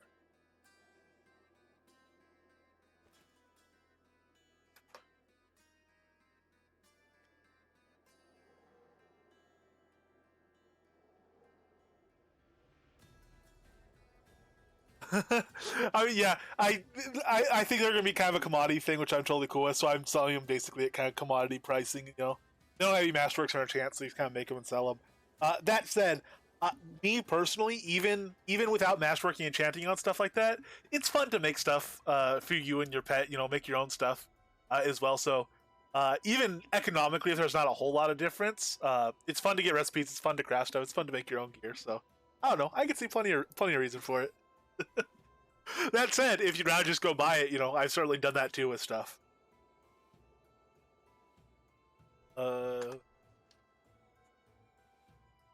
That's true, and yeah, and working through those leather stockpiles is another pretty legit reason. Oh, this isn't helping us really. This purified blast right here. Let's go ahead and drop that off for a healing touch. I'm actually level healing touch right now to like 130.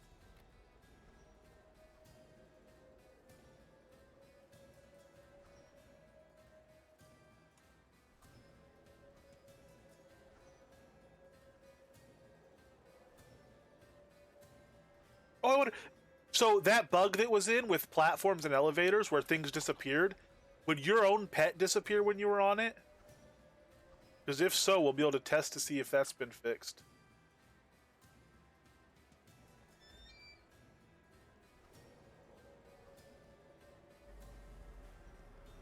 Oh. Well, I don't know if I... No, you know what? My pet didn't come along, I think. I don't know. Will pets not ride this? Yeah, I think I remember that from other ones from them popping over. Oh. What's going on? Oh, because I'm shooting him with a bow. Okay. I was like, wait, why is he taking damage?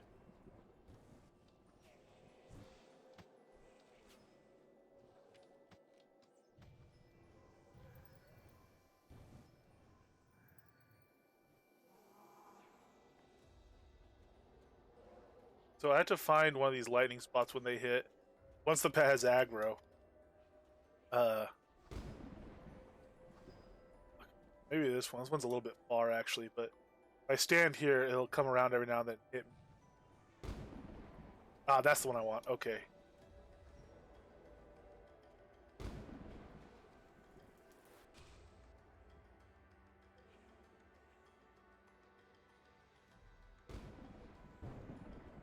Oh, I need that healing. I really need that healing. Where's my focus back? Where's my focus spot?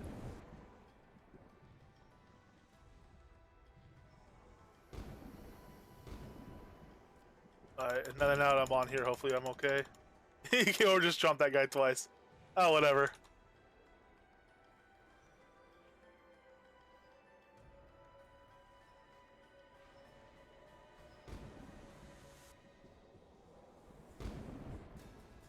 There. Nice big health. Nice big focus regen. Off that strike.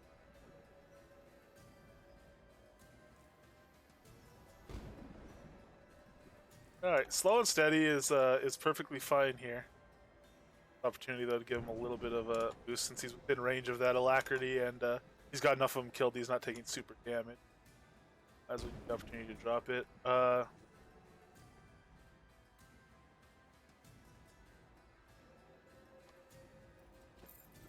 Yeah, instead of fireflies, that's probably reasonable. I don't know if yeah, if we have 10 restack, we should do that. Hey, there's a bluster. I might be able to get enough bluster in air shrine. No, I could do that instead of the refrain because he's not gonna be able to turn refrain to. Yeah, that's a good call. That's what we were running last time we were here. A little bit embarrassed it didn't occur to us to throw that on.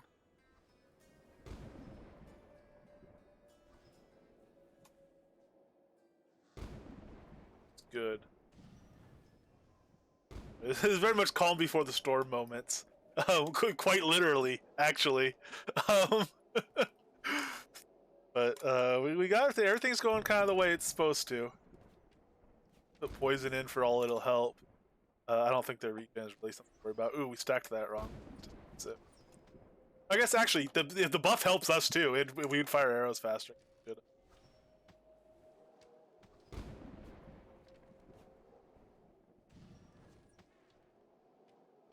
Is Rhapsody still leveling? No, we locked Rhapsody at 120. We can actually, you know, we should stack this instead of Alacrity is what we should do.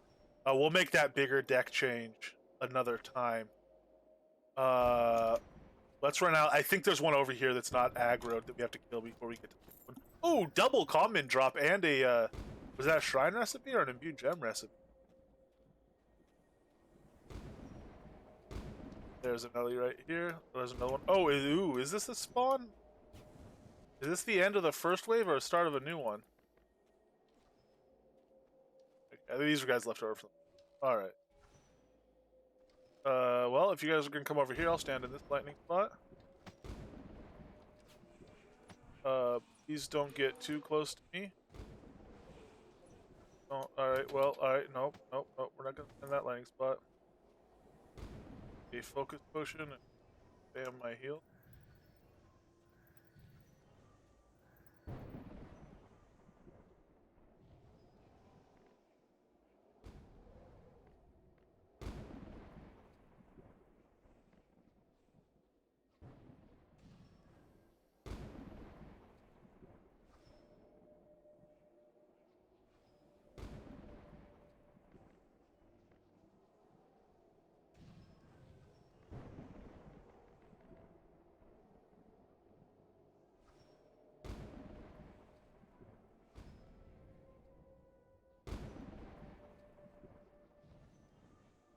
So I wonder about getting some health gear.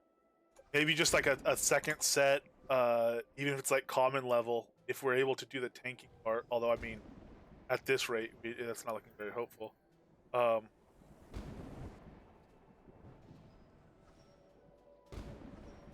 And so we could drop Plesiosaurus Pie. God dang it. Because right now I would not want to drop Plesiosaurus Pie. But so we could drop Plesiosaurus Pie and take extra focus stuff.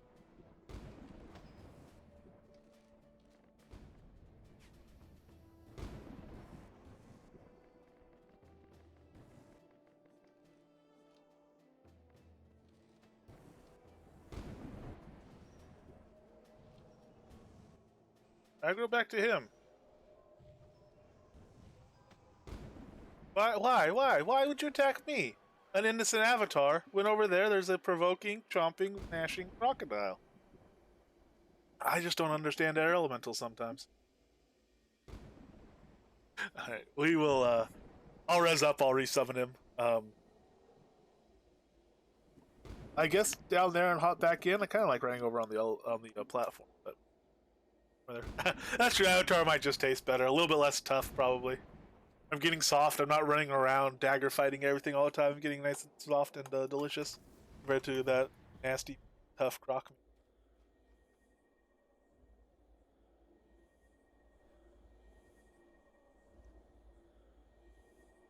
All right, so we'll take the opportunity to mess this deck up a little bit. So I'm gonna. I can't copy it till I make room.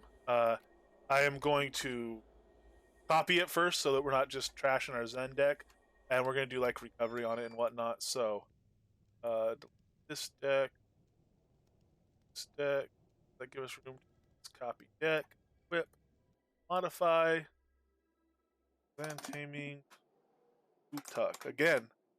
Wish I could, but we're not actually going to tame Sutuk with this. Obviously, we are just going to get it so that we can maybe not die quite, which is what we'll call a victory. Like I said, I don't expect to be able to do this. I want to know how close to I am, or how far it's the case.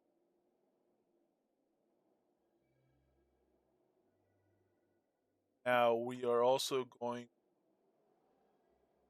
want to put something in that slot. Etheric feedback. How about that? Level 15. Let's go. We're not going to be doing any spells that crit, unfortunately. I'll have to...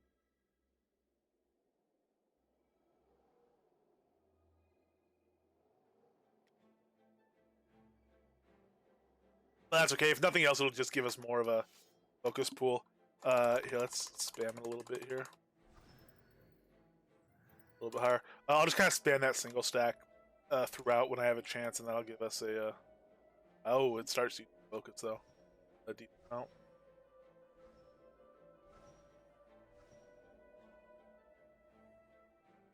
Oh.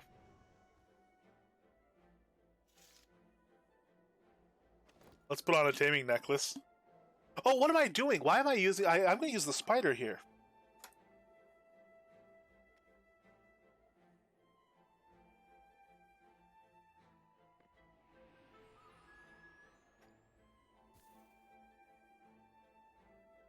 Yeah, I'm kind of wondering what they'll do about that, as far as the tying to decks and working with decks and stuff like that. It would be convenient. Oh, I didn't. In fact, I just checked their tweets not too long ago. Maybe I didn't hit refresh. Would anyone be super upset if we remove the slow processing of raw materials for crafting, basically make it nearly instant for processing? Final goods crafting can still take time and harvesting can still take time. But not sure anyone likes the middle processing steps. I've thought about this before. I'm going to have to think about again. Crafting is an unbelievable time sink in the game, and I think this would be a good step to alleviating the hours spent doing it. Add specialized tunes just for processing ore and reselling it. It was so bad, there was a whole market for it. I wasn't alone doing it. Honestly, if there's any delay built into any process of crafting, just remove it. Crafting gear takes days of playtime to get right, not to mention the absolute slog it was to grind through XP to make a decent gear set. That's from T Branch, Thomas Branch. Those are his comments on it. He definitely is one that, you know, he's like I said, he had a dedicated crafter refiner for his ore seller, and he moved a lot of ore, so he's definitely got a lot of hours into it. So that opinion's coming from someone who has definitely done it. He said, "Oh, sure, take away my bio and smoke breaks." Jay said, "Seriously, no, I would not mind raw mat processing being faster." Yeah, it's a very interesting one.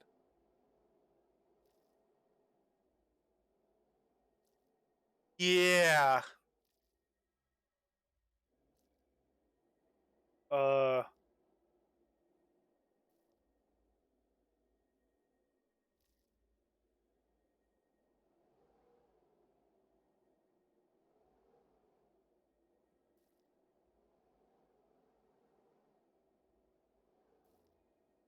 right. So why did you spend 5 hours making pulp?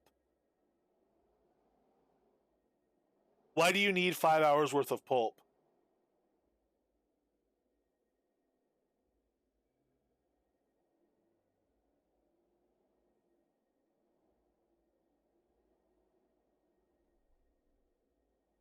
Just why use the mats up?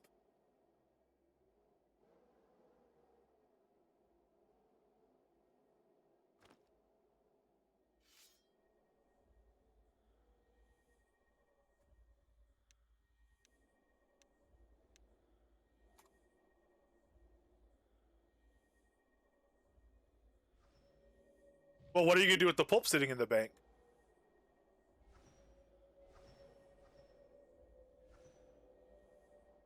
Oh, let me finish doing food buff.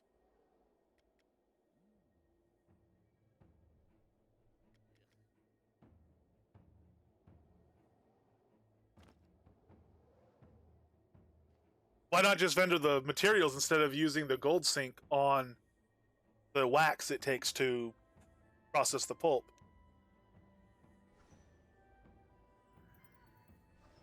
Ah, XP. Uh, and so like Xander says, if he had enough pearls, you can make scrolls. That would be the problem with it. How, if you could instant process mats, how do you alter the XP? Do you still get the XP? Do you get no XP? And if you take out refining XP, how does that change the balance for XP availability for crafters? That would be the biggest thing about it, and that's something that takes a lot of thinking. It would have to be either no XP or like per basically time XP. So you would get the XP for, you could do a instant craft and get the XP from like one craft, even though you did 50 of them right there or something like that. Um, that kind of really incentivizes botting because you would just do a bunch of batches of one. Uh,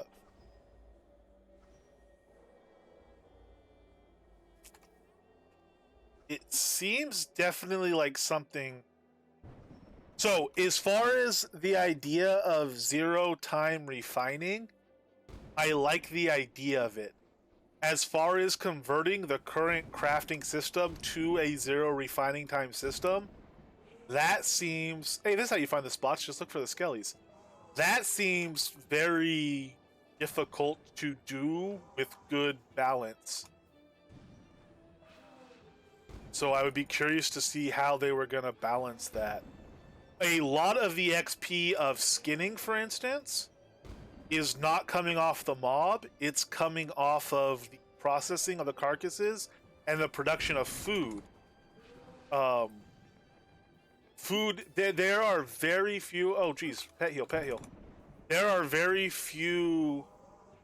So all of your XP would go to gathering grind XP.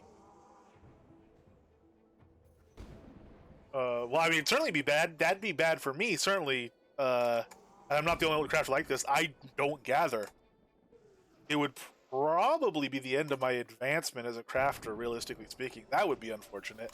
that wouldn't in and of itself be a reason not to switch to it. I don't know what portion of people don't get significant XP from gathering. I think a lot of the top crafters get the majority of their XP from not from gathering but from crafting. So the people that are high producer level people, I think would almost stop advancing in crafting if by and large we switch to a no XP instant craft system. And you wouldn't, since you don't need a lot of XP. Ooh, yeah, since you don't need a lot of XP to get good level gear, even though it's not the best. Yeah. It would probably change the fundamental nature of what crafting is for the game, wouldn't it?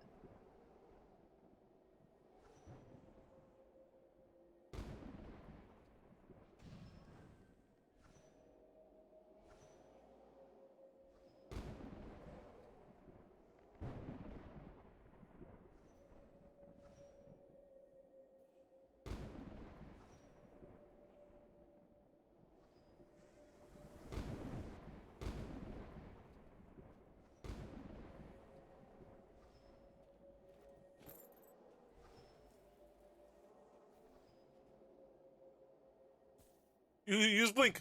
Hey, one cat. I am not gonna try to put blink on my deck right now. But we will try to catch that in a bit.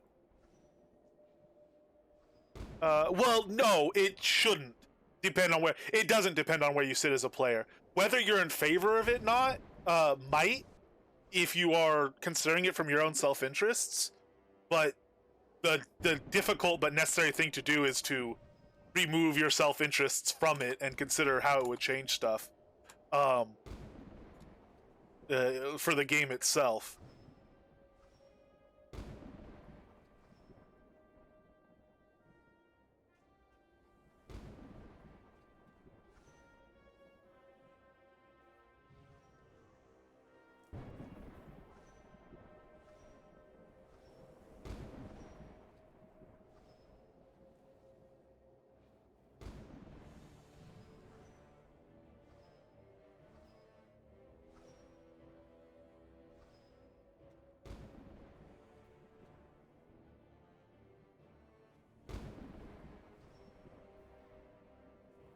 Why can we not loot anything?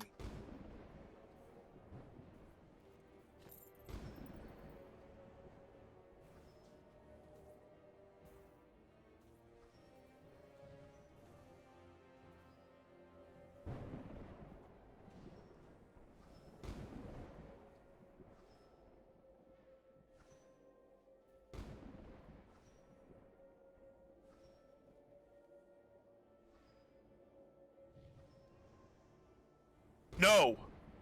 You do on potions, yes. You don't on zone scrolls. On zone scrolls, you get 10 times the XP when you make a batch of 12. And that was changed because, and when that was changed, I submitted submitted it as a possible exploit because of the crafting XP per hour. I said this might be introducing an unintended source of crafting XP because at the time it was significantly more crafting XP than anything per hour. Like very significantly, including mining. Literally, there was no other source of XP that got that close. And the reason I'm dead.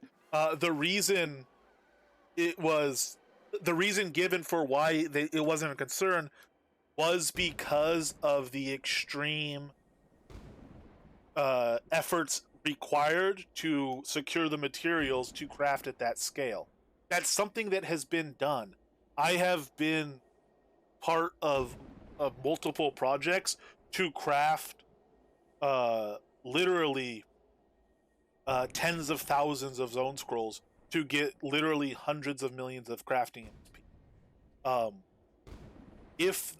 If that process was instant, you could pretty effectively buy crafting XP effectively. You know, if you got XP from it. if you don't get XP from it, or you get low batch XP, again, you do incentivize single batch botting, which is bad. The flip side of that is you can argue that the current system also, well, the current system does also incentivize botting because it's a tedious, drawn out process. You know, it takes a long time, so that's also, you know, encourages botting. Um, and again, if you remove the crafting XP from refining, it's not just like, oh, it's a thing, so it has to get XP. At least certainly the way it appears and the way it functions, refining XP is a pretty fundamental part of crafting. That's it. That's an important part of how the entire crafting system works, and the crafting system is designed to be a very heavy um, influence on the economy. So it has serious economic implications too. If you change the fundamentals of crafting.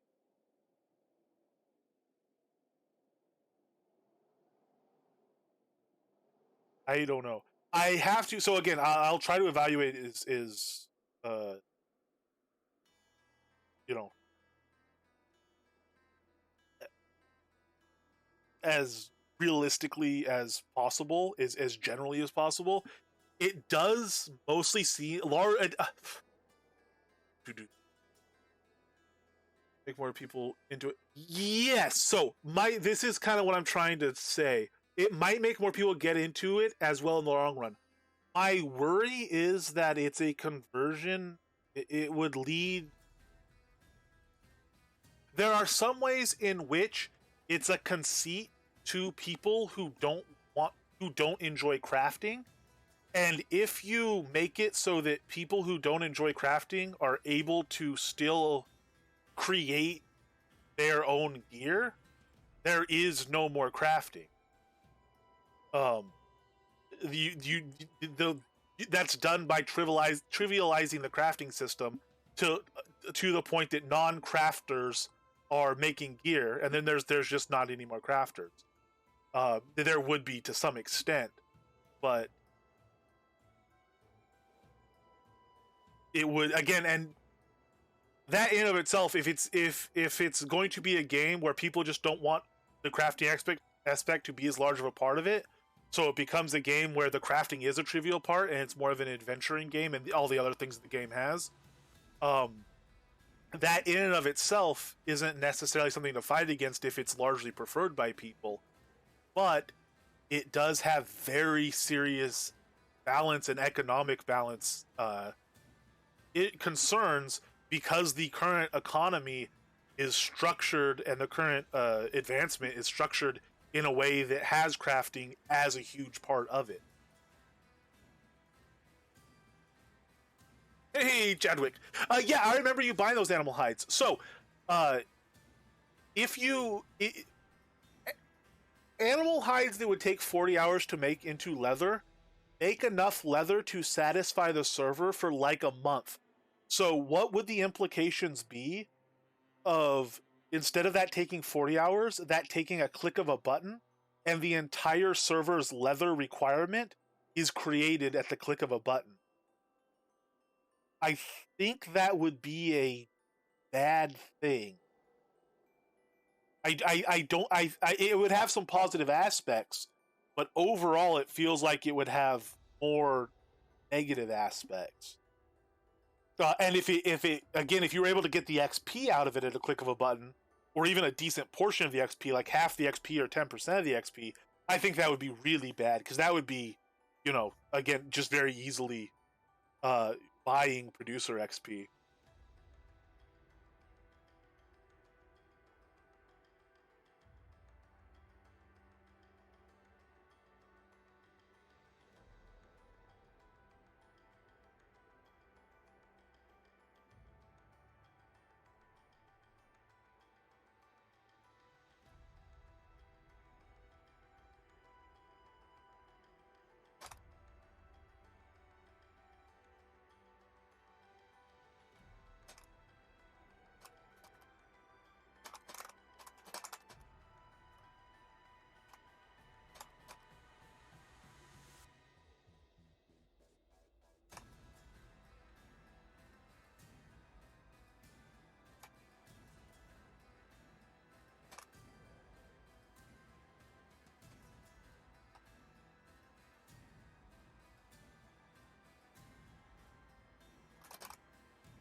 No, sorry, I was typing. I'm going to type a tweet response. If the refining was quick, the actual crafting was left alone. What would you think about that? Again, that's what we're talking about, Mr. Chadwick. What are the implications of making it quick? Do you maintain the same XP for it? And we talked about some of those problems. Do you remove the XP from it, and that unbalances a lot of the crafting in terms of where XP comes from for skinning versus mining and things like that. It's honestly, yeah, I don't know. There's a lot of stuff. So I have to shorten it. I have to make it more concise, which is actually one of the values of Twitter. My response before editing it, because it's 42 characters too long, is while I understand the temptation of this and the popular demand of it, with crafting being an integral part of the economy and refining XP being fundamental to development as a crafter, it would be a monumental and intricate thing to change, seemingly requiring a major redesign and rebalance of crafting in the economy. All good, man. All good. And going over it and thinking about it again, I mean, it's something I'll be like, this is something I will take seriously and try to give a very serious and hopefully not self-centered, response to. Shit show needs to change. Should take half the XP in 1/10 the time. Again, barrier to crafting barrier to entry is something we've talked about a ton, Tree Bench. And I don't know if you were here a moment ago. I read your responses, and for anyone that didn't know, did mention how they're coming from someone who definitely has a lot of experience in it. Half the XP in 1/10 the time for what? So if you do that for blanket stuff, that would be, in my opinion, completely disastrous. If you just blanket did that, there is a mechanism. If you do that, limited only by USD input, that would do uh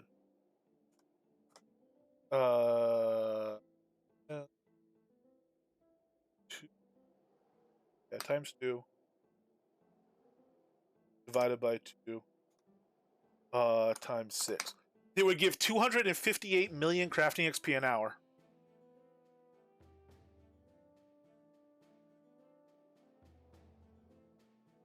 Right now, if you just it's 1/10 the time. I don't get confused. I'm not defending this crafting system. I am trying to logically think through the balance of crafting within the game and what the implication of these changes would be. Again, if you just halved the XP of everything and reduced the crafting time to 1/10, there's a mechanism by which you could get over 250 million crafting XP per hour.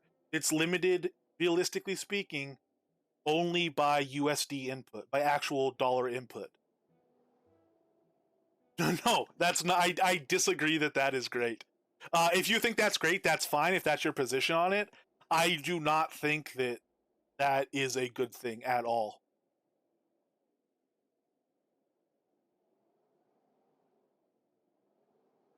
I disagree with that. That would be, I mean, that'd be a very fundamental change to the game. So the complication, the conversation gets a lot more complicated. But at that point, you're basically saying, that seems to tend towards, I don't want this to be a game that requires crafters.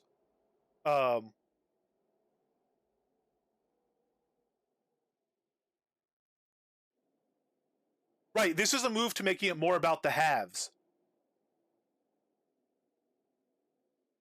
I don't understand that. This game is all about the haves, and getting great gear is a nightmare, even usable. Oh, even getting usable gear is a nightmare? I don't think so. Go buy usable gear. There's vendors with tons of usable gear out there. With the skills the way they currently are, even unworked gear, NPC gear, you could go out and kill high level stuff. The role of gear, as strong as gear has gotten, the role of gear is diminishing relative to skill levels, and just the power of skills.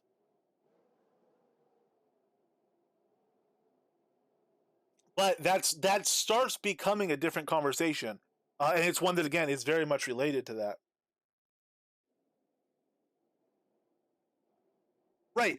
From a min max perspective, yes, there's a ton of work that goes into min maxing gear, and an insane amount of materials and time and resources that goes into making optimal gear. That's different though. That's dramatically different from usable. That's the extra 95% of the work for an extra 5% of the bonus, or certainly 80% more work for 20% more bonus. That's the stuff where you could go get a 500,000 gold set of gear that performs 80% as well as a suit of gear that costs literally millions or tens of millions of gold to make. That's where that crazy amount of tedium and min maxing and learning about the stuff comes in. The truth is, unworked supple leather. You look at it, it says right there that it has a shit ton of crit chance. If you put it on, you've gotten a gigantic portion of what comes out of crafted gear, even missing a whole bunch of decks and stuff.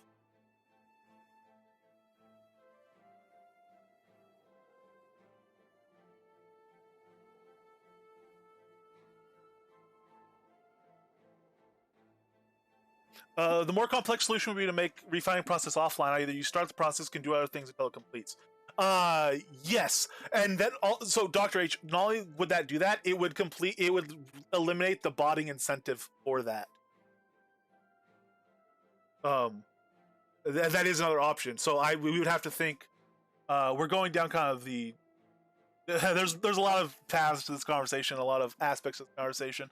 That's another one we could also go down and talk about, because there's certainly some downsides to that, but that does seem like a solution. Um, at least on its face, seems a lot more practical and reasonable, and less dangerous, so to speak, to start to change dials on. Yeah, and months of patches and rebalancing is another concern.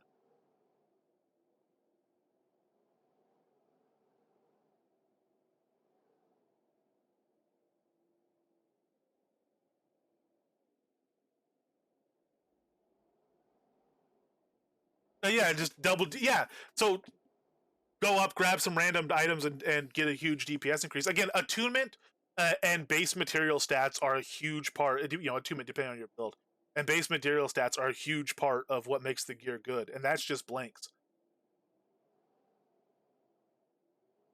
Yeah. Oh, awesome, Vulcan.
I'll say, as somebody who talks in uses 10 words when 5 would do a lot of the time because I'm just talking. I do appreciate economy of words, and it is actually definitely one of the virtues of Twitter that you are forced to consolidate and make more concise your points.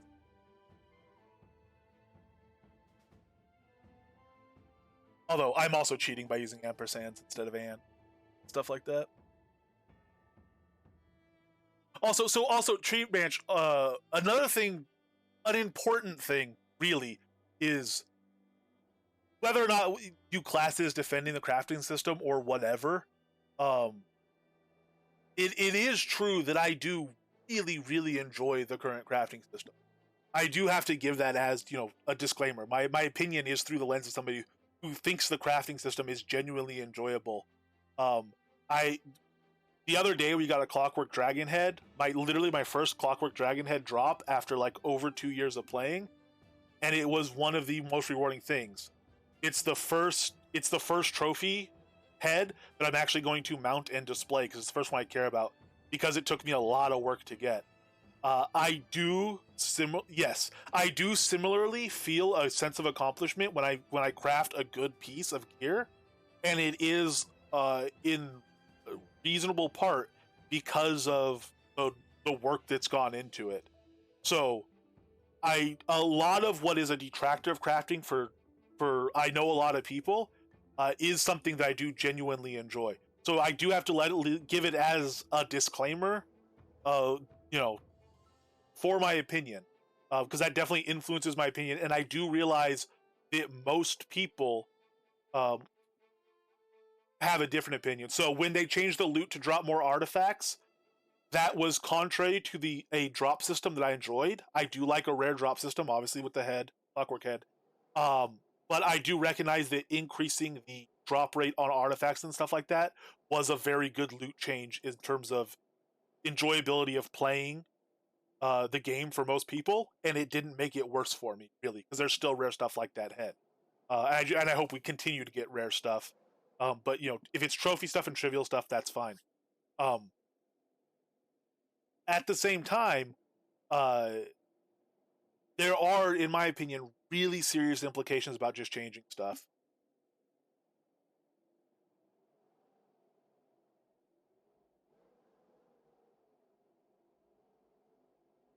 Yes, so that's the part I recognize. That balance of how much damn it, damn it, damn it do you need before the oh hell yeah that rocks ratio is perfect. Because so some of those that sucks. No, that sucks means the oh my god that's great isn't very good. Because it's just like oh yeah that's what's expected. Too many of oh that sucks makes the oh my god that's great not worth it. So it's finding that balance. And um my balance point on that, I didn't play back then. I've been playing for about 2 years and a little bit over. I didn't play before revisions, or at least I didn't craft before revisions. Um so uh that balance point for me has more that sucked in it to make the oh my god good. I realize we need to take out more of the oh that sucks for most people to reach their optimal that sucked to the oh my god being good payoff ratio thing. So yeah, before revisions, back when stuff used to blow up, that was before me. Um, that was before I played, and I'm not against changes in that direction. Some of them that I very consistently point out and praise and think are wonderful, are the jewelry being incredibly cheap and accessible, giving 30 levels to all blacksmithing and masterworking for under 15 grand. I sell those pieces for under 5 grand each for that jewelry. That's a huge barrier to entry removal. I appreciate that. I think that's good. Um, the making enchanting train twice as fast, effectively with half as many ingots or less than half as many ingots, because of the way the pool size impacts training speed. I think that was a very good change. I think meticulous XP on gathering was a huge barrier to entry change on crafting. I think that was good. I think tooltips displaying the material components, uh, um, what the components do, their stats. I think that was a huge good barrier to entry change and livability change. I think increasing batch sizes to 50 was big and important and good. I asked Chris if the devs were considering changing because of that, changing the scaling on refining batches to maybe be like 5 times as much, so we'd be able to do refining batches in like the 500 area. And he said at the time that they were looking at increasing refining batch sizes instead of being a base 50 plus your modifier, maybe being a higher base plus your modifier being worth more and stuff like that. I wish they would do that, certainly. That goes towards what Dr. H was saying about offline queuing and processing of materials. Um, so right now, crafting is so okay, yeah, that's a big difference. That's a very fundamental change to the game because then it's all drop based. We're back to just using artifacts. All the imbued gem and jewel stuff is gone. You're just off, or maybe you still have to get into gem, jewels, and socket artifacts with them or whatever. But that's like a huge fundamental. That this is a different game thing.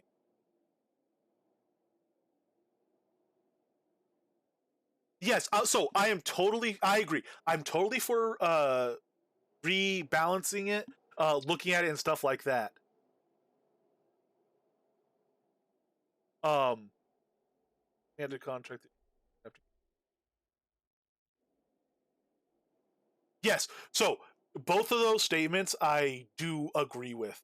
The latter one I'm less informed on, so I'm not going to speak too much to it.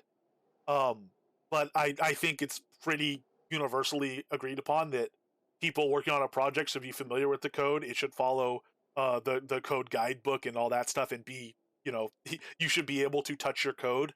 Um, I think that's pretty universally agreed as standards and practices. I don't think that's controversial at all, but I don't know the specifics of that situation. Um, so starting over, uh, there's multiple ways you can start over. You could start over by recoding a system that does exactly what this one does and just drop in that code after testing. That would be a form of starting over. Um, you can again fundamentally change crafting. That's another form of starting over. It still requires new code to replace this. That's starting over with crafting, and that's starting over with economy too.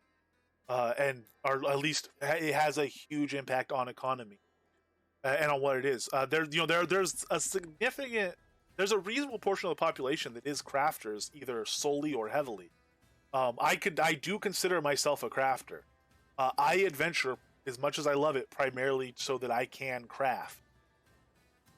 So for me, it would be if the game basically trivialized crafting or did away with crafting. Um, it would for me be removing what is a majority of what I enjoy about the game. I don't know how much of a majority. It's more than 50%. I'm more than 50% crafter, so to speak. But it would be taking out a very large portion of that.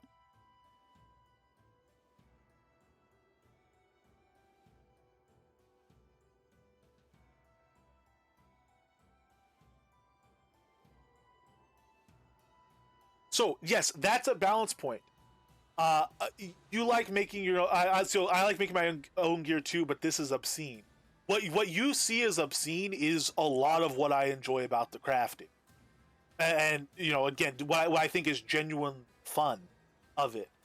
Um, I do acknowledge again that some of it is good to change. The barrier to entry changes that have already been made, the increased batch sizes that have already been made, all that stuff I was on board with, and I think were really really good changes. And I want to see more changes like that.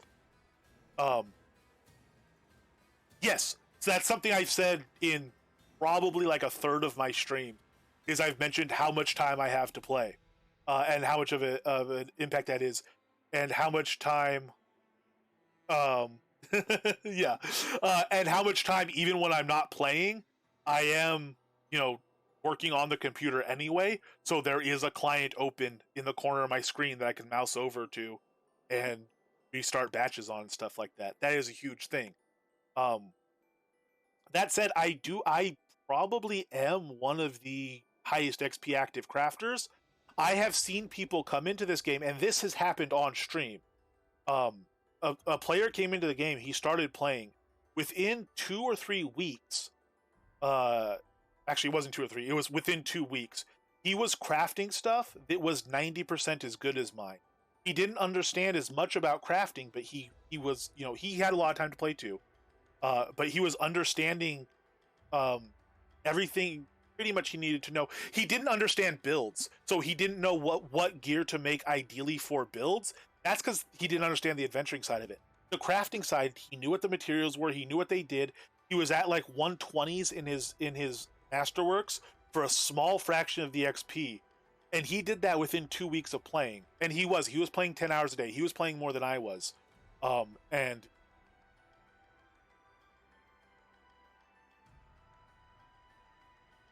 yeah, the refining time, the batch speed skill doesn't do much.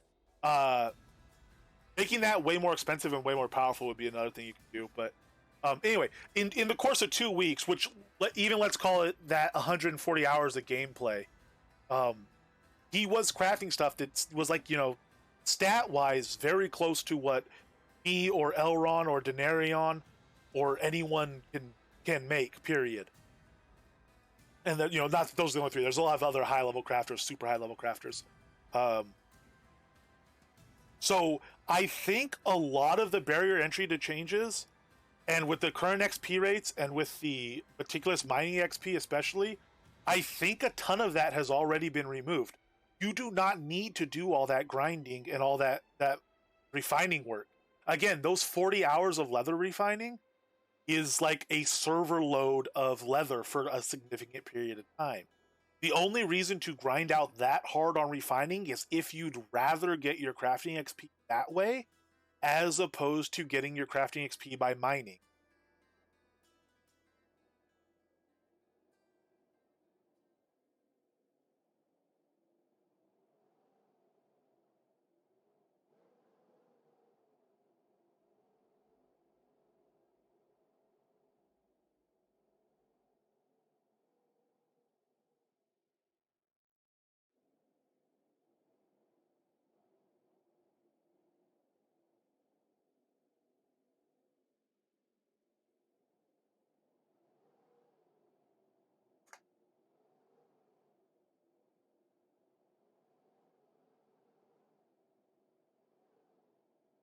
So what I have now is while so sorry, I do want to respond to this tweet because the threads I know is going to blow up.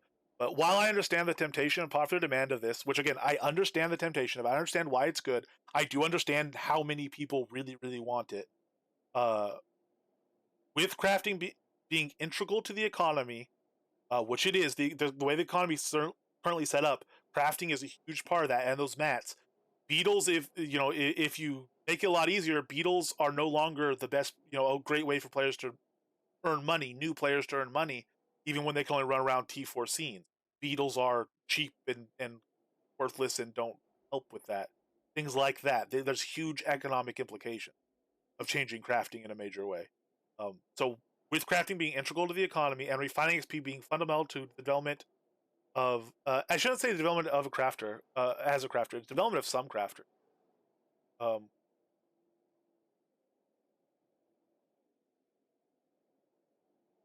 and I'll leave it though. It does end up being, it's fundamental even if you don't directly interact with it. As you know, T branch from people that bought ingots from you. It's fundamental if you don't directly interact with it. So I guess that's fine. Uh, it'd be a monumental and intricate change, seemingly requiring a major redesign balance of crafting economy. Okay, that is not pro or against, which is what I want. I don't have a concise, solid enough opinion that I want to voice a pro or for. That really is just my initial thought on this is that would be a massive change. Um, so all right, I'm gonna post that. Sorry, I do.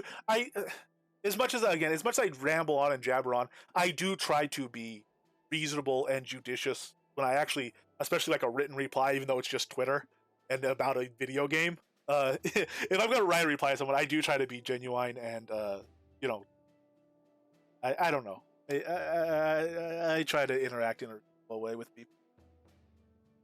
For me, the most annoying feature is the RNG that fails. Yeah, so that's a big problem with a lot of people too. Again, the RNG for me. Okay, so part of this is it's a video game. If I'm gonna play a video game, I'm going to min max my fun. As much as I min max craft, mostly I'm min maxing my fun, and part of that is using RNG. For me, it becomes a puzzle game of how to mitigate RNG, which to me is a lot of fun. Um, Instead of making 10 sets of gear to get the piece I want, I would have no problem crafting one set of gear for 10 times the resources if it comes out right. Yeah, so make stuff more resource intensive to offset economic balance, but take out some of the RNG to offset that gear cost. Yeah, that's one of those things as far as the how many ouches make the goddamn that thing rocks ratio pay off big. It's that's something again, that balance shifting more towards the fewer fails side is something that I am in favor of. Personally, I enjoy the current balance. I am in favor of it changing because I recognize it would be well received. Maybe instead of 100%, 60%, 100%, 100%, 60%, 20%, which is the current, then 10%, which is the current 1 through 5 chances to succeed at level 200. Maybe instead of that, doing like 100%, 100%, 85%, 65%, 55% or something like that. Maybe that'd be a good change, and maybe just increase fuel costs on some stuff and make that happen. Maybe make ancient essences consumable during craft enchanting or something like that. Those kind of things, seem like they could be good, interesting decisions.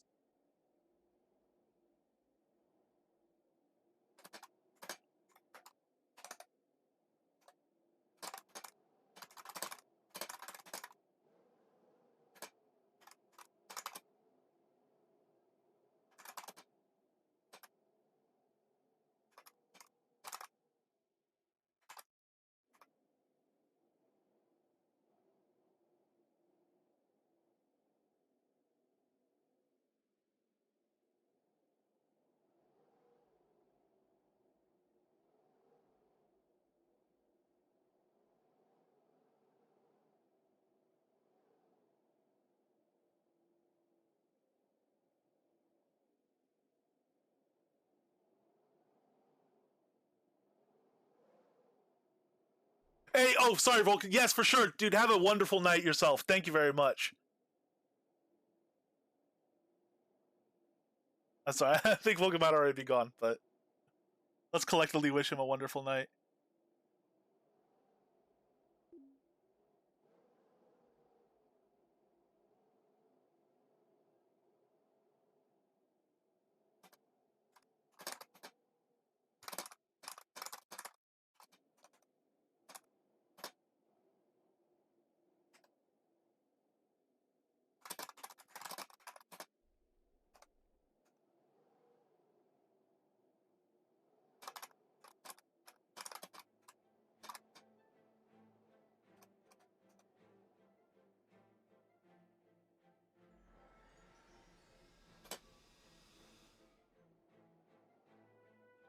Yeah. Although you say you don't like mining because too many molds and parts to blacksmith.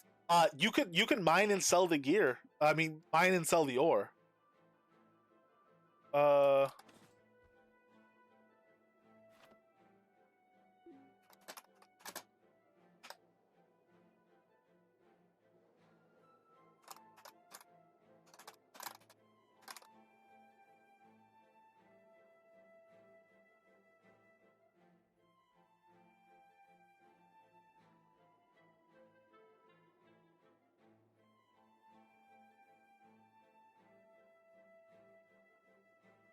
Oh, Chadwick doubles. So agriculture output doubling, yeah, is an interesting thing. Agriculture itself is kind of interesting.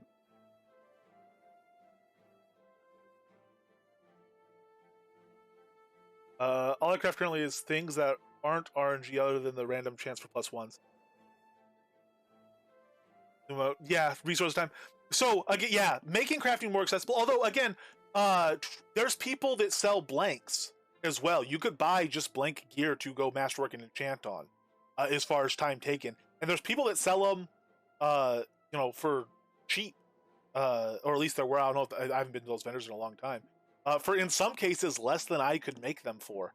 The reason I didn't use them is because it was a time where I wanted either my maker mark on stuff or Dirthmeyer Blank's maker mark on stuff.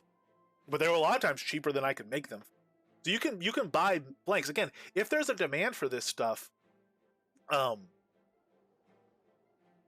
you could you can ask a crafter. You could ask me. You could ask anybody. Hey, would you make me some blank gear? I'll pay for it, and they'll do it. They'll do the time sync on it.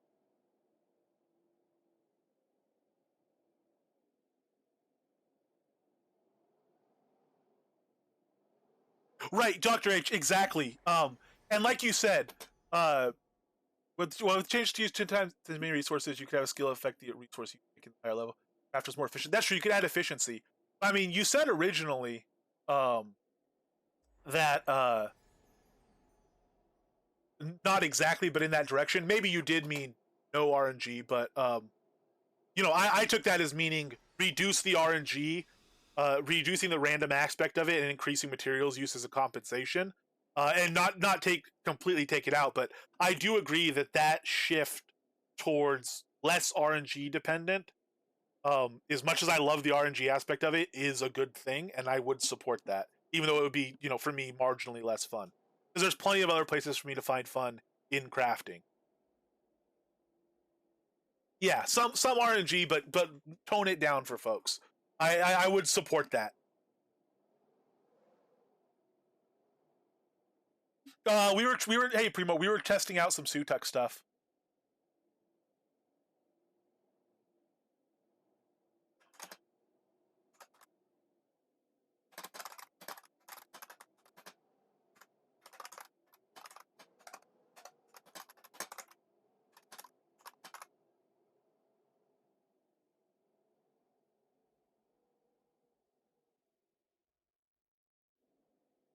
Yeah, that's a good system to do. I do that. I do that kind of too. Although I keep everything refined and then make the blanks in a big batch, but that's what I do. I do all my refining. And speaking of which, your smelting tongs of prosperity. They'll sell fewer smelting tongs of prosperity.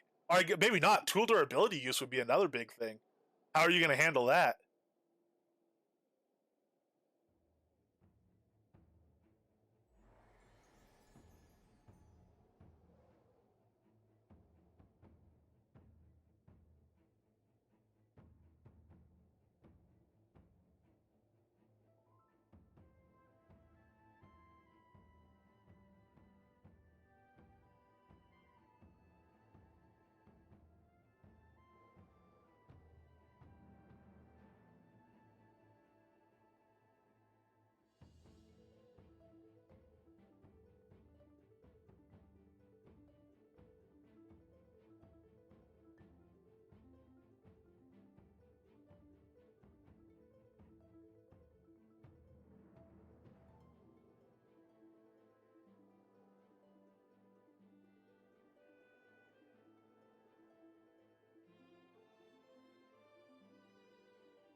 Just a second, sorry.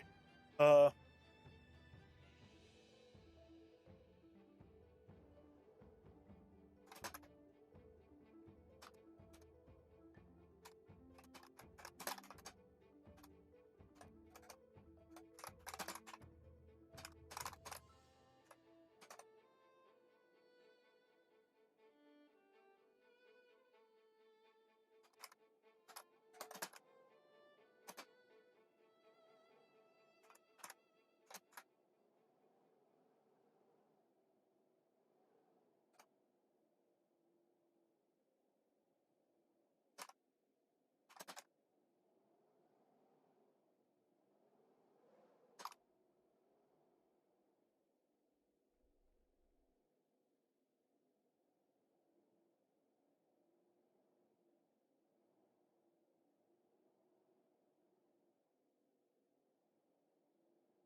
back to Soto reality. Yes, fair enough. Uh,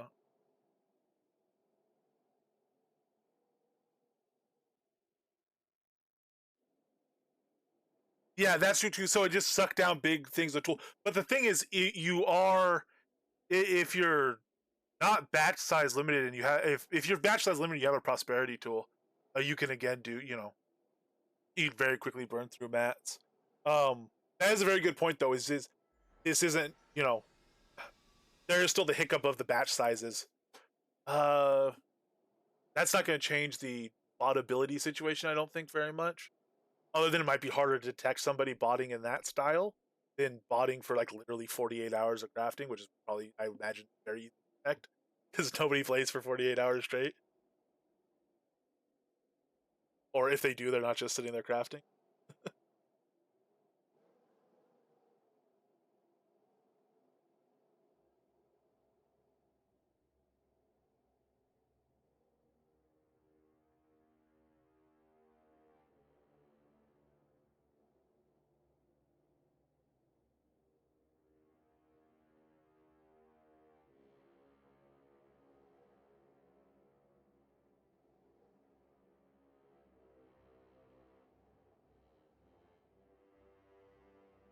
So T Branch makes a very good point. He might have, if you're not the dude, if you're still there, T Branch, and I haven't, you haven't said, oh, this fucker, I'm just turning this off. I can't listen to him anymore. First of all, props to you for being a very patient man.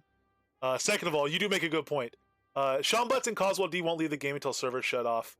They need to attract new players that with some system that works for people that don't play 40 hours a week or more. Frankly, I was running 3x clients a day playing grind mats. That is a very good point. I do have a ton of time to play.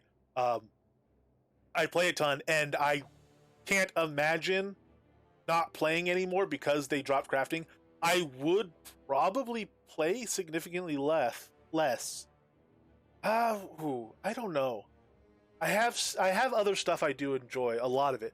So I enjoy a lot of the systems in this game, and I just go do the one I'm most feeling like doing most of the time. That's true too. Actually, I can't imagine not popping into into single player to go test some new idea, even if there's nobody else on the planet. Actually, especially if there's nobody else on the planet, what else would I do? Pop into offline mode, try something out. Um, but good evening, hello, hello.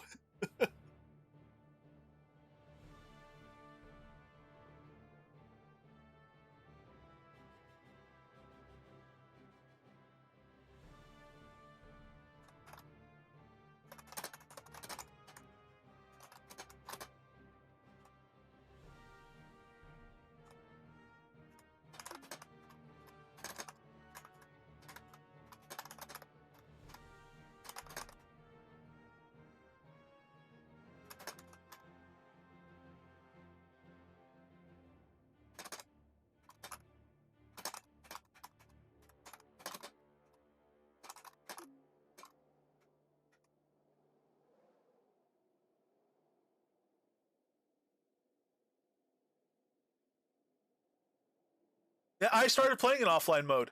I only came to online mode because I met two lovely people. Actually, at that time, uh, Submarine Mike I think Mr. Chadwick and Sean Butts, I think, were the only people I knew before I started playing online mode, or at least knew of. Had seen talking in Twitch streams and stuff. Um, of the people currently that I could see on the chat window, I knew others as well, but it was legitimately meeting people in the community and talking with them, and just you know watching Twitch streams and stuff. That's when I started playing online.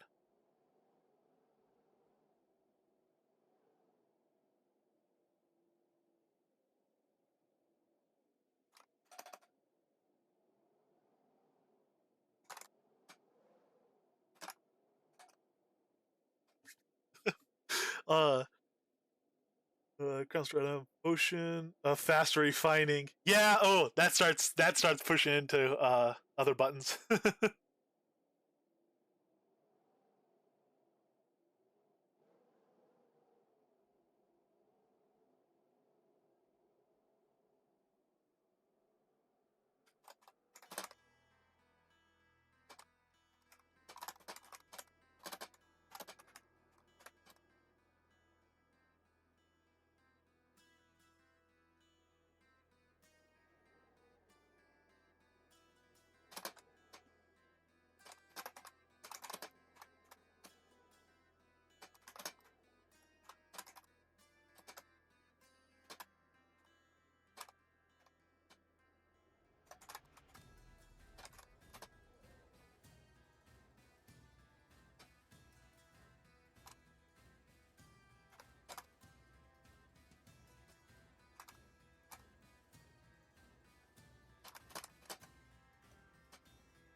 Yes.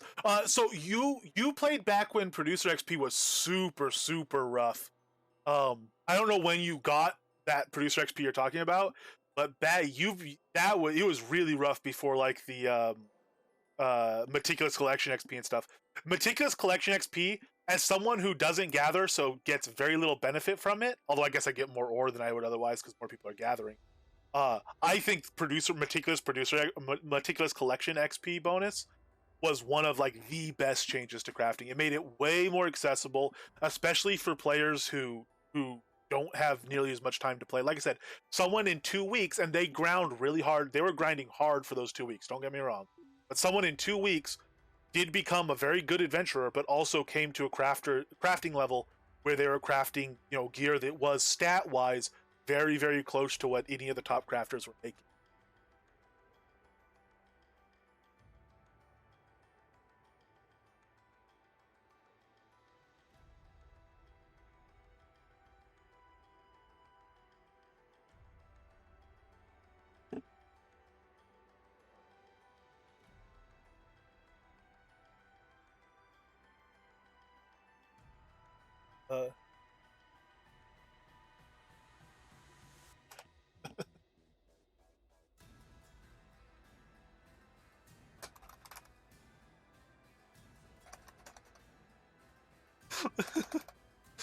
Uh, sorry.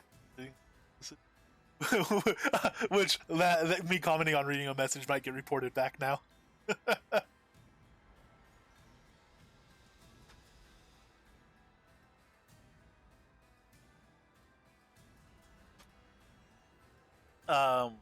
Death Star when you hit Meticulous. Let me catch him. From Tamer to Typer mode. Yes, sorry, Dr. H. I'm gonna have to refund your respec cash in. We've broken the Tamer build and gone into typo mode. And we made $500,000 there. Actually, more than that, I guess, because it's been over an hour. Good lord. Our potions are falling off. That's almost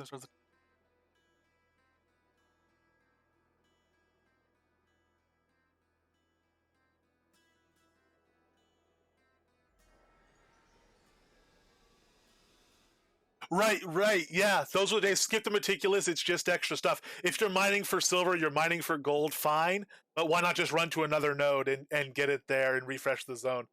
Forget the meticulous. Yeah, I remember those days.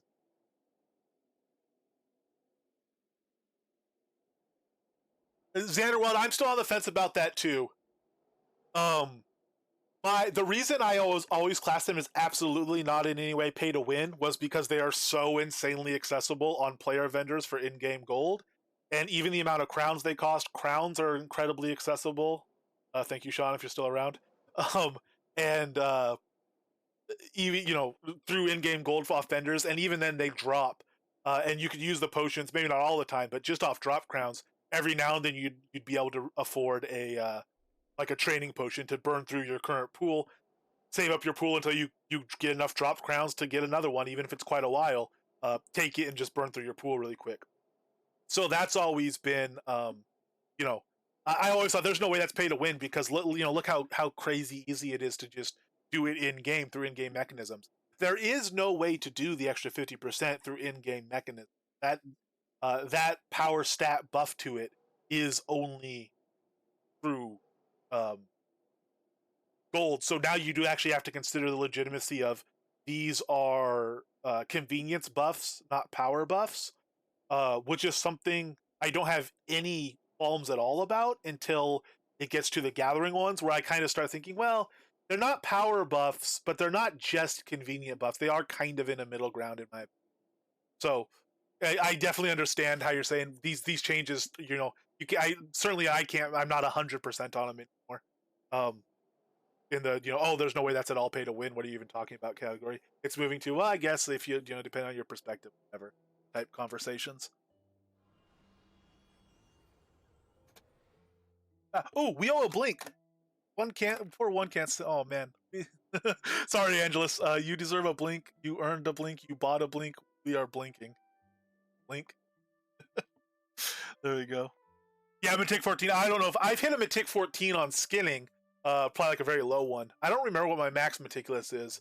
I know I've definitely hit like a 14, but definitely not on like a proper ore node or anything like that. Just skinning. I've skinned so many.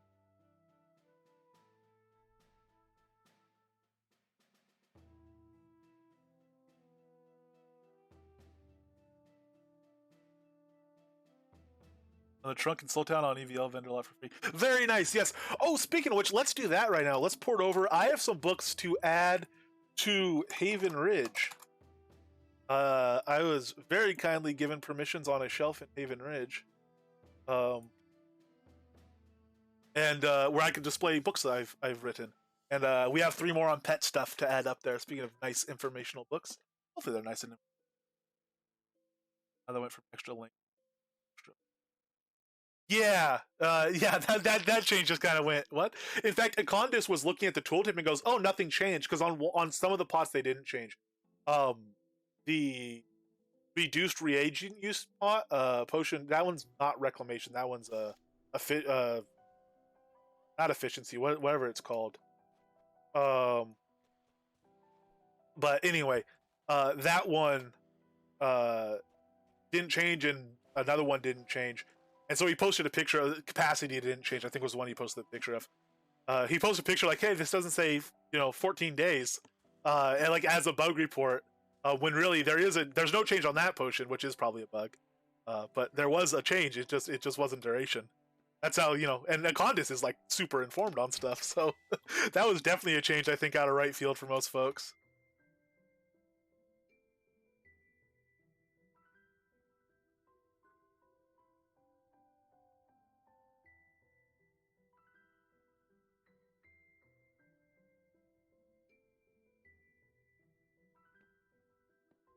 That does make sense as a reason, though. I know a lot of rewards members sell their extras because they're not using them. That's why they're so available and cheap, I guess. And certainly where a lot of mine come from. Um, Actually, where am I going? I get lost in there. There we go. We're working our way there. Okay. Ah, there we go. Um, Conservation. Thank you very much, Metaliki. Conservation.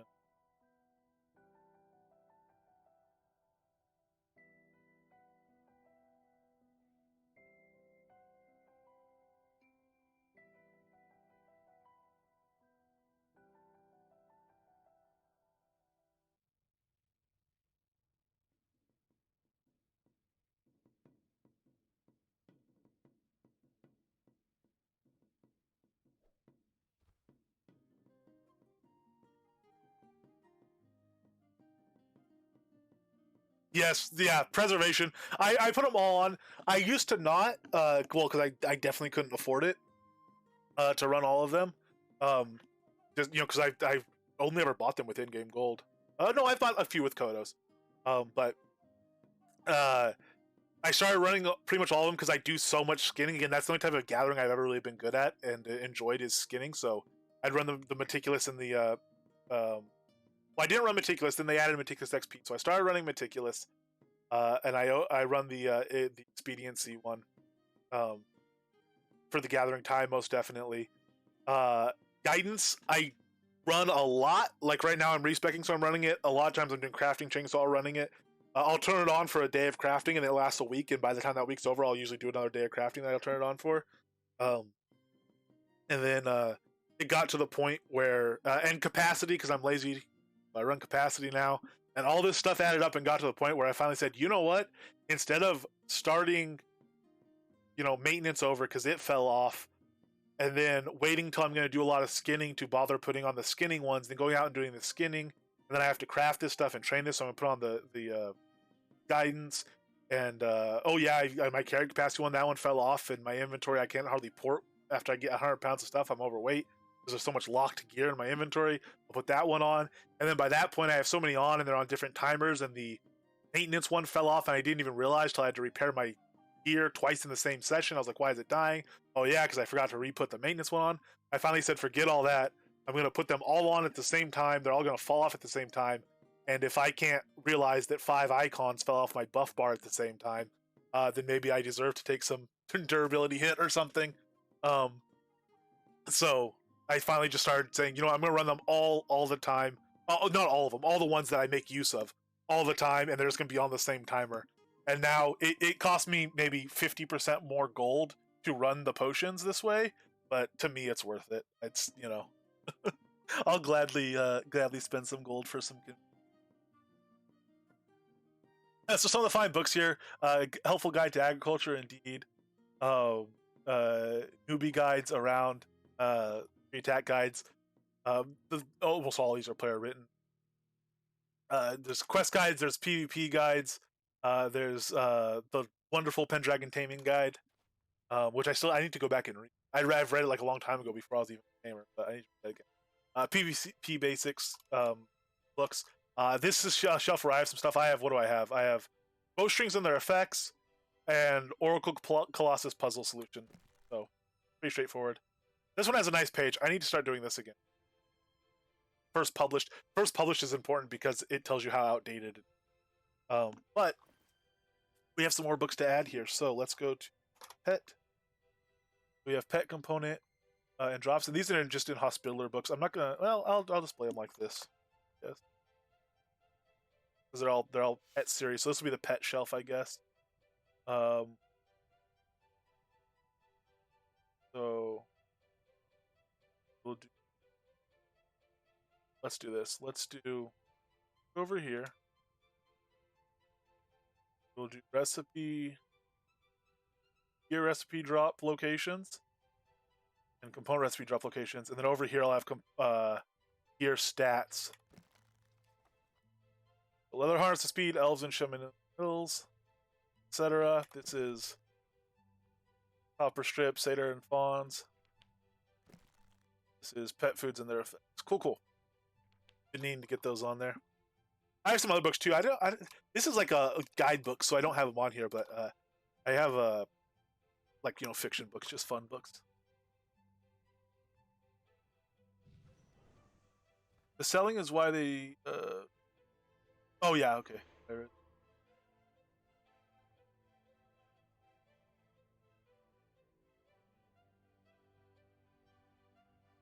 If I'm lucky to have a grand, yeah, fair enough.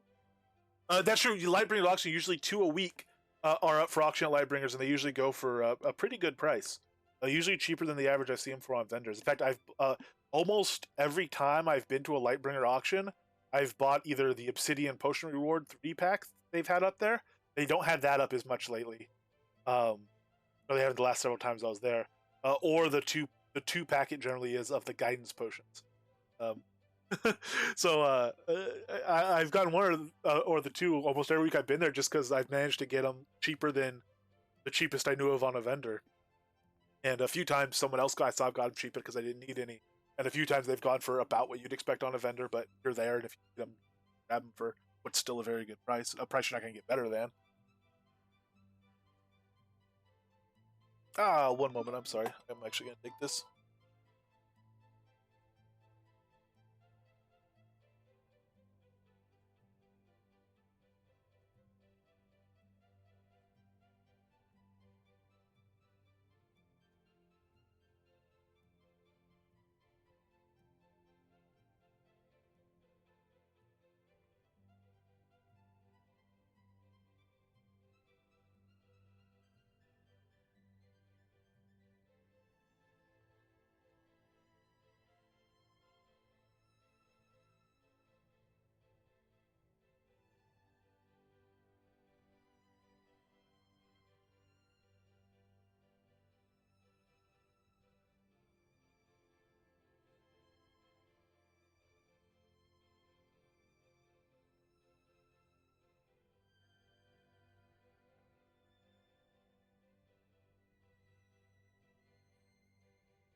Yes, indeed. Yeah, the replenishing box is pretty sweet. You can find those on player vendors every now and then as well.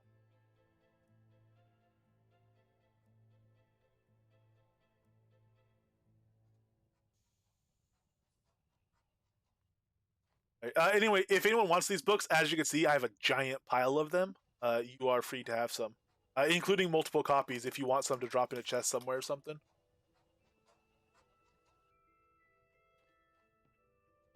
Just a mailbox?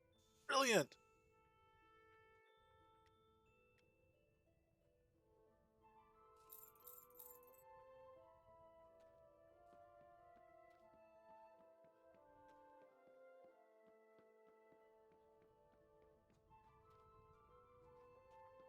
Good old Haven Ridge.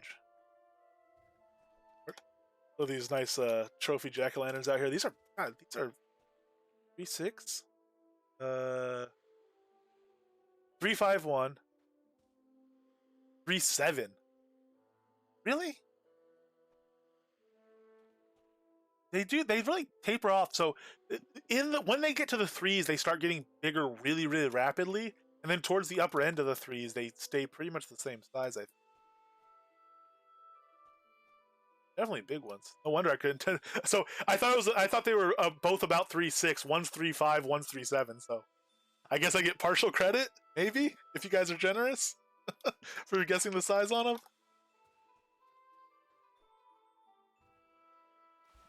I didn't. I knew they started getting closer together again. I thought they started getting closer together later than that and at a smaller size. Wait a minute, 3.7. Did I know they made 7?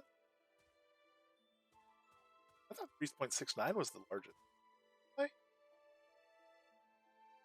No, that's fish. 0.69 is fish. Yeah, these okay. These go up to 3.79.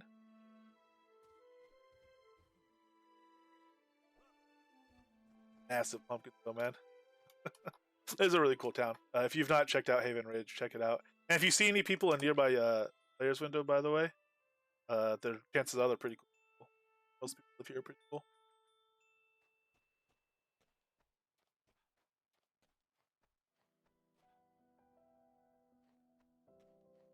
All right. I wouldn't mind putting the croc into something. Ooh, or do tanky stuff. I wonder what the boar does. Let's see how tanky the boar is. Do I have one on me?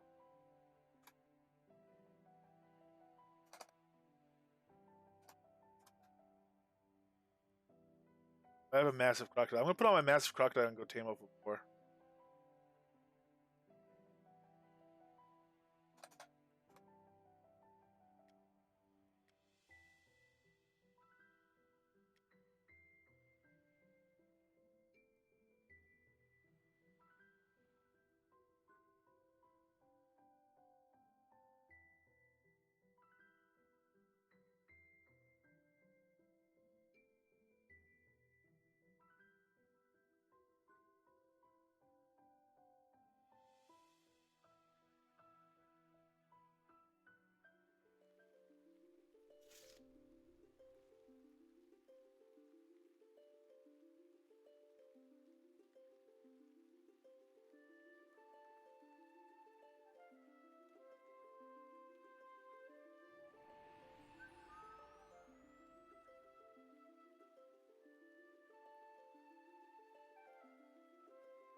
Oh, that's what it is. Okay.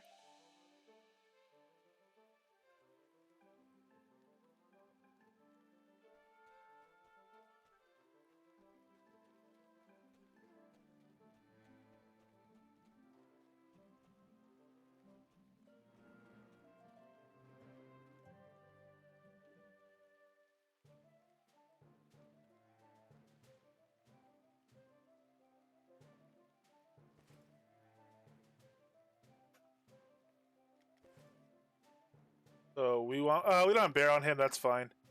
But I'll put on dragon kibbles. And we'll run it on that. We're gonna tame over him here.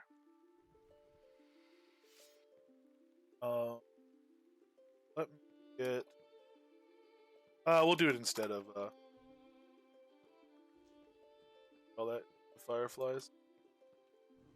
He's gonna chomp him down, I think, quickly enough that we don't really need to add wrens or anything to it, or savage snot, anything like that, because I don't want to chomp him down too quickly. Because I don't want him to be dead before I tame him. Although, big deal, you can move to another one. It's a good problem to have, I guess. We throw a little alacrity on. And I'll actually see what my taming chance is at that's 20%, even at this high health, so we'll just start from here. Have him real quick. Hey, we got him. Not bad for 1-5. I swear, they're all on video. No, they're not all on video. I did a bunch of massive crocodiles in the evening a couple times. But I really feel like the percent chance it says to tame, I feel like I'm beating those odds by a huge margin. It seems like when something is, 30% chance to tame, I have about a 50-50 shot. Stuff that's 50% chance to tame or 60% chance to tame, seems like I hardly ever miss it. But I don't necessarily think that the percentages are wrong, but I do seem to be having really good luck on them. So.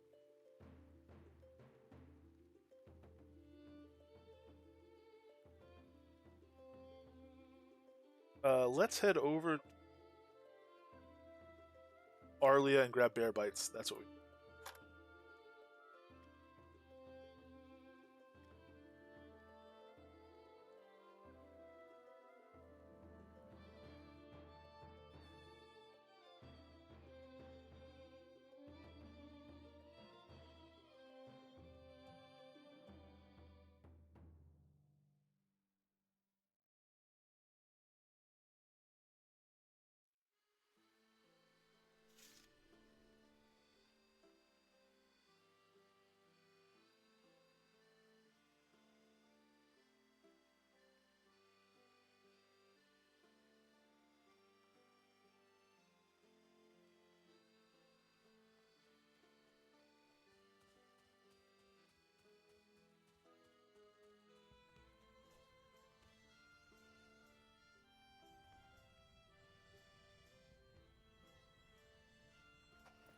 Let me see about.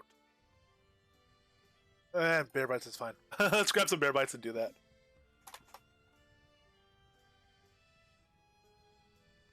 Make more.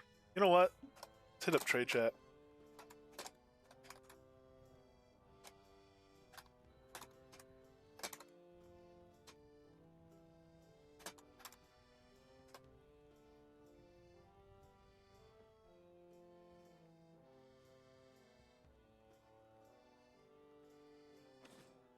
That put us overweight?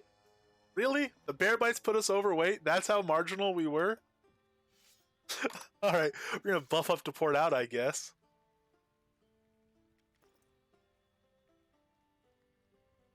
Here, I'll take Plesiosaurus and Ichthyosaur again right here too, because it's got 3 minutes left. That's bitch. Alright, Plesiosaur, Ichthyosaur, Deafness Aether, why not? Might Aether, not mind. I do. Alright, we're good to go on that.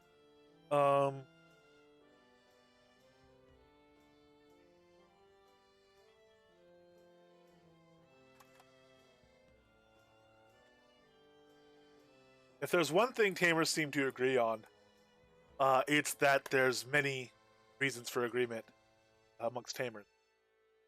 No, it does seem pretty much everyone agrees that the boar is a insane tank, an insane tank, I guess.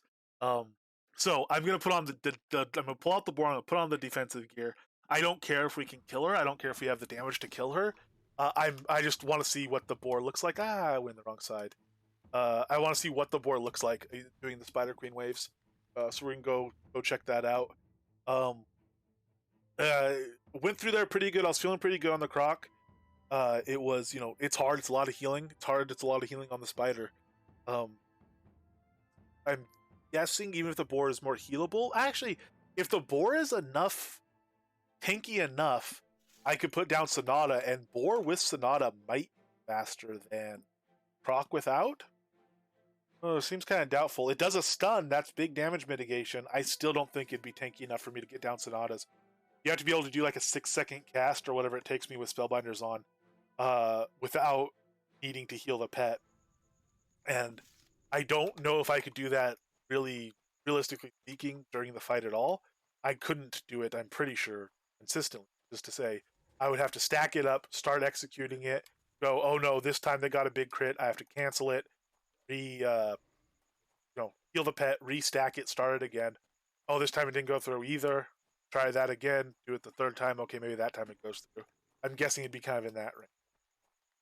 But you don't know till you try, so we try. Which is turning into this theme of this outing here. Oh, it's on my neck already, so I can summon the boar.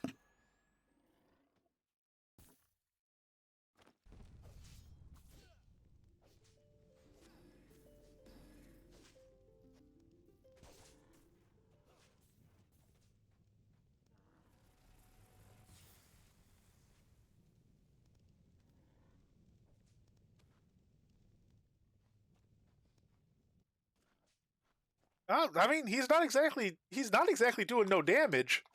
Uh, he's in DPS gear, I guess. That's about to change. He's about to drop into defensive gear. If he could do this in DPS gear, that'd be something. Dare we try? No, we don't try. Try to put him in the gear. So we're gonna go ahead and switch off to this right here.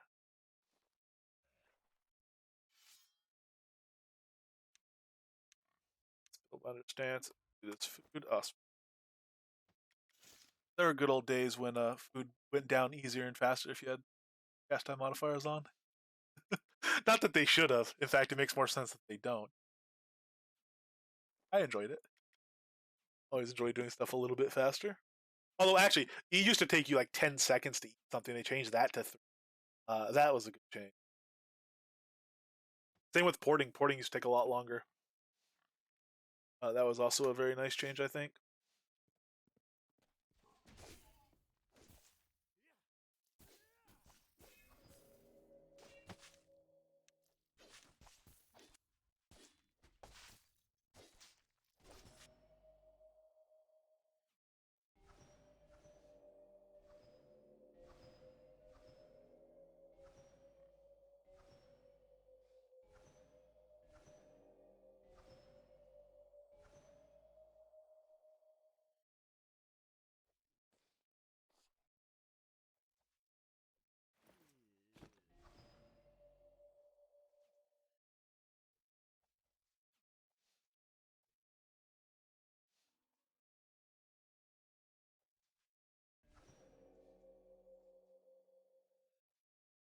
All right, so we have our Anthem of Alacrity. This used to be Refrain of Resistance. We will, yeah. And we weren't really popping it. We're running without Refrain of for now. Such low level anyway. All right, I guess we're ready. No, no, we're not. EPS gear still on. Knew we were forgetting something.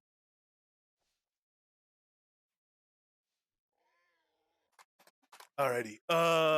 Pet gear. Oh no, health regen's on. Oh, we were all good. Repair this up. Oh no, you can't repair gear until you're out of combat. All right. Max resist 109, so his max resist is higher. Or that's just because I didn't have bear. No, I had bear. So he does have a difference in resist. A 441 dex, lower strength, good health, 4600 health. So it is easier. We were talking about tanking ability and what makes certain bets better tank. How much of it is just more HP? How much of it's better defense, better regen, stuff like that. Um, he does have higher resist, which is going to help a lot. He also has all right. He also has he has good dexterity, good defense, but he has a lot of health. That does make it easier. Just having more time to react and heal, being able to do more stuff between heals, it is all very helpful. Let's see how he does if he send not sticky web. Ooh, Ooh, okay. Before stuff comes, we're gonna put frenzy on him. We put a heal there instead of a purify burst.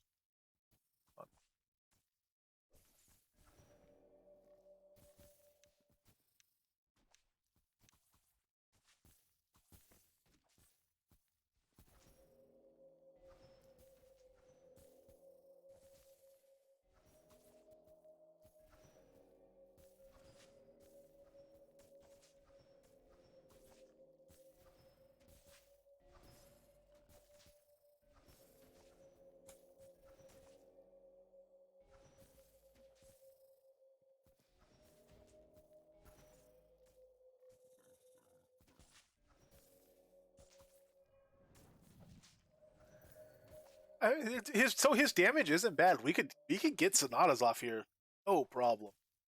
So far, let's wait till he actually has lost spiders on him. Pretty chill right now.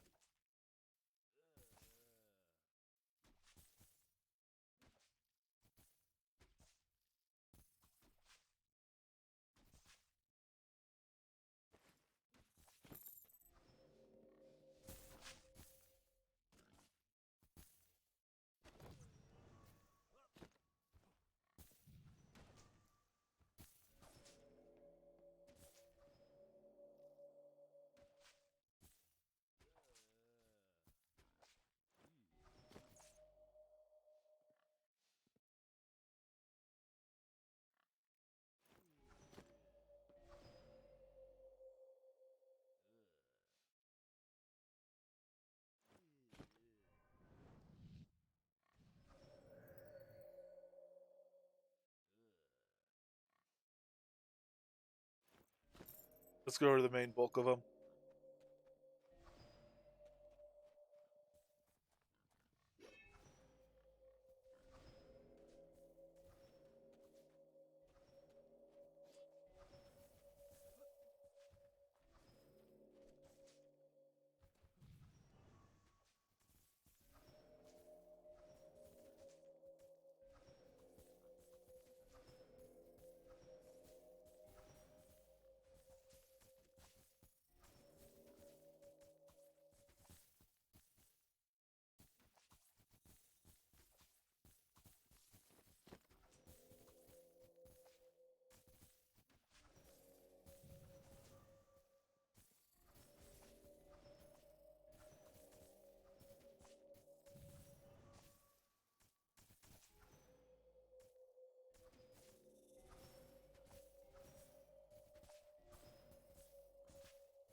So I don't want to speak prematurely. Sorry, I don't want to speak prematurely. These, he's. I mean, I do see why every tamer you meet says, you know, boy, those boars sure are tanky. Because, boy, man, this boar sure is tanky. But we'll see when Zen comes out and whatnot when we have a full on huge wave together.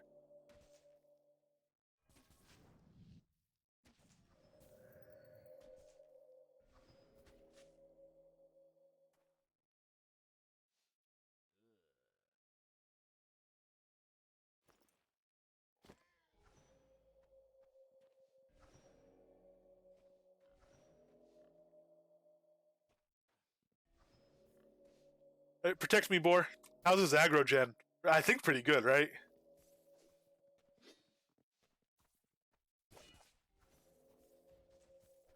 Well, they're certainly not on him there. Ah, there we go.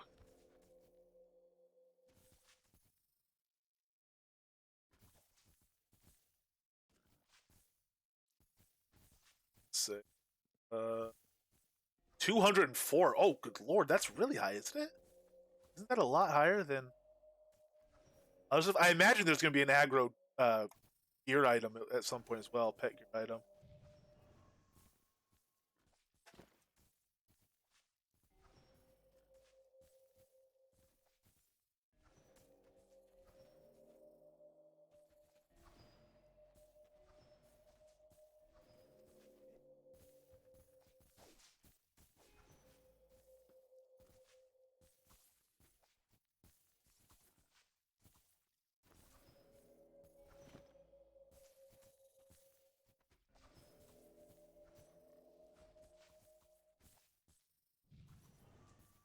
Very, very.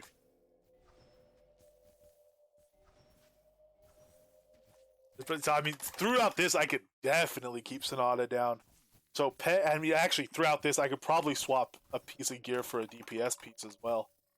Uh, I'm not doing much purify. I'm not doing much healing. The pressure here is just insanely low compared to the other pets. It's a night and day difference. This is insane. I'm sorry, it really is a incredible though. Examine. I know right now. I know there's some serious tamers watching right now who are like, "Oh yeah, the board is tanky." Yeah, didn't you know? I realize this is what the board is known for, but doing this stuff firsthand, this is why it's good to do builds, even if you know about a build on paper. Which I'm not saying I did on Taming. I knew some stuff about Taming.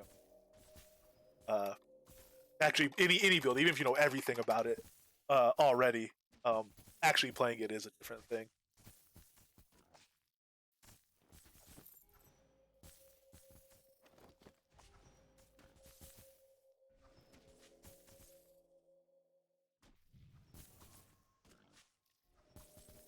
Made a little pig noise too, a little snort there.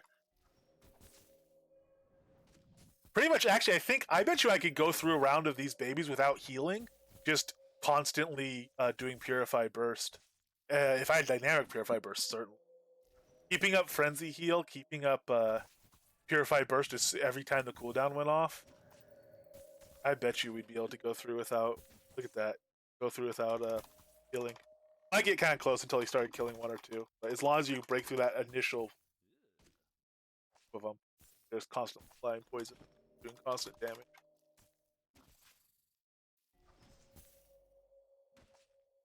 Oh, we'll see what happens when the queen pops out. I don't know. I'm kind of nervous now because I'm. This is going smoothly enough that I'm starting to think of, oh, how can we increase the pet's DPS since he's so tanky? It's not a problem. If the queen comes out and it becomes a problem, I'll feel a bit of a fool for thinking like that. I mean, how can you not think like that when you're just standing here like a champ?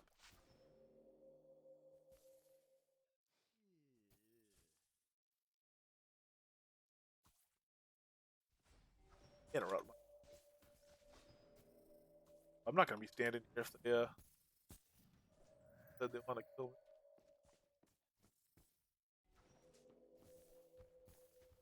Oh, there she is. Maybe I shouldn't be grabbing that skin. All right. I'll put on. This is a great place to be because no spiders will spawn behind me.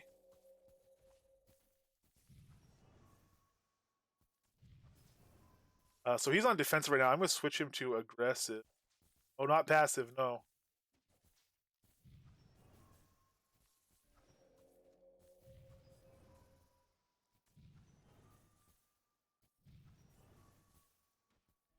Back up here and get spellbinders.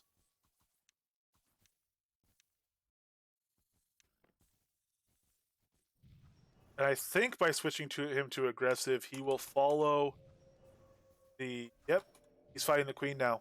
So if they're on aggressive, I'm guessing they just go to the highest taunt target, the most aggro generating target, and that's why sometimes it's annoying and they keep switching halfway through the fight because all of a sudden one will use more aggro, especially when you have similar mobs like twin demons. He'll sometimes switch between demons mid fight, and I think that's probably just because they're similar mobs, so they end up fighting for aggro the entire time when he's on aggressive. Um, Here, that's a huge asset because it means he always ends up going towards.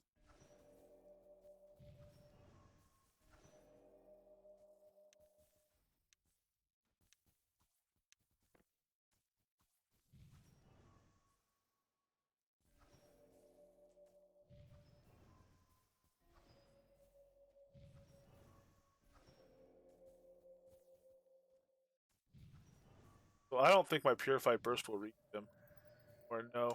So we're gonna heal him up and move up and recast. Let me get Frenzy on him again. He's fully healed. I'm gonna move up and recast Spellbinder a little bit closer. Oh, because his knockback is knocking back the queen. That's why we've had to move.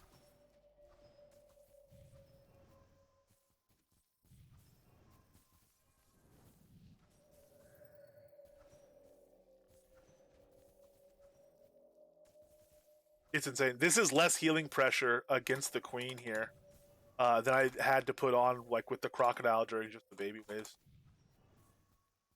or at least not significant. Yeah, no, it's yeah. For how many there are, yeah.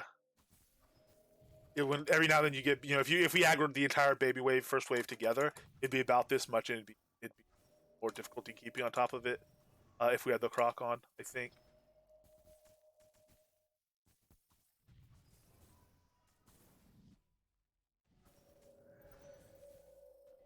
I'm not so sure about that, or at least wisps have more aggro than Envy Angel or other less likely.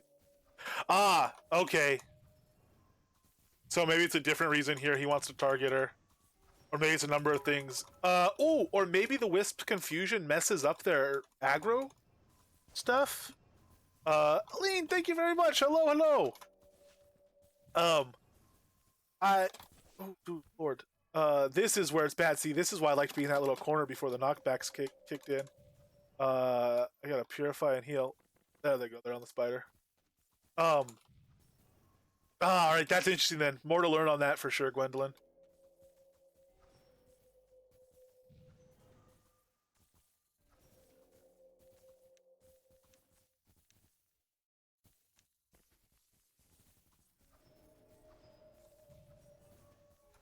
I'll see. Maybe next time I'll stick with defensive stance longer and see if I can if the pet still goes to the queen after a little while, even in defensive stance. Maybe I just switched it and that was when they decided to go over.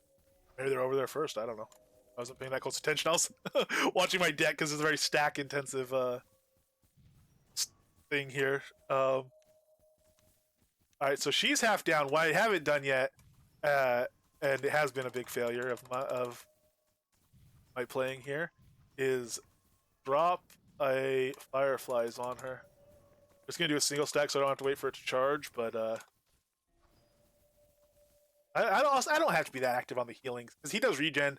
She's not even coming close to one shot him, so if he gets down like that, I'm still pretty safe just dropping the stack to heal. Maybe not. Maybe I do want to spam it a little more. Makes me more comfortable.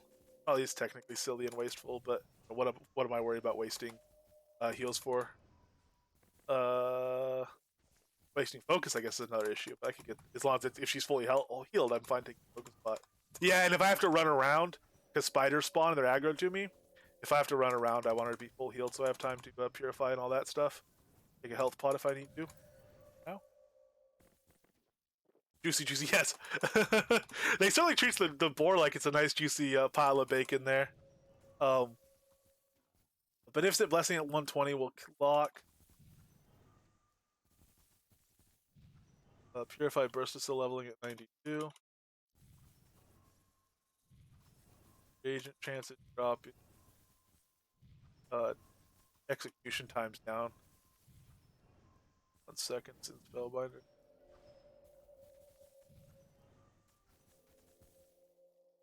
Man. So the boar is definitely less of a crazy battle to keep up, keep alive, but slow getting Zen down, very slow. Oh, you know what? It's gonna help a ton. How about we put some Festering Death into her? Hopefully this doesn't aggro her. That'd be bad. Let's spam heal this guy nice and full. Whoa.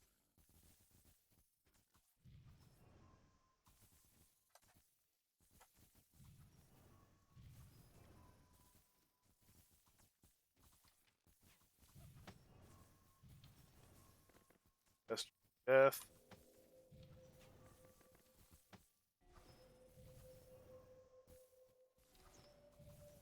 Yes, Rock Maple since the. Actually, maybe we won't.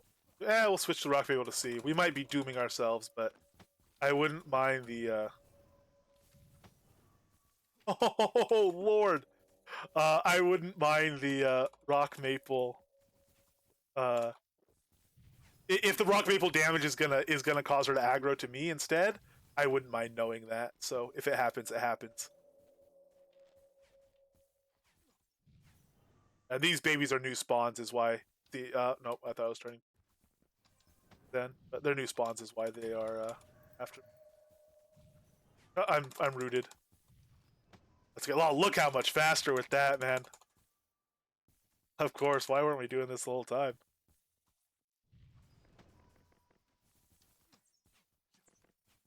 These are very. This is the thing. I say I'm slow to learn, slow to adapt. Use your, festering death poison on a big boss with a ton of regen is like a kind of very basic thing.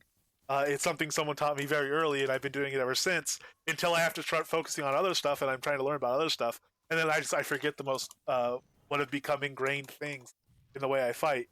Um, I'm not even used to pulling out a bow and stuff like this, so I'll get there. But it's a learning journey that we are on together. If you'll allow me the term.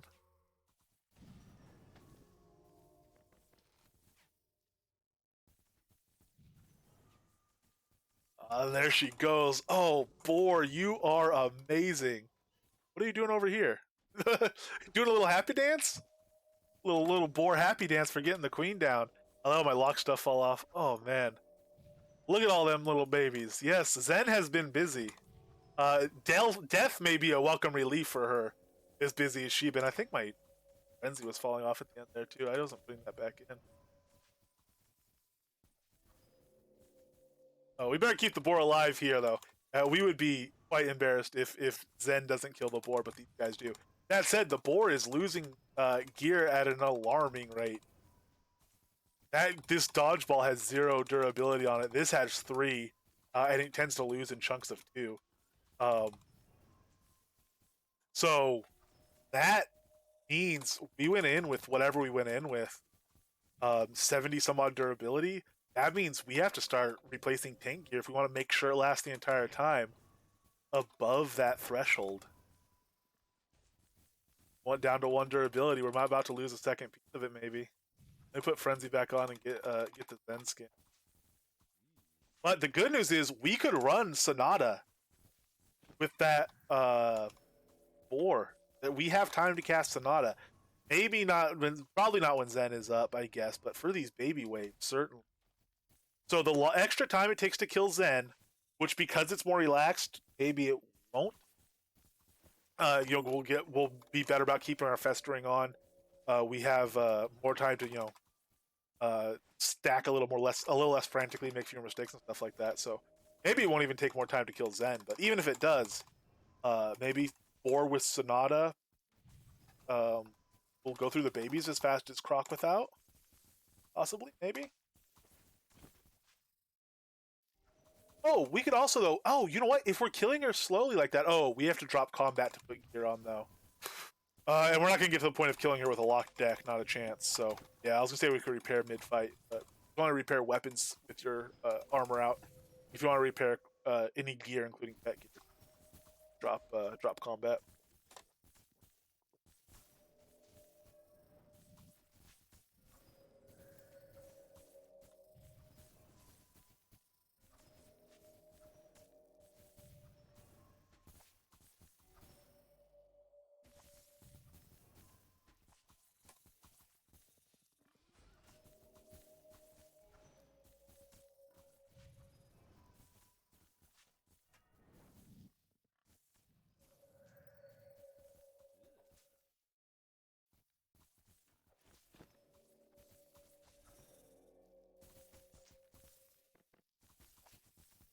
Yeah, that it is. Purifying Burst started at level 40 today. We're at level 96. There's some gains for you.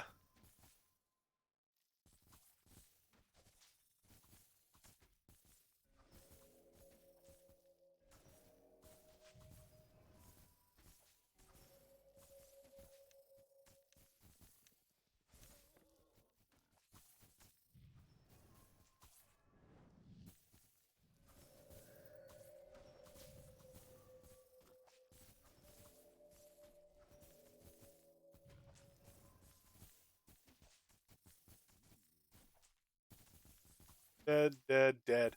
So he is now wearing no. Oh no, they're on me. He is. Oh no, they're really on me.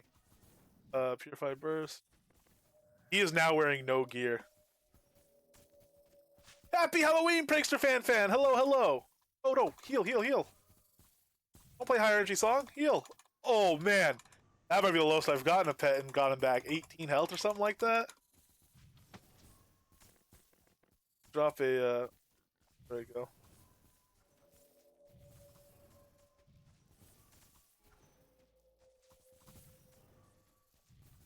So he can tank these without gear, which I guess I kind of knew because I've seen people tank this without gear. Better tamers than us, perhaps, but I knew these waves were tankable at least for a while. Though, of course, they were tanking without gear. They were burning out their heals, and we had like an entire team of people DPSing and some people doing stuns and stuff. So I guess that's a bit different. But even just reducing the number of babies that are around quicker.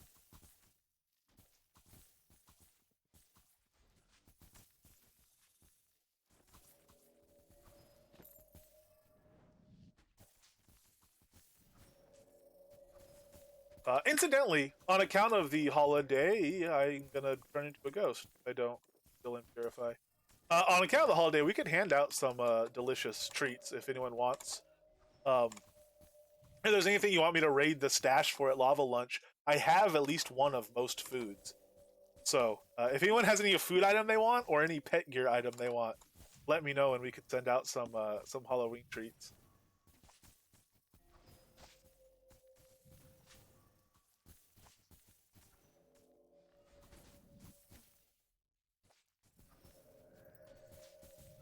Hey, GM Purify Burst. We'll go to like 120, I guess. Trying to spend some XP, but during Devil XP, we make quite a bit just doing our regular adventuring. So I'm okay spending some. Oh, I should put Frenzy on. How about that? I'm okay spending some on these skills that are going to be useful for future builds and stuff. This build, most of the XP that's going to go into it has gone into it, except for Earth. We're doing really well without Earth. We're going to get Earth running. We kind of owe it to the build, so to speak. Get Earth up and going. So we could put that buff on the pet, but hey, 950 health. Um, but we have enough XP to take that stuff up to like very well, at least for relevant skills. And eventually, I want to take Strength of Earth up really high. You don't need to do that just off the pet. It's not gonna make that big of a difference over putting that XP to say Taming instead. Putting it into Frenzy more of a difference. Even one level of Frenzy. I don't know. So when someone cashes in the respec, it's a minimum of 2 weeks of like actual play. So we're on day 11, I think, and one day because it was release day, I guess was kind of half for the build, half for fun. But what we were doing for fun was getting taming gear recipes. So I have at least a few more days in it. The truth is, I'm gonna run it until I'm not learning a whole bunch of new stuff every day, and that might be closer to like 3 weeks instead of two, maybe. And then we'll start slowly tapering off of it. Day 12, thank you. Sorry. uh, we'll start slowly tapering off of it. So like I will drop the Bard spec eventually, probably, and maybe pick up Air spec to see how well the Dex's Air's Embrace buff does for the pet when it's spec'd and giving crit. I think that'd be really interesting to find out. Um, and so we'll kind of gradually shift off it, and I'll have days where I play a side build. So maybe while we're doing that, I'll play off spec fire for a day, or my blade stuff will be training up. So maybe we'll make some blades and run around with those and see, just get an initial impression of how they're doing, that sort of thing. Yes, thank you. So I had originally the first time I had, um, it goes on a 24-hour cooldown when someone cashes it in. That's the max. I had manually done a cooldown on it before. Oh, he got low again. Uh, just manually taking it off for a couple weeks. I decided if someone wants to cash it in, I would tell them that officially starts at the end of these 2 weeks. Do you want to do that, or do you want me to refund it? Um, and I'm not sure if I'm going to do that. You know, that was my thought on it. Maybe it is better just to disable it. I'm not sure, but I figure as long as it lets me give back the channel points, so no harm, no foul. Uh,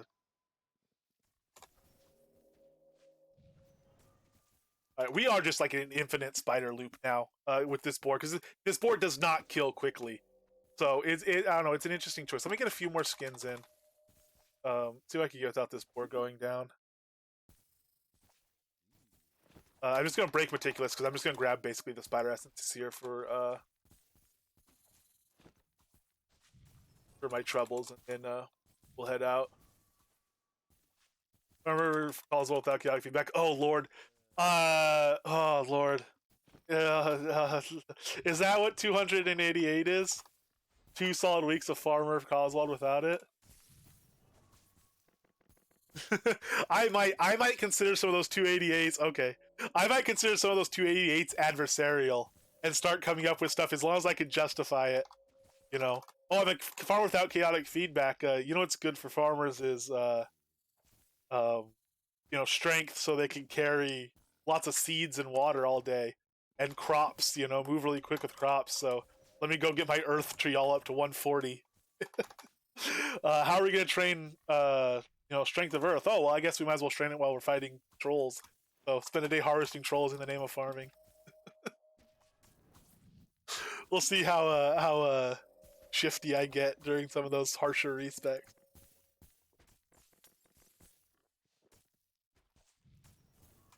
Taking healing potions to heal the boar. All right, break skins, get the spiders, move out. That's what we're doing. That's the new current plan of action. We have one more corpse there. Beautiful. Give him a few final heals so he can stay up till we are out of aggro range of them, and then we will just him out of existence, or rather put him back in the list. Actually, well, yeah, because he's going to run over there, so we will jump over this guy, link him out of existence, and I think give him a name. If there's a pet that earned a name, they all have. Killing Man Smasher deserves a name. Killing a boar in under a minute deserves a name. And now we have our third pet that deserves a name. The thing is, what is it? What do we call a pet that can sit and laugh in the face of Zen?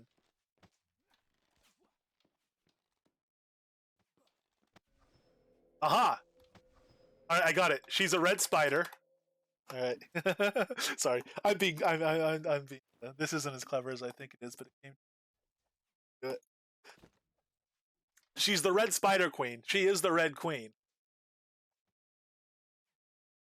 So I think we need to summon up our Razorback Destroyer now, or as she will be known from now on,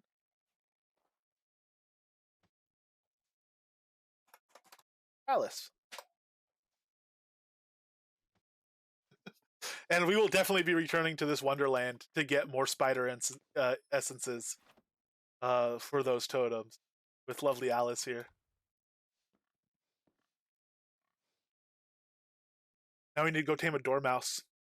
We can forever remember what it said. How many essences? 70.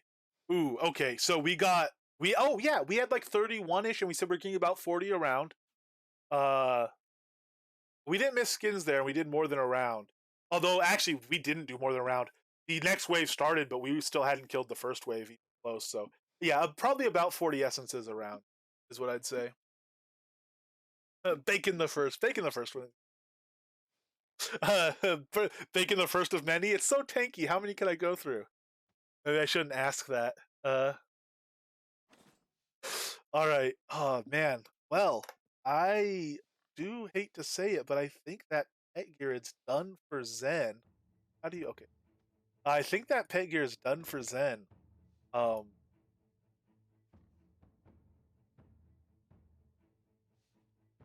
we'll still use this for tanking stuff. Frost Giant. This will probably last for an entire Frost Giant fight with no problems. Um, but yeah. Oh man, repair kits we're going to be using a lot of too. Man, they are being clever. I think about sinking stuff out of the economy. It's been building up. I think they realize how many repair kits this pet gear is going to take. It's going to take a lot of leather too, because it's not going to last forever. And who's going to complain? Even if it was half as powerful, who would complain about that much material usage for how insanely strong it is? I don't think you really reasonably could. I mean, you know, you don't have to run it all the time. The pets are very strong without it. Um, I don't. It it's kind of expensive, but it's super powerful. So it's really good value stuff in my mind compared to the potions and food we take. Oh, it seems like I'll be running it all the time. Let's put it that way. Treat them as yeah, basically. I mean, that's basically what I'm doing. I'm treating them closer to something like an obsidian potion. I guess like like a 7-day buff type thing. Um, they talked about like they were talking kind of spitballing ideas on stream before about longer term buffs and maybe ancient essence uses. Oh, maybe we can make a buff that's like a group buff, but you have to prepare the group buff, the potion or whatever to set it off, and maybe that uses some ancient essences, and so it's an expensive consumable, but it's like really powerful and helps multiple people and stuff.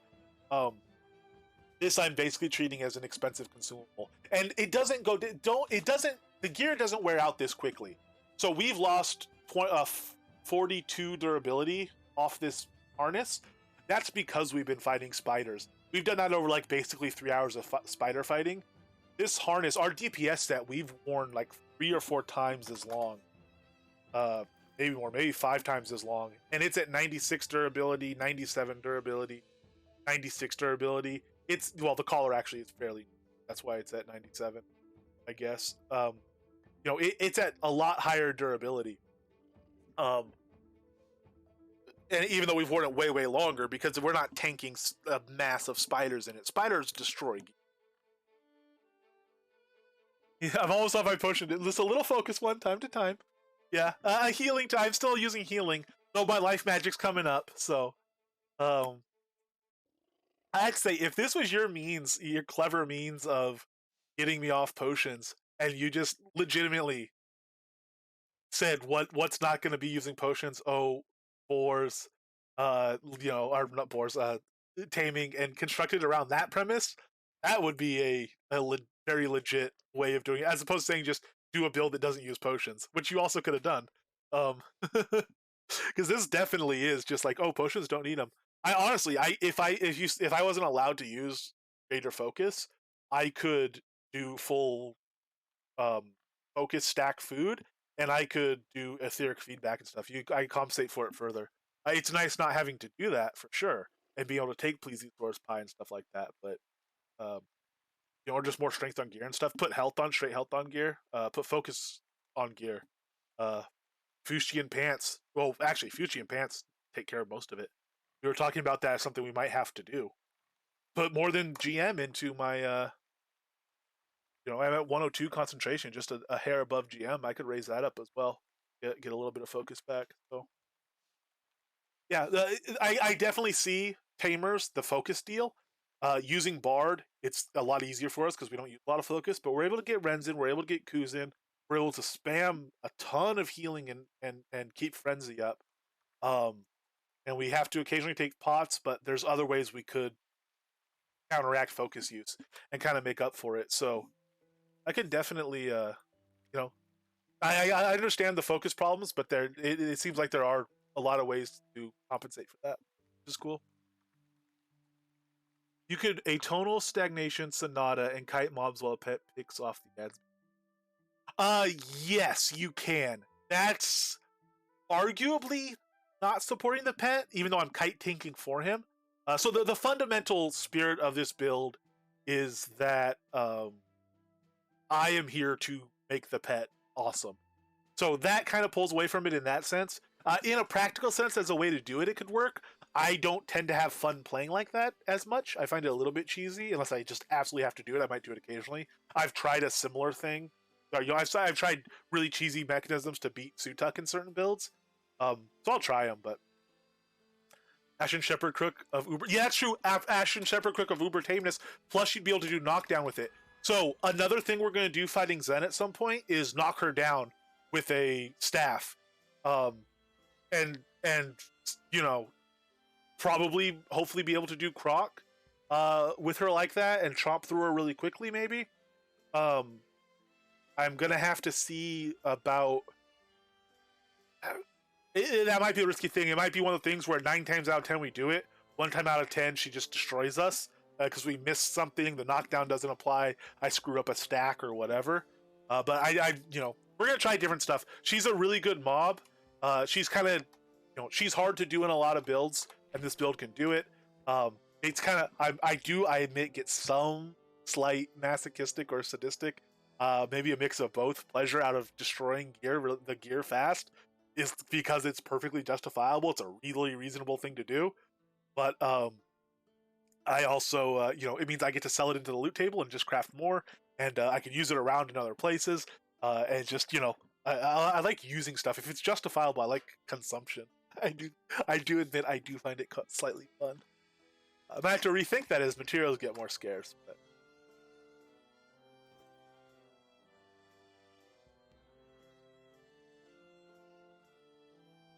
yes, with the Tamer gem, most certainly.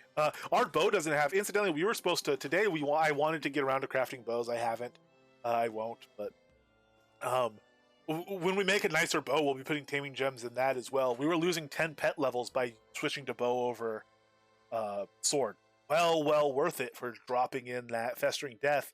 And because we're spellbindered, we can't apply festering death with a two-handed sword as well, because the pig will scoot her eventually out of two-handed sword range.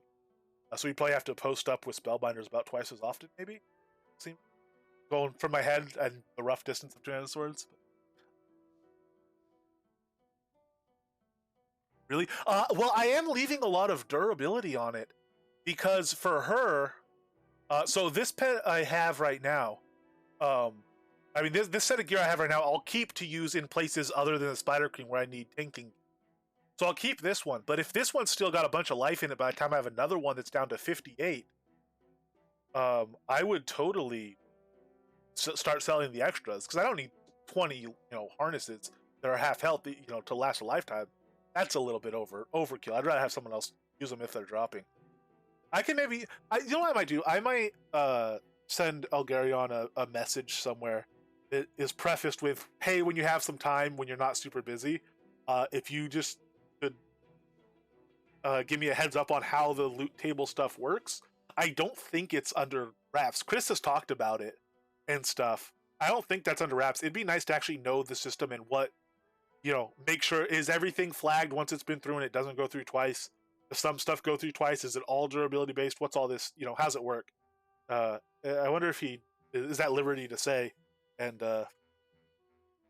If so, it'd be an interesting thing to know about. Or as Algarian said, or as Gwendolyn says in like a fifth of words, yeah, you might want to ask Algarion how much durability gets taken. Yeah, sorry. I use too many words. I realize that when I'm doing something like Twitter, I like it. It makes you consolidate. I do like efficient speed. Well done. Yeah, it definitely takes damage out of it. So it takes damage out in a predictable fashion. From the stuff I've sold, it takes at least half the damage, half the durability out. Um, it seems to take at least half. Sometimes it takes a quarter, and I've seen stuff at what is rounded to an eighth. What is 1/8 rounded to the nearest durability. I started getting curious. I know it flags stuff when it goes through, or at least I know that's how the system did work or how it's been explained, and it doesn't go through again. I think I've seen stuff that probably has gone through more than once, because I've seen stuff fall out of the loot table that I made that I hadn't sold into the loot table in ages, and it's unique items. It's items that other people wouldn't have gotten from me and then sold in the loot. So I wonder if stuff can filter through more than once, and I wonder if it just halves the durability each time until a point and then gets rid of it out of the loot table and it doesn't cycle. But it's from what other people have said, it's been explained as working differently than that. So maybe the system changed. Maybe it does work completely differently than that. Maybe it does both sometimes. I don't know. It would be cool to get an official, oh, this is how it works type thing. But I think it takes at least half of the durability out, and I have seen stuff drop with pretty low durability. But it might be, it's also very plausible that it's a system where 50% of it basically rolls for either half damage half the time, or like a quarter of the time it'll take a quarter of the damage, and a quarter of the time it'll take, it'll be an eighth durability or whatever. So it might just randomly pick a number out of some set things. But there's certainly, when you sell 10,000 headdresses and half the ones coming in have half durability, and a bunch of them have a quarter, it's pretty clear it's setting them at certain percentages. It's not just a random 0 to 100% number. It's actual percentages of total durability. It's just sometimes it's hard to tell because it goes in at partial. Anyway, sorry. random stuff about the loot table. Monk cupcakes, Adoris coleslaw, wonderful treats here. In celebration of the holiday, does anyone need? Does anyone want? Which delicious treats seem most appealing to you folks out there? Let's send some stuff to some people.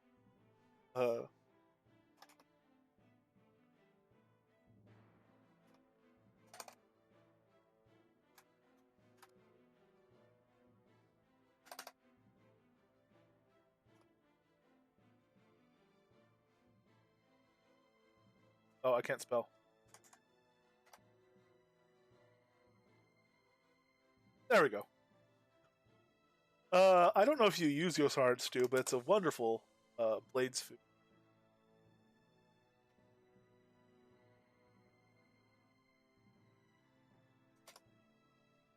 Oh, catgut goulash. Yes, I need to keep some of that in my bag as well.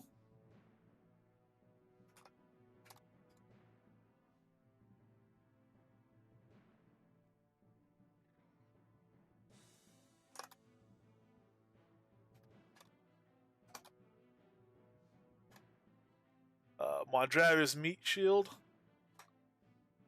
Ilo's catgut goulash. Let's give you a black cat's worth 9 lives of catgut goulash. Oh, it's only a 1 hour food. Let's give you. We'll do. It's not a. We'll do 3 out. 9 lives of 3 hours of food. That makes sense. Sure, why not? Anyway.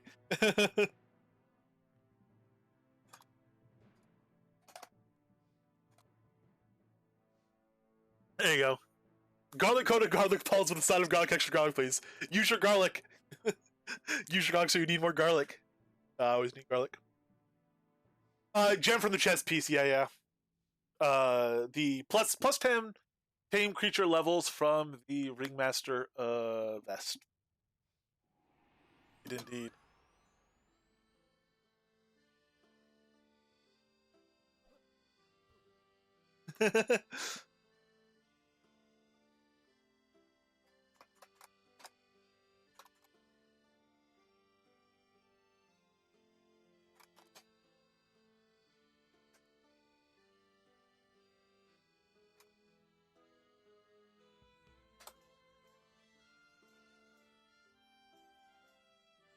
Oops, I forgot it's the subject line.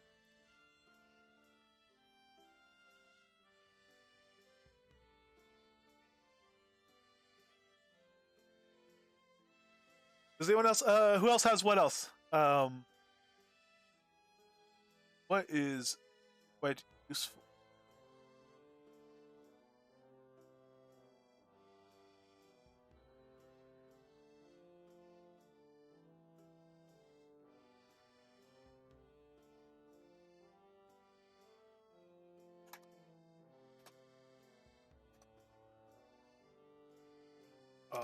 Be able to do it. Am I?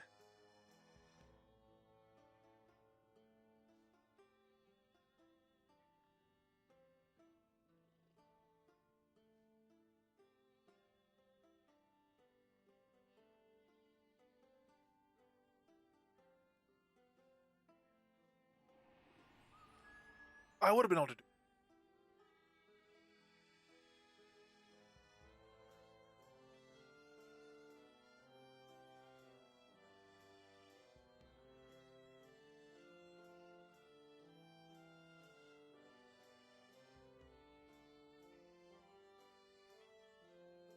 Well, fair enough.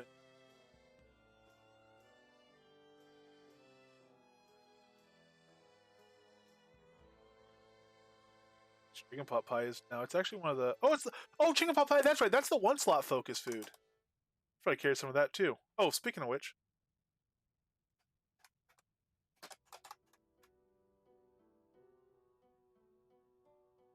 get some daily carry. Let's get ourselves to buy those cat gut goulash. How about that?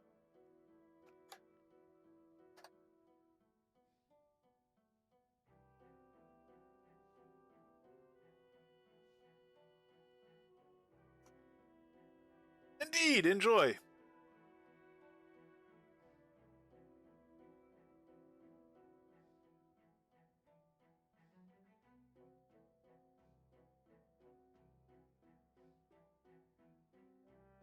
Let's also get the. Yeah, we'll carry the pot pie. What's the two slot food for focus?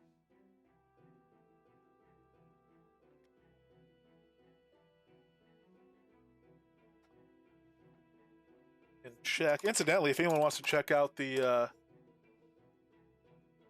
food spreadsheet there and see if there's anything else on there that they want to play with or try, or that it just is would be good for their build, um, that's the link to that at. And let's check out focus foods. Plus 200 focus. Hemlock and ham. That's right.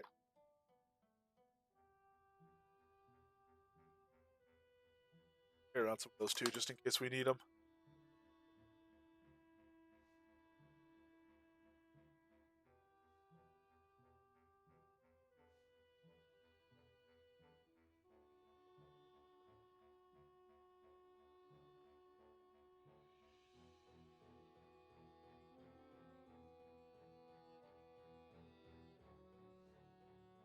And so here, our food bag just got heavy. Oh well.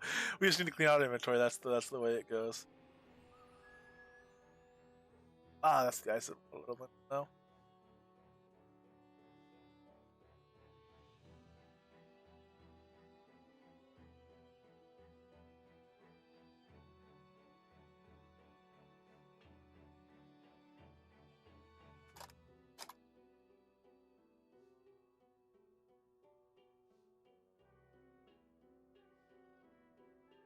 So here, um, there was one I really liked. There was one I really liked. Ooze sandwiches. Oh, and oozy gum.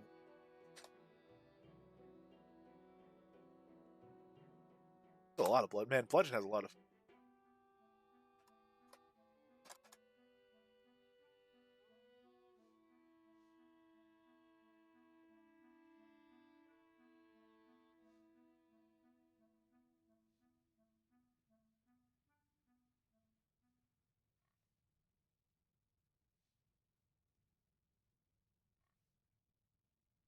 No wonder.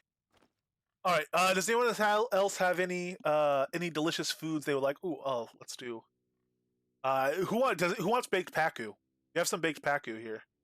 For fishing. Who's feeling like doing a little bit of fishing, or who is feeling like doing a little bit of skills training soon?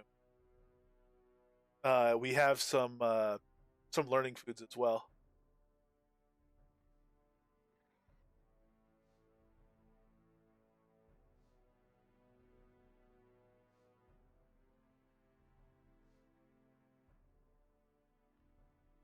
Puncture damage. That's what. Okay, egg rolls. Some of these I'm still not. I don't remember all the foods. Obviously, there's too many of them. There's some like Emerald Ash egg rolls. Like, oh yeah, I used that for a while. Why did I use that? Oh, okay, because it's puncture damage. It pulls for a while. Hey, we have Dr. H here somewhere. Can't get the you to go outside.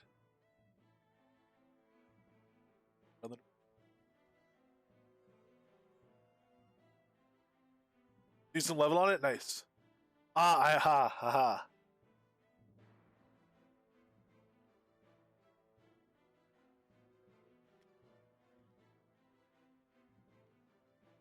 Give you some Pakus. Also, I do believe you are a whiskey.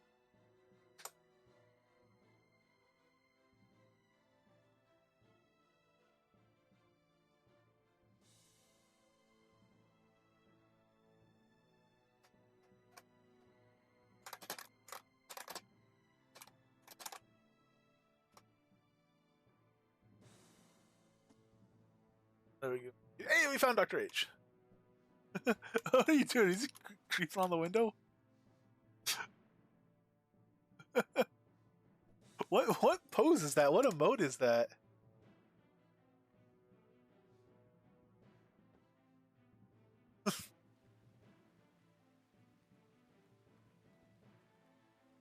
Oh, he was petting. Okay. Ah, I see. It was a misaligned petting. Good old Alice.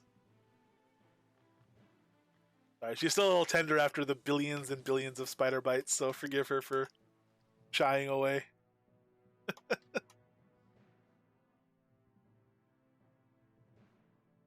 Okay. So this has a lava hot tub on the second story, and the reason is this effect used to go through floors. Um, but if there's a lava hot tub, if you're gonna put a hot tub on your second story, all right, it might lead to some leakage. That's reasonable. Uh, but hot tub stream, yeah. But they decided to fix it so that it didn't leak. Um, got a better contractor, sealed the tubs up a little bit nicer, and they made it so that effect won't break through floors anymore, which is cool. It's a bug fix. It's nice that they did. But I was using it for ambience in this place, and now it doesn't break through. So I don't know if the effect is just cut off, and that's why it doesn't go through, or if we turned it over, this effect wouldn't go through. But there are magical people that know how to flip deco, and I'm wondering about flipping this and seeing if I could get that effect to come through the ceiling again. So that down here, there's the lava fishy type look, to match the what frankly is a wonderful looking lava lunch location. I think. I think it's cool. I like the lava fish trophy. I've always thought the lava fish trophies were really neat looking, and they made them even neater looking. This is the first lava fish I caught, by the way. I'm pretty sure. 5.99 PC. 505. It was a small dunk. I'm pretty sure that's it. First lava fish I ever caught. Big trophy fish. So at that time it was just Dunkleosteus and Mosteosaurus were the only two really big lava fish. It was the first one of those two that I caught. I caught ammonites, tons of ammonites and stuff.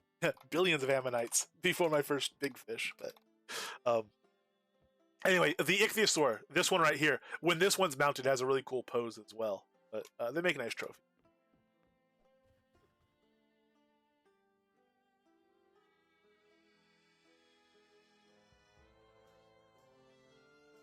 There we go. We'll end on possibly the most terrifying and ghoulish thing of all, a Coswaldian hot tub stream, as per Dr. H's request. Um, but thank you very much, everyone, for hanging out. We are at almost 7 hours. So hanging out for a long time. Deathfire, hey, whoop. Thank you so much, guys. We're rocking through on this taming build, having an amazing go at it. Tomorrow, I don't know what we're gonna be doing. Maybe, hopefully, I'll be able to stream and maybe some crafting, maybe some different combat tactics on Zen, maybe some whole new fights. I do want to see about pushing deeper into Despair, um, which is a cheery topic, is a cheery framing for a stream. But I want to see about getting past that first gate in Despair and stuff. So we're gonna keep having a ton of fun with it. I don't see. Let me Shroud search again. Let me refresh it. I don't see anyone else on the raid. Oh, Serpentwine's on.